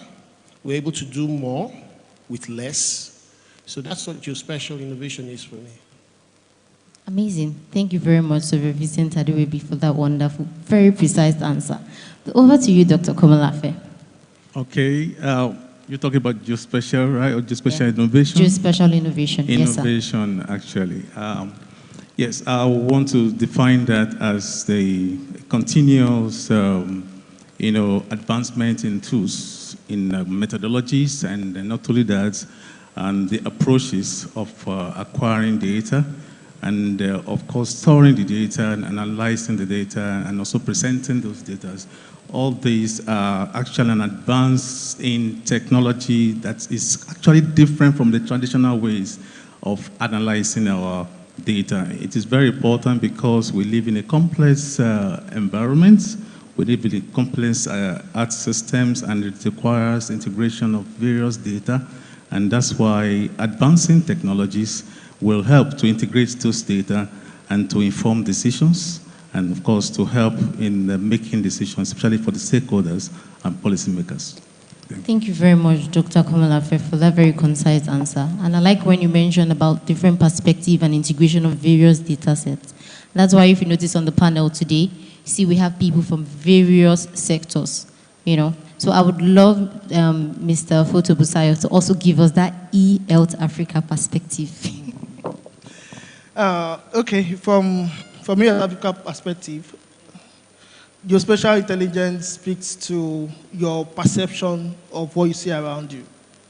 First thing, because first thing you are relating everything to everything else. That's first law of geography. So in health, we know things don't happen in isolation.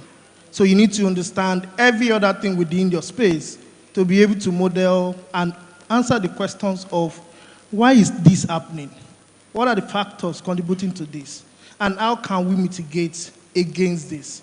And of course, you also understand that based on location intelligence, you know what happens in Lagos is different from what's going on in Borno, is different from what's going on in Kano, is different from what's going on in Bayelsa, is different from what's going on in Sokoto. So for us, geospatial intelligence speaks to how you could model your environment and speak to the answer of why is what you are seeing within that environment is happening to people within that environment. And we're able to provide answer to that. So that's so you provide the answers. Thank you. Thank you very much, Mr. Busayo. Over to you, Ms. Julia, the only woman in our midst. So I think, to me, geospatial innovation is just, using tools like, Earth observation, GIS, spatial analytics, to make smarter and more creative decisions. So you have, it's more than just making maps. People will tell you, oh, it's not just making maps. So it's like combining data sets, combining technology, combining decision making to put together what we have today. And I think it's very important today, maybe because of the challenges we are facing, climate change, rapid urban development and growth, and then public health issues. So I think with this geospatial innovation, decision making is being backed with evidence, because you can, decide, and without evidence, you don't have like a direction. So I think with that backing of evidence, it makes it easier for government, communities, businesses, to anticipate for risks ahead of time, and then allocation of resources, and also building sustainable growth. Thank you very much. Thank you very much, Ms. Juliet. Over to you, Mr. Moriwa. Thank you very much. From election management background, I don't just want to go defining what geospatial innovation is. Now, to me, as an election administrator, I see it as a tool that will help me to solve location-based problem before, during, and after election. Before election, we'll be talking about delimitation of constituency, location of polling unit, identify served and unserved location with polling unit. During election, you talk about election risk management, and after election, analysis of what the results were, what happened during the election, and all of that. So a location-based tool that helped me to do all of that is what I regard as geospatial innovation. Thank you very much for giving us that personal perspective. Now, I would like to move to the next question, where we will talk about practical examples. So basically, let's bring this down to something more tangible. Can you share an example where geospatial tools have actually improved resilience or efficiency? Maybe it saved time, reduced costs, or changed the way decisions were made? I'll start with you. Okay, now, when I joined the commission about 22 years ago, the list of polling units is in our archive. You know, when you want to do anything about location of polling unit or delimitation, you go and bring all those files, you know, bring them out and begin to. But now, we have coordinates of polling units. You can analyze, you can buffer, you can do all of that, and it helps quick decision making. Like I said the other time, as regards electoral risk management, before we go into election, we identify areas where there were issues in the past, and in course of posting or relationship with security agencies, you know, we are able to give them evidence-based, you know, documents or maps, as you may call, or geospatial data that can point to where there's likely to be issue during election. So these are some cases, and in collaboration with NCC, you know, before we go into the field, we identify places, locations that there may not be network, you know, for, you know, some of our activities. So these are specific, you know, examples of how geospatial innovation has improved effectiveness and decision making. Thank you. I'm happy to see that it's actually making work basically more faster for you guys, and the fact that you're also collaborating with other organizations. I think it goes back to Mr. Foto's definition, so to speak, of geospatial innovation. Thank you very much, Mr. Mariwa, for your answer. Over to you, Ms. Juliet. Make it tangible, something practical. Okay.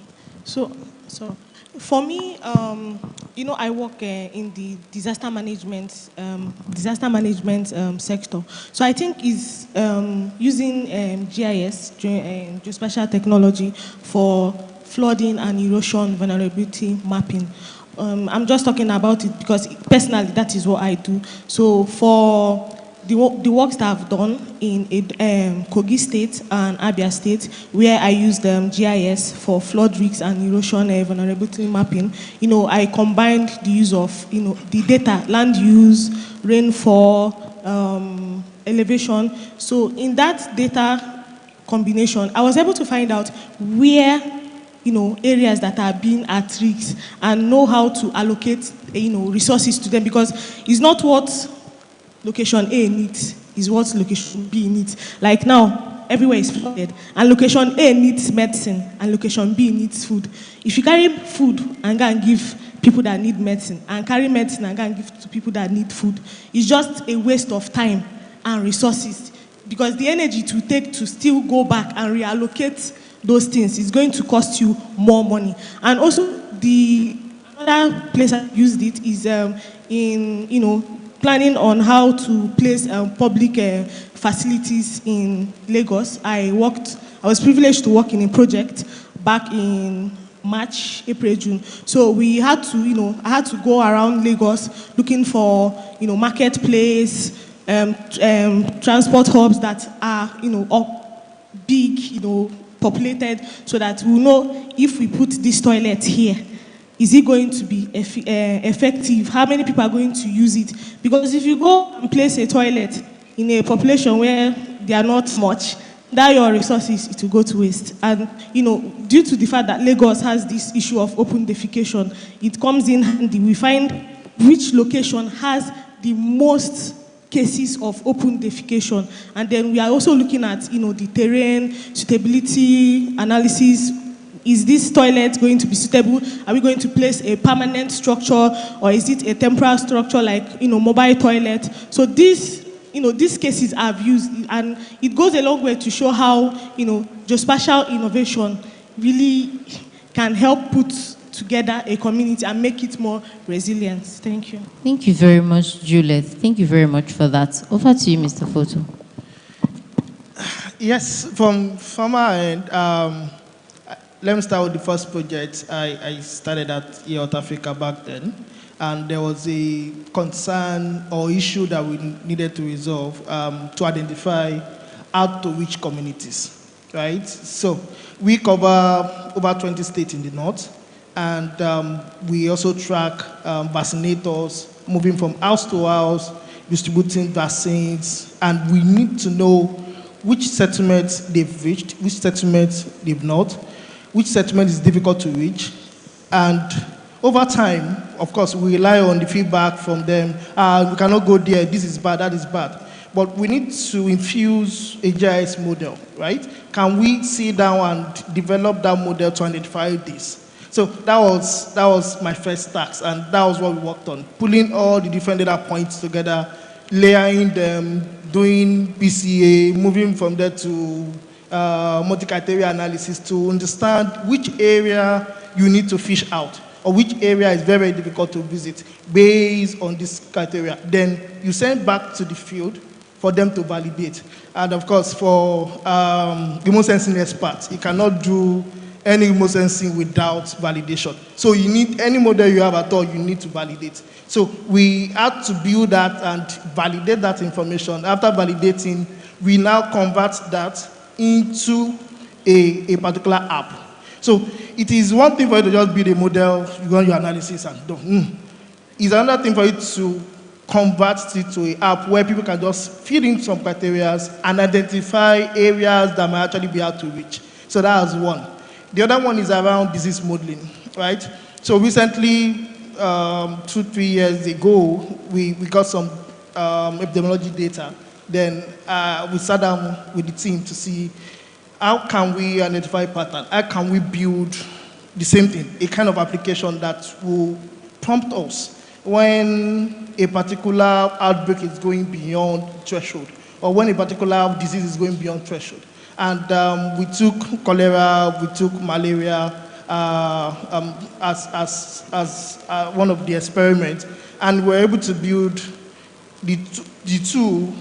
And discussing this with the state epidemiologist team in Yobe now to say that how can you use this to help your surveillance? So in areas where it's cholera prone, it's very possible that you're going to have cholera there. Plan against that. But there are also some areas, potential areas, where you've not been seen, right? Where they've not been reporting at all. So you need to investigate further. So that too actually helped them to optimize. They could see the potentials and also looking at adapting that. Of course, there are some traditional methods. We are not saying what they are currently doing is bad, right? We're just saying that we can also infuse your traditional method into this. So you are seeing what you're already used to. It's just that you have some additional layer of environmental data, you have additional layer of community data, you have additional layer of relief data, you have additional layer of all these terrestrial informations that you don't usually use, right? Everybody knows that during rainy season, yes, it's possible you have malaria, it's possible you have cholera, but to what extent? So that is on that end. And the last part is now working with our clinics. EHA also owns a clinic, and we're looking at people coming for malaria tests, coming for malaria tests all over our locations. And we want a way whereby we can use other factors, right, to predetermine whether the person is going to have malaria or not, right? And the doctor will be able to see that information on his own screen. So he's now left with the doctor, okay, do the test.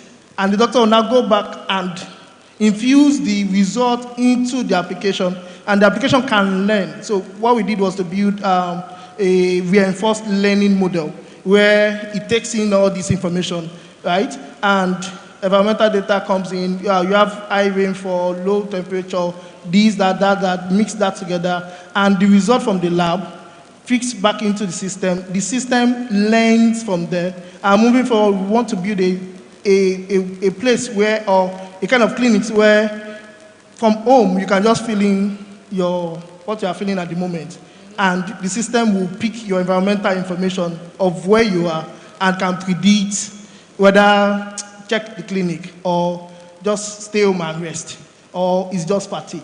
So these are the different innovations. Of course, there are still a lot in the parking lot where we get to build the team to see how we could come from research, come from different models that people have built over time, convert that to what will actually translate to people's life, what people need directly on the field. So that's one of few examples of what we've done with geospatial data.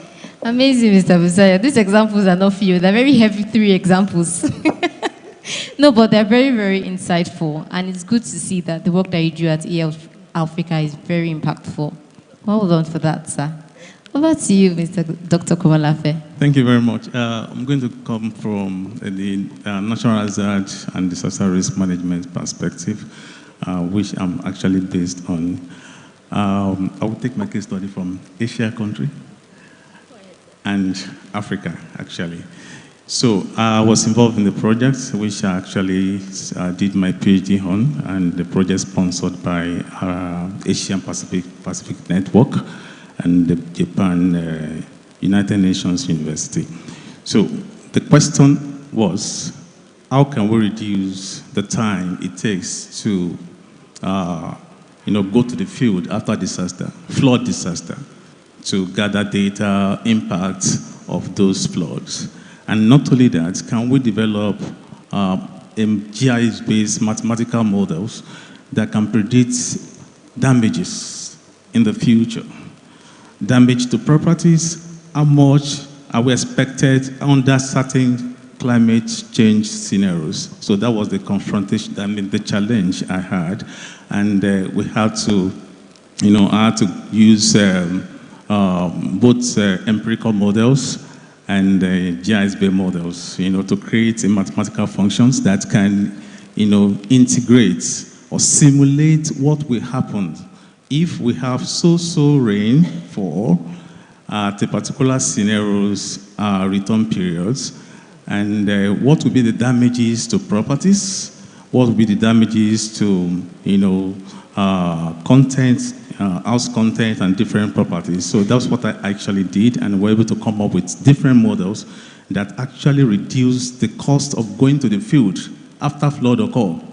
And you can say, okay, this is amount of dollars that will be damaged, and which was useful for the insurance companies, that they use that to simulate what will be the damages after flooding, and they compensate the owner of the building or the damages. That's one of the first scenarios. And another thing is, recently I just concluded a project on shoreline protection. The project was within the Niger River Basin, so there was a problem of shoreline issues, erosion, and we needed to simulate the flood and how the impacts will look like. So it requires different GIS layers to combine together, both hydrological and hydraulic modeling, combined with GIS analysis to tell how much of inundation are we expecting, and what depth are we looking at, and what velocity is the water going to flow. And with that, we can suggest the kind of protection that is needed to build resilience and to also prevent disaster.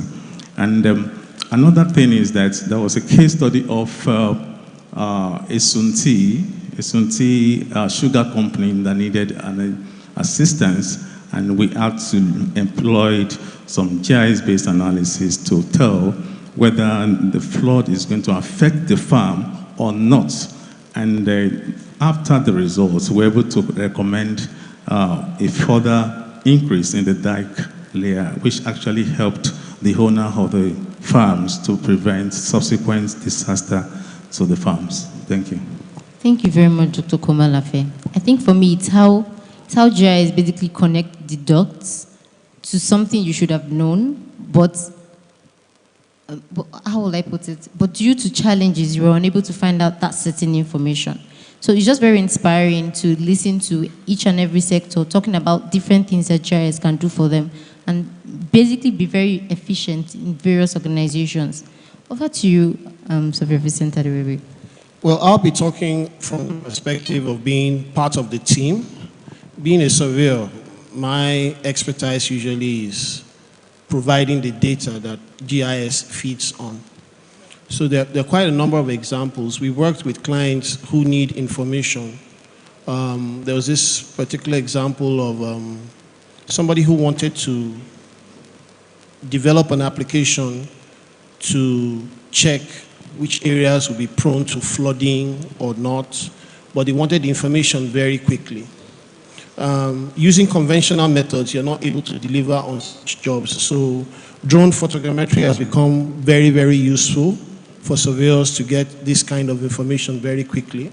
And also in the engineering, 3D scanning, laser scanning, point cloud surveying has also helped us a lot to work with engineers because we're now able to remove from the data that we collect.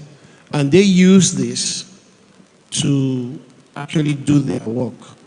Another area I think geospatial innovation is in the area of working with remote teams.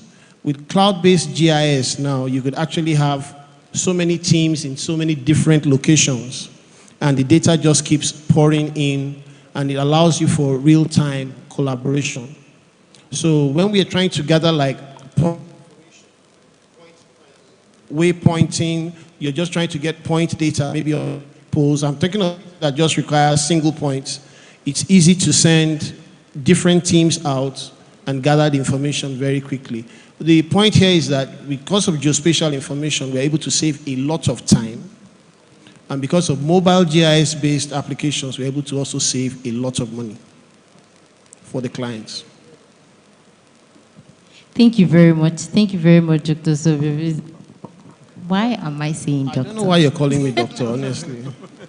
So, thank you very much for that answer. And you know there's a law against that now. And Prof is here too. He knows. Well, you see. Okay, I would love to take the last question. But I want us to take one more question before the last question. So, speaking of emerging technology, as you mentioned, drones and clouds, looking to the future, which emerging technologies excites you the most for geospatial innovation? Is it drone, AI, which of it? I particularly love drone photogrammetry. I mean, the beauty of getting your results almost immediately excites me all the time. And when you consider, because I'm really old school, I was part of that era where surveyors go away for 9 months and they don't come back. So when you're able to do what you were doing for 9 months in 3 weeks these days, it's really exciting. What also excites me is AI analysis. That is also very exciting. The ability to crunch such huge volumes of data so quickly and come up with very good results. That is also very exciting, very exciting. But what really gets me the most is the ability to collaborate. It's really an exciting time to be a surveyor now because right now from one corner of the earth, you're actually working with professionals from all over the world. And it's like all of you are in the same room and you're watching the same project evolve from conception to completion. That is what I really like the most about geospatial innovation. Amazing, Sir Vincent Aderebi. I thought I said you doctor. Got it right. I thought I said doctor. All right, then. Thank you very much, sir. Over to you, Dr. Komolafe. Yes, thank you very much. I think what I would like most is the AI and, of course, machine learning techniques. Now we deal with big data and high voluminous data and, of course, ability to predict for the future.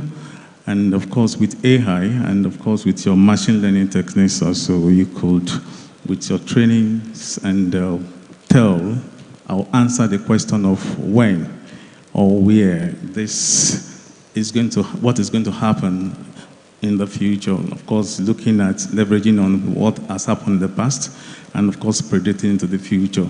And, of course, gathering enormous data and ability to train those data and, of course, make predictions without much stress can also, it's very, very fantastic.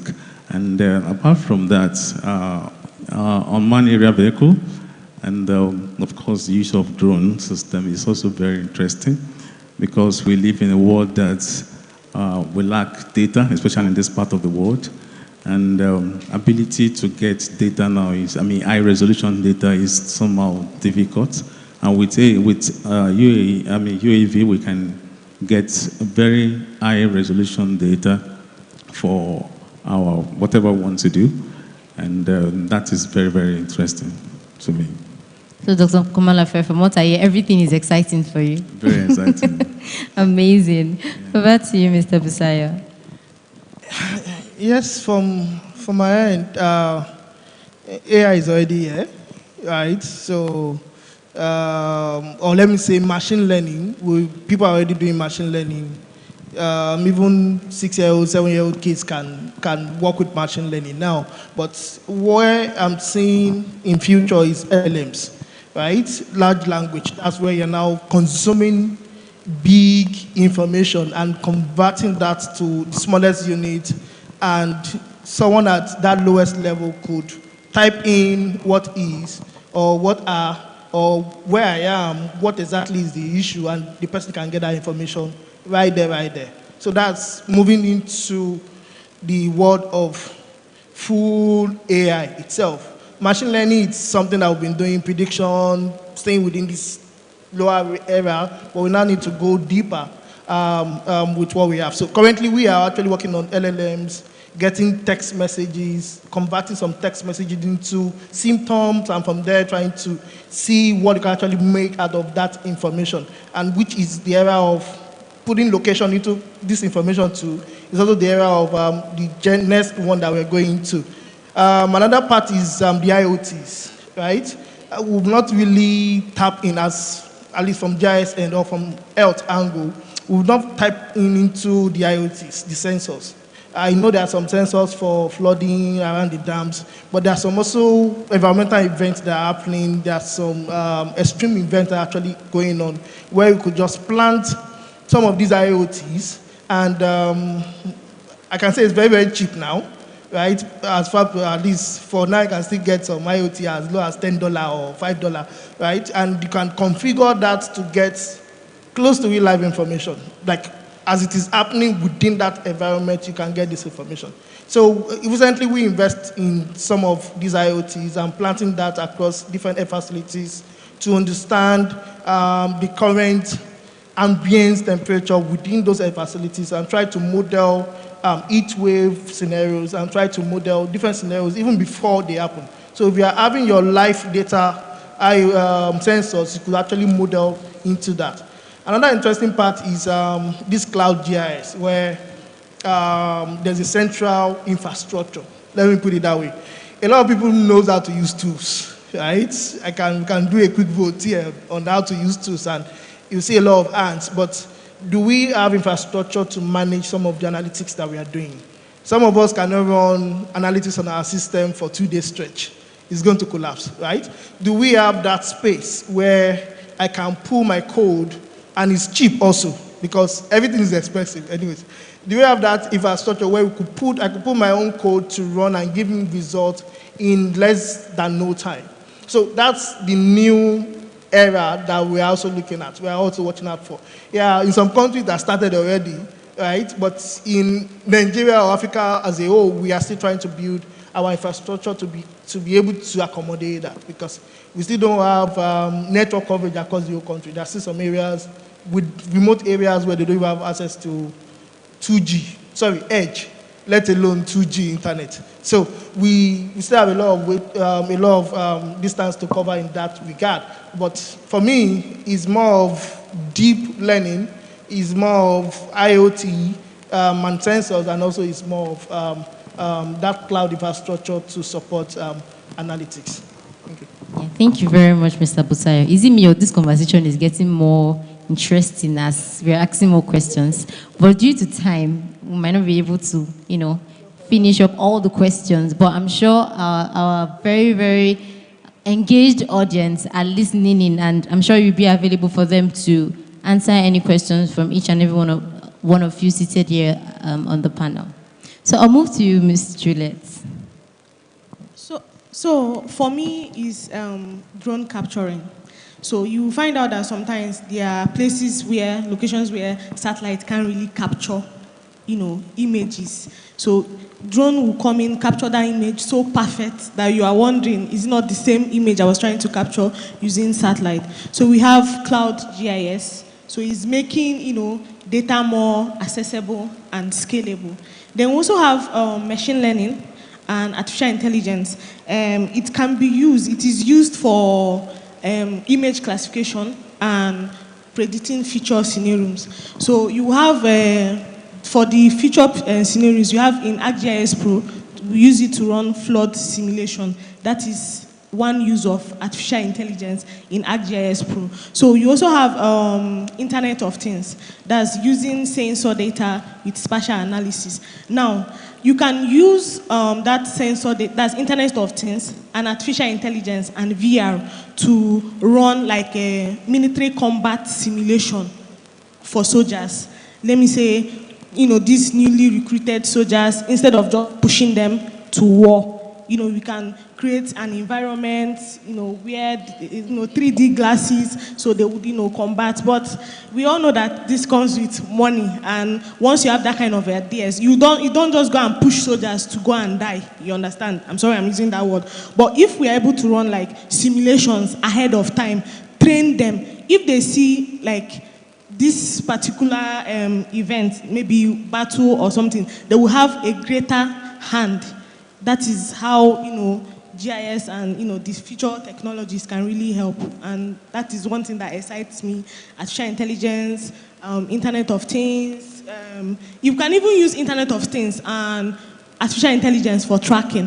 When there is kidnapping, we can have, using sensor, when there are all this trafficking, kidnapping of little children, we can have sensors being put in earrings of little children so that when they are being kidnapped, they can be able to track them. So that is one of the things that excites me about the technologies now that we have. Thank you very much, Ms. Julia. They will not be kidnapped in Jesus' name. Thank you. Over to you, Mr. Moyowa. I'm excited about everything technology is bringing to geospatial space, because with my years of experience in GIS, I've seen geospatial science evolve. And I want to talk specifically about GeoAI. It is amazing and interesting to see how you can, before human intelligence, what we do is we collect data, fill form, build database, and all of that. But it's exciting how GeoAI has come to, make it simple. From your GeoAI data, you can do a lot of stuff, especially as regards risk management now, which is one of the areas I'm interested in. Without talking to people or, interviewing them, you can harvest information from social media, analyze it, and use it to mitigate risk issues. So for me, technology is making geospatial science more interesting. Thank you very much. Thank you very much, Mr. Muiwa. So we're hearing so many amazing things about geospatial technology, what it can do. I'm assuming there are challenges, right? Like, of course, we know adoption isn't always smooth. So this is my final question. So I would appreciate if we can all answer one minute each. Yes, please. So what are the biggest challenges limiting wider use of this very amazing technology in your field or in West Africa or more broadly? And what would be your recommendations? Mr. Mayor, I'll start with you, please. Well, every one of us in this hall, if we are asked this question, we probably know the answer. One of the major challenge is data, or what I would call data gap. Why we want to use spatial science with its innovation and all of that. As a region or as a country, there are some basic data, there are some basic information that we are supposed to have to be able to explore the opportunities this brings. And I will give you an example. Using my office as an example now, if I don't have accurate data of location of polling units, there are some things I cannot do with the innovation this technology is bringing. And that takes us to the issue of cost of gathering data, primary data.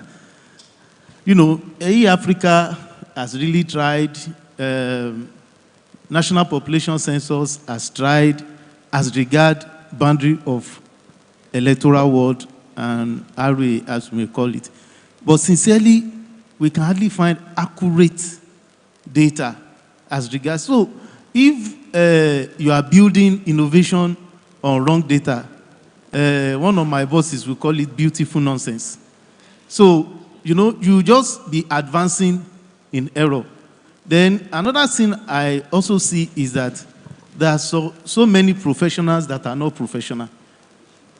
I don't know, maybe you understand what I'm saying. Somebody has PhD in GIS, geospatial, this, he has traveled. But when it comes to, using the technology, you feel like, oh, and this is a professional. So capacity, we really need to build real capacity. And that does not have to do with whether you are a surveyor, you are a mathematician, or you are a geographer. There are lawyers in geospatial environment that are doing well, economists that are doing well. What is most important is build real capacity, not capacity in paper. So these are the challenges I think we really need to work on. Then finally, because I don't want to take your time, we really need to do proper collaboration. We don't collaborate, we don't share data, we don't share information, and we want to advance. I had the opportunity of doing some spatial analysis in a particular country. With permission, I was able to download the electoral boundary of the entire UK. Now, I'm saying this because this has to do with my organization. You want to get data from, a sister organization. Those that knows how tough it is for us, even when we work together, we understand what I'm saying. So we have to speak the truth to ourselves so that we can explore the opportunity this geospatial innovation brings. Thank you. Thank you very much, Mr. Mariwa. Over to you, Ms. Juliet. So I think one of the challenges that we are facing is that people don't really know how GIS, geospatial industry, geospatial tools, any GIS, that they can solve everyday problems across different sectors, be it agric, be it health, be it aviation, be it transport, be it anything, surveying, even the Office of the Surveyor General. GIS can really help to solve these problems. And then you have the issue of software costs. Not everybody can afford subscription in, affording to, subscribe to, big softwares. So that is why some organizations like Esri have this African Geospatial. Yes, that is what some people use. So if you have, organizations more like GIS bringing in these softwares, it can help, reach smaller organizations that cannot afford that subscription rate. So we also have the issue of data. So you find out that sometimes data, they are fragmented, data is difficult to get, even if you get it, it's not standardized. And then you see somebody that has accurate data and the person is stingy. To whose end do you have that you have this data? Something is spoiling. It's more like fire is burning down a building. There is a fire service. And you're saying, no, because I'm the person that owns this thing and they don't want to acknowledge me or give me that accolade, I'm not going to bring out this truck to quench the fire. You're doing yourself at your own expense. Because when that data is going to be needed, it has spoiled. There's no need again. And then you also have the issue of policy. There's no policy for data. There's no policy that will say, okay, you must use GIS in every sector. You understand? Because you can be doing this, our GIS, like Mr. Muiwa said, you'll be doing a beautiful nonsense if there are no policies to guide what you're doing. It's more like pouring water on stone. But if there are policies that are on ground to ensure that whatever data, whatever thing any GIS professional is doing is being implemented in everyday governance and development, that means they will not be treating GIS as an option. it will be a necessity. You understand? So that is one of the things that the challenges that we are facing. And then we also have grassroots awareness. Not everybody, you go and tell a market woman, oh, let me use, you can use GIS, and they don't understand what you are saying. And you have institutions that don't have trained professionals that can handle data. It's one thing to get data, and suffering and getting data, getting coordinates, and somebody will go and do a beautiful nonsense and scatter your data. Your money has gone, you have to go and do what? Do another data collection. So if we train these professionals on how to manage and analyze this data and store it well, that means we have solved every problem that we are having as well. Thank you. Thank you very much, Ms. Juliet. Over to you, Mr. Futayo. Okay. So I'll state the problem. I also state the solution, the current solution that we are working on, or working with government on, right? So the first one is that data fragmentation. Within the health system, there's this language we used to pitch: one health, one health, one health, one health. Whether you are in Ministry of Health or you're in Ministry of Environment, what is happening in the environment is also affecting health. So although now we are trying to push for a TWG, that's Technical Working Group, to see how this ministry can actually talk to each other. Yes, we understand that there's data fragmentation, but what can we do about it? Most of the time is they feel that they don't need it. However, if you get a sample of a specimen of A, a specimen of B, and merge them together and give them the analytics of what you can do with that combination, they get to open up. So we discovered that, and we get to see that it's much more better you engage them, tell them, because 70% of this data that they are holding within their ministry, can actually get it offline, can get it online. There's an open repository where you get settlement data across board, you get air facility data across board. There are models that speak to climatic events, rainfall, hourly, modeled rainfall hourly. So if I'm saying NIMET is not doing this, then I'm not going to run that analysis, then there's a problem. So I rather want to use that model, go back to NIMET. Can you give me your data to confirm what I have? Right? So that is the way we could actually bridge the gap of data fragmentation. Currently, we are working with NCDC, that's Nigeria Disease Center for Disease Control. We are working with MPACDA, primary health care agencies, on how different parties, not just Earth Africa, GRID, other GIS agencies within the implementing partners are working together to see how we could standardize the different data sources that exist within that layer. Because we actually need this to make a clear and proper decision for where you want to send your vaccination teams to, right? So that data fragmentation, I think, starts with the technical team. That's with the experts, to ensure that they see the usefulness of collaboration, the usefulness of data A, data B, and making it as data C. That's one. The second part is policy, right? I know we have NDPR now. Protection, we have that, and I know Justin is also trying to work on geospatial policy, on how to use geospatial data. Yes, we can keep pushing.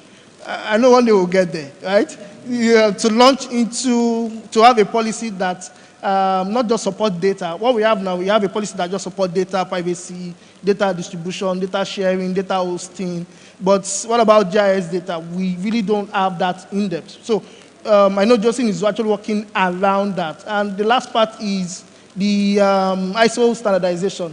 So I just stumbled on a short article that there's even GIS ISO standardization, right? So it's just for us to also look at that as skills practitioner or technical practitioner. We adopt those standardization and pitch it. So this is what we adopt and we pitch. They get to see what you're doing, and they want you to come and do the same thing within their own agency. I'm actually speaking as a private or NGO, yeah. So not as organized, not at government agency. So that's part. The part of capacity building. To me, for us, we've been doing capacity building back to back. There are different challenges, majorly in the north, right? You see this person, you build this person's tool. Next thing, you just get that person has gotten another job somewhere else. So the person is leaving that agency for a better life, of course, right? After you build capacity, people leave and jump the agency, since the agency is not really paying them that much, right? So what we have done so far is to have a continuous capacity building, a continuous training. So you train the data manager, they are just assistant data manager, you also train the third level data manager, so that when you leave, these people can still continue with the analytics, right? And there's also this part of, we don't jump from 0 to 100, right? People that you just need to train function is equal to A3 plus A2. Yes, you stop there. Introduction to GIS, being your point, roll out your map, you stop there, right? Because there are different capacity needs. And we need someone that needs just basic map production, and we are now teaching the person web mapping, dynamic mapping.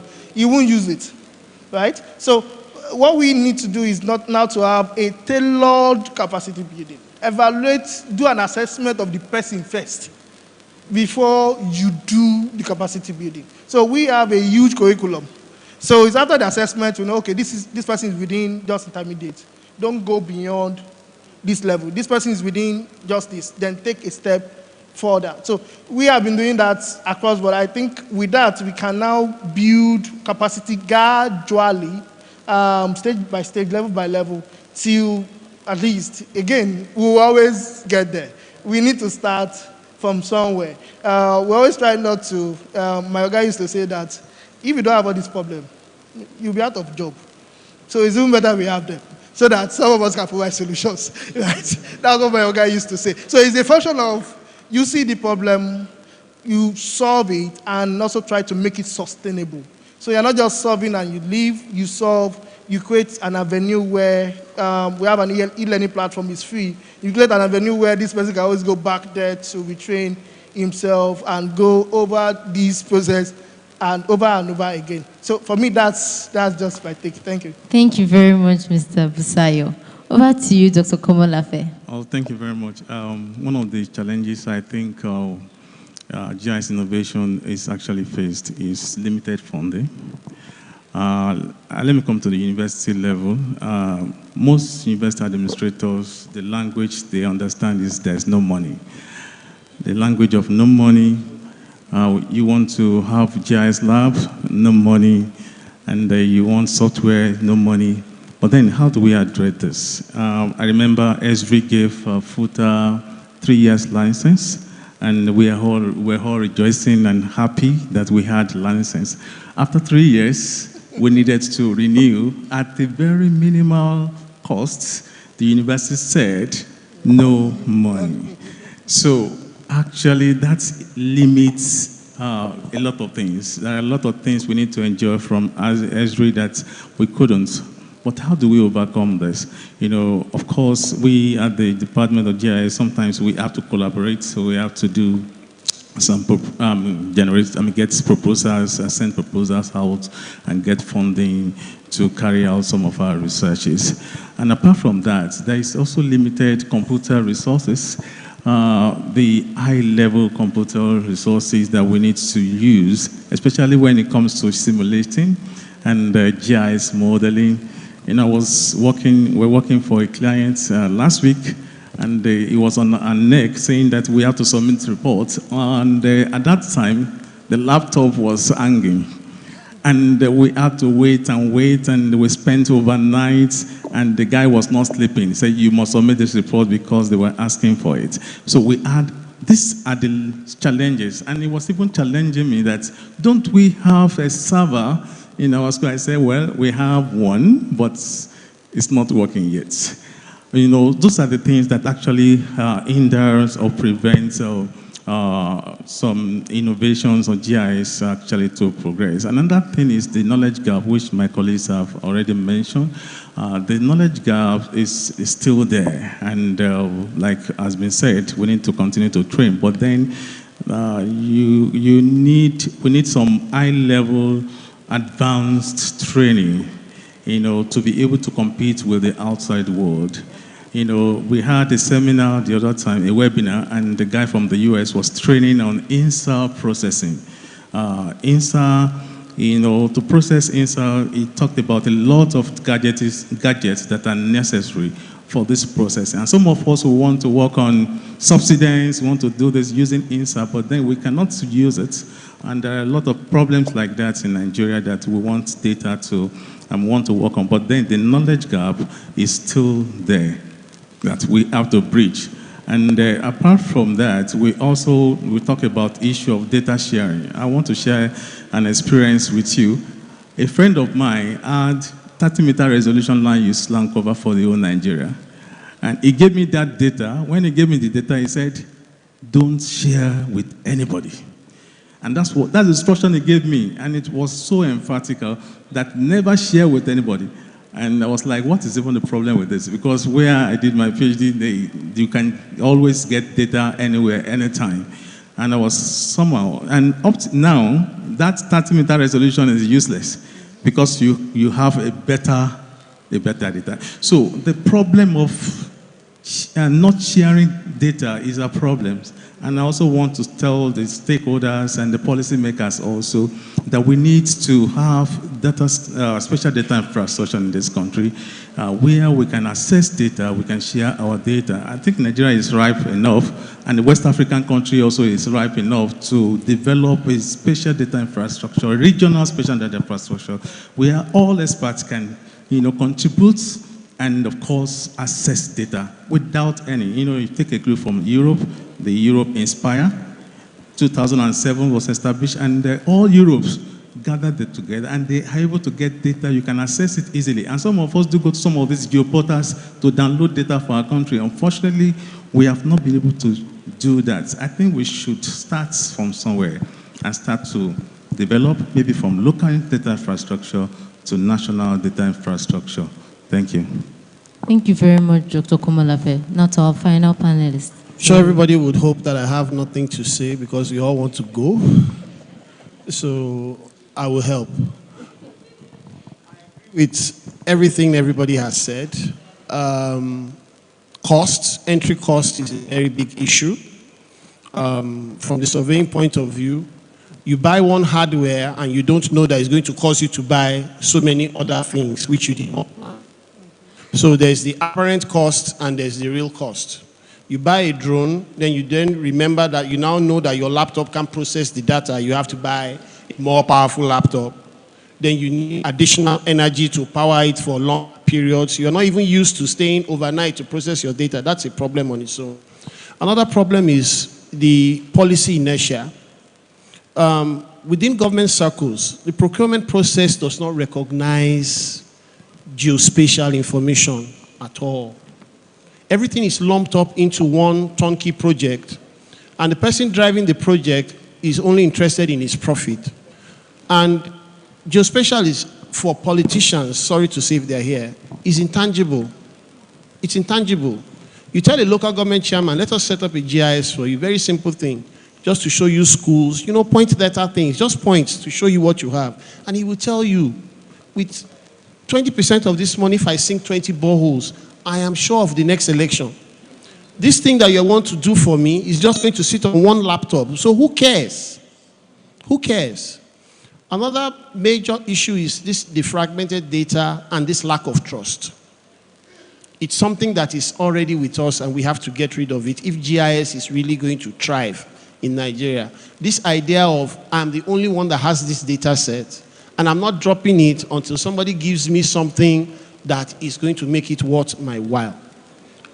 Because without the data, the GIS, it's like buying a car and not having access to petrol. It's not going to move. So it's important that we understand that if you're going into GIS, you should also be able to share. It is only when we're able to share that we'll be able to innovate. And it's only when we innovate that we'll be able to scale up. So that is also another major problem that we should look at. Of course, there's the issue of capacity. There's the issue of capacity. And while we're talking about capacity, there's also the generational territorial wars. Who is the GIS person in the room? Yes, I am the one. It can't be you. Who is going to lead? That has always been a major issue. So I think it's important that at this point, apart from just developing standards and whatever, we should be able to create platforms that will allow us to connect data producers with data users, with innovators, with development partners, so that we all know what is available, where it is available, and how we can access it. Thank you very much. Thank you very much. Thank you, and thank you so much to our panelists for the insights and energy you've shared today. So today, I feel like what I've been hearing about this panel discussion is policies, inclusion, innovation, and most importantly, impact on people's lives.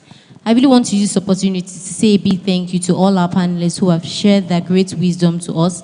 We're very happy again to welcome you. As they leave the stage, can we please put a round of applause for them as they welcome, as they walk down. Okay.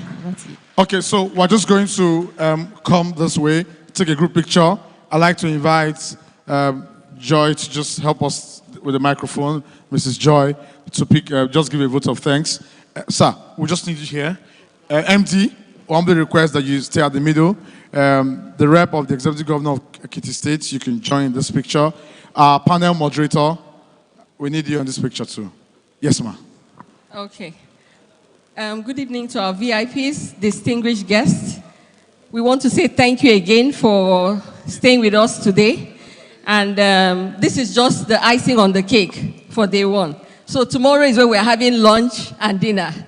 And tomorrow is Digital Twin. Esri is taking Digital Twin tomorrow morning. So please keep a date with us. Thank you so much.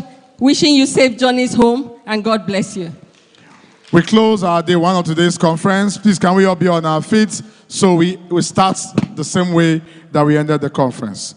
While the picture is being taken and while they are standing, we'll take the national anthem of the Federal Republic of Nigeria. Nigeria, we hail thee, our own dear native land. Though tribe and tongue may differ, in brotherhood we stand. Nigerians old and proud to serve our sovereign fatherland. Our flag shall be a symbol that truth and justice reign. In peace or battle honored, and this we count as gain. To hang on to our children a banner without stain. O God of all creation, grant this our one request. Help us to build a nation where no man is oppressed. And so with peace and plenty, Nigeria may be blessed. Nigeria. Team that put together day one. It's been a wonderful day.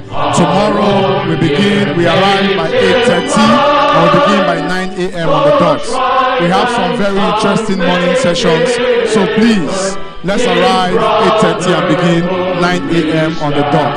Thank you very much. My name is Chooks, the General. I've been your host for today. And tomorrow, we'll see you again by the special grace of God. 9 o'clock, tomorrow begins officially. And then 8:30 will be a good time to arrive. Thank you very much. Please, the owner of this ID card, Habib Yusuf, project geologist, Habib Yusuf. I will give it to Mrs. Angela.